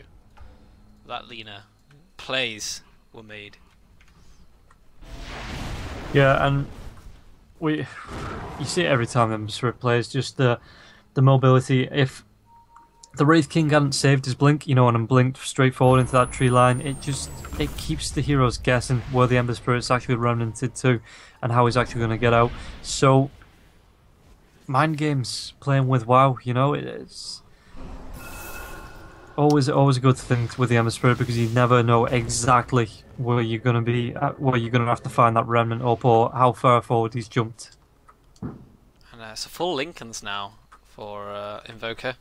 That's going to block the likes of Shackle Shots, Wraith King Fire Blast, the stun coming out from the Sand King. So I think Lincoln's is actually pretty smart, because you don't really want to get like a BKB on Invoker. But it's a sort of nice defensive item, gives you some stats. The regen's nice as well. Good against these single target spells. Blocks against. I mean, realistically, what you want to be looking at it for is the Shackle Shot, as well as the Sand King's Burrow Strike in, as well as the Ray Fire Blast, because a lot of the engaged spells are single target spells. Ancient Apparition gets picked off. Solo picked off the 4-star forward by the Clockwork, trying to trap people in, but it's put him in a very dangerous position. BOT forward now from the Ember Spirit, backing up his team. Clockwork is dead and gone. And this could be a push down the mid lane, coming up from the Radiant side.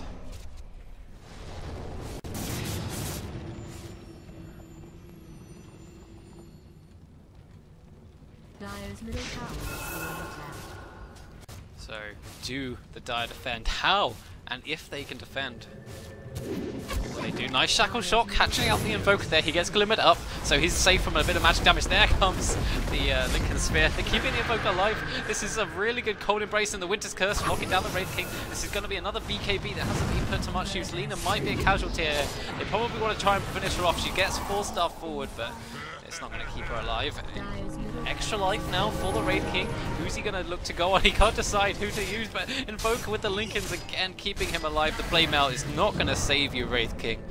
And Ember Spirit, BOT's back after leaving a Remnant behind, so they can continue this siege. This melee barracks is not long for this world, I'm sure. Clockwork looking, he's getting a nice angle on a hookshot if they can. Just delay the push if possible, but with the Ember Spirit here, level 20, the Sunstrike hits the Ancient Apparition down to 300 hit points. These Forge Spirits doing some work onto the tower. Melee barracks goes down, and so will the range barracks. The Radiant will look to back themselves off now. Ice Blast flying forward. It's gonna hit on the Earthshaker, but that's all. Another Cold Embrace on the Invoker. Yeah, I'm not actually sure if the Wraith King panicked when reincarnated there, because he must have known. That was the second time in about 10 seconds he tried to throw the Wraith Fire Blast onto the Invoker. Oh, but Invoker in some trouble here. That was a really good hook shot from the Clockwork. All the crap I'd been giving him, but the Cold Embrace once again from the Winter Wyvern. Can they keep the Invoker alive? He throws down the Necrobooks, goes into Ghost form, and he's going to be okay for now, unless he can get the stray power shot. Might be able to clip him, possibly. I don't know. Ooh, Clock Shot does. Clockwork does manage to force himself forward, pushes back the Ember Spirit, but to no avail. Long range Sleight of Fist there. He is now on a dominating streak. He actually went for an MKB. I mean, it's extra damage. It means you can hit the Wind Ranger. Yeah, that's what I was just about to point out. That it just means that the Wind Run becomes ineffective. And there's no real way that Wind Ranger can avoid any of attacks. You know, okay, I always go back to it. 1 versus 1. I still think the Wind Ranger wins because of the Shackle, because of the Focus Fire. But it just means that when the Sleight of Fist comes out, when the our team fighting, that the Wind Ranger is not going to be able to avoid his attacks, and it just means he dies that bit quicker. Blade on the Earthshaker, look to now turn and onto the Wind Ranger. That's half her health down already. There's the Sunstrike coming through. It's more than enough. Great combo up by the team, and the blink dodge of the fire, the Wraith Fire Blast. And these guys are playing so well. Yeah, that was the stun lock that I was talking about onto the Earthshaker. Earthshaker might have got a bit too far forward here, taking a lot of damage. Ember Spirit looking to maybe try and help him out if he can, but yeah, Earthshaker can force-staff himself forward and use that Shadow Blade nice and defensively. Wraith King has to be careful. If he burns his first life, he does eventually go down there. Glimmer Cape isn't going to save him. That's his first life though. Fisher locking him out there. Here comes the nice Ice Blast. Doesn't catch on the Earthshaker. Does get the Ember Spirit, so he's got the debuff. Nice two-man shackles there. Forced out forward by the Earthshaker. They managed to quickly pick off the Ancient Apparition there. He was, although felt like he was invisible, he was not, because the Necronomicon Warrior gives you true sight. There's 2 heroes down already. Another great double shackle with a Sleight of Fist. Or Searing Chains, I should say. But they are fire shackles, let's face it. Here comes the epicenter of the Sand King, but he can't go anywhere because of that Sleight of Fist. Searing Chains once again. Earthshaker's still alive underneath the invisibility. Invoker gets trapped out with the Winter's Curse on the Wind Ranger, locking down these 2 heroes. Here comes the Meteor now. The Laguna Blade catching out the Wraith King here. Nice Sand King usage there. Using that burrow, catching out 2 heroes, 3 heroes it was actually. Lina, Invoker and Earthshaker all very low, but they're all still surviving. The power shot comes through, catches out the Winter Wyvern. Now back in is the Wraith King. Nice Sleight of Fist dodge of that Wraithfire Blast. And they will have to be very careful, both Dire and Radiant, in precarious positions. Yeah, if you notice as well, the Wind Rangers had to go for a BKB, which isn't a very Wind Rangery item. Not really something you want to be evading fights with your Wind Run, and that's how you want to leave it. You want to be building into a lot of damage. So forcing it to spend the 3,000 odd gold to go into a BKB is really going to slow our effectiveness down. Yeah, you kind of almost have to go for it. There's just so much lockdown on the Radiant side. I'm just curious. I want to see how many people are watching.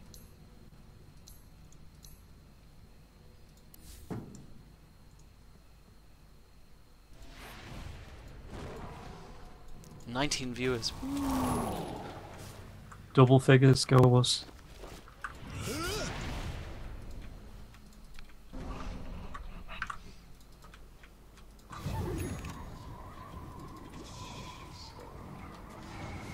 So Daedalus now picked up by the Ember Spirit on top of the MKB, on top of the Battle Fury. He's a pretty fat guy. He's 5-0 and 12. No wonder. He hasn't died yet this game. Some pretty impressive feat. And this Invoker is also... Everyone on the Radiant side is just so far ahead at the moment. We look over at the graph. Net worth over 25k. And over 25k experience as well. This is sad times for the Dire side. Remember, they're not out of this tournament if they lose though. They're down to the lower brackets. Losing the lower brackets because this is a double elimination tournament. You are out of the tournament. So we're already like well over halfway through. Actually, yeah, we just... This goes into the semi-finals match now, so... I'm not actually sure how this works. It looks like we're just waiting on the loser of the next match. Yeah, probably. Aegis picked up by the Ember Spirit, so he's if he dies once, he probably won't die a second time. Wraith King using that Blade Mail is going to stop a lot of the damage from Invoker for now, but as the Blade Mail wears off, he gets forced off forward by the Sand King. The Sunstrike is going to be off target. Times this has been on target, and Invoker now has the Aghanim Scepter. Whew, quickly blowing up that poor Ancient Apparition, and the barracks will be falling fairly shortly unless the Dire can mount some sort of super offensive Sand King. He was looking for an Blink Epicenter. There's the Echo Slam coming from the Earthshaker, catching out and destroying that Clockwork straight away, but this is the Epicenter we were talking about. It seems fairly ineffective though, and the Laguna Blade coming through, blowing up and that was the Sand King dying there, and GG is called from WoW Gaming. Soupstack is going to take this 2-1 to move on to the... I believe they're going to move on to the winner bracket final. They will be playing up against the winner of Zenex and Unmade 5.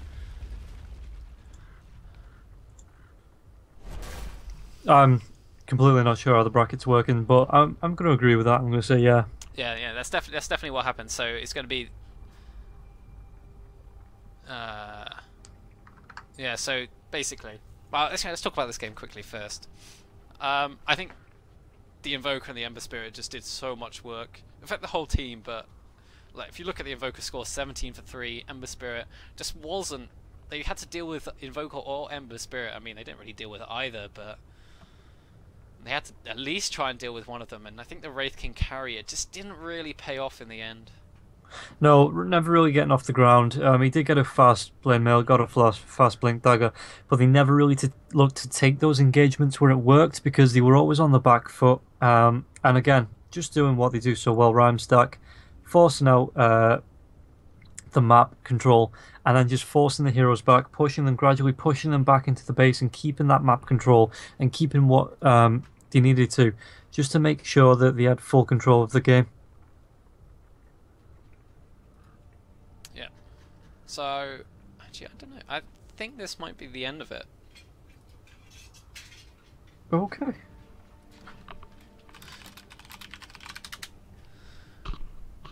I just want to try and get some more information for you guys to make sure you guys can watch the games tomorrow.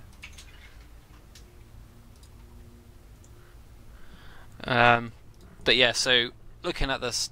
The brackets we got, so we'll have the winner bracket final, which will be the Revenge of Ross playing the winner of Xenex and Unmade. We'll have the loser bracket, I guess, semi-final, which will be For Love Int playing against the loser of Xenex and Unmade, and WoW Gaming, who we've just seen, will be playing against the winner of Alien Team versus 5 Meepos 1 Cup.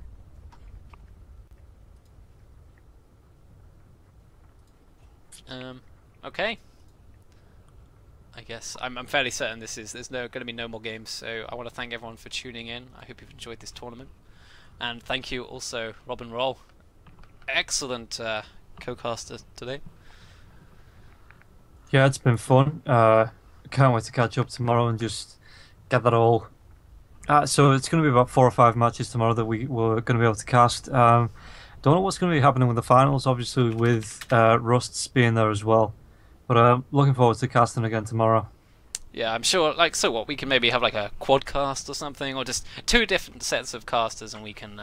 oh yeah, a finals discussion between the 4 of us would be, chaos, but it'd be, it'll be hilarious. But yeah, I look forward to coming back tomorrow and getting back on with it.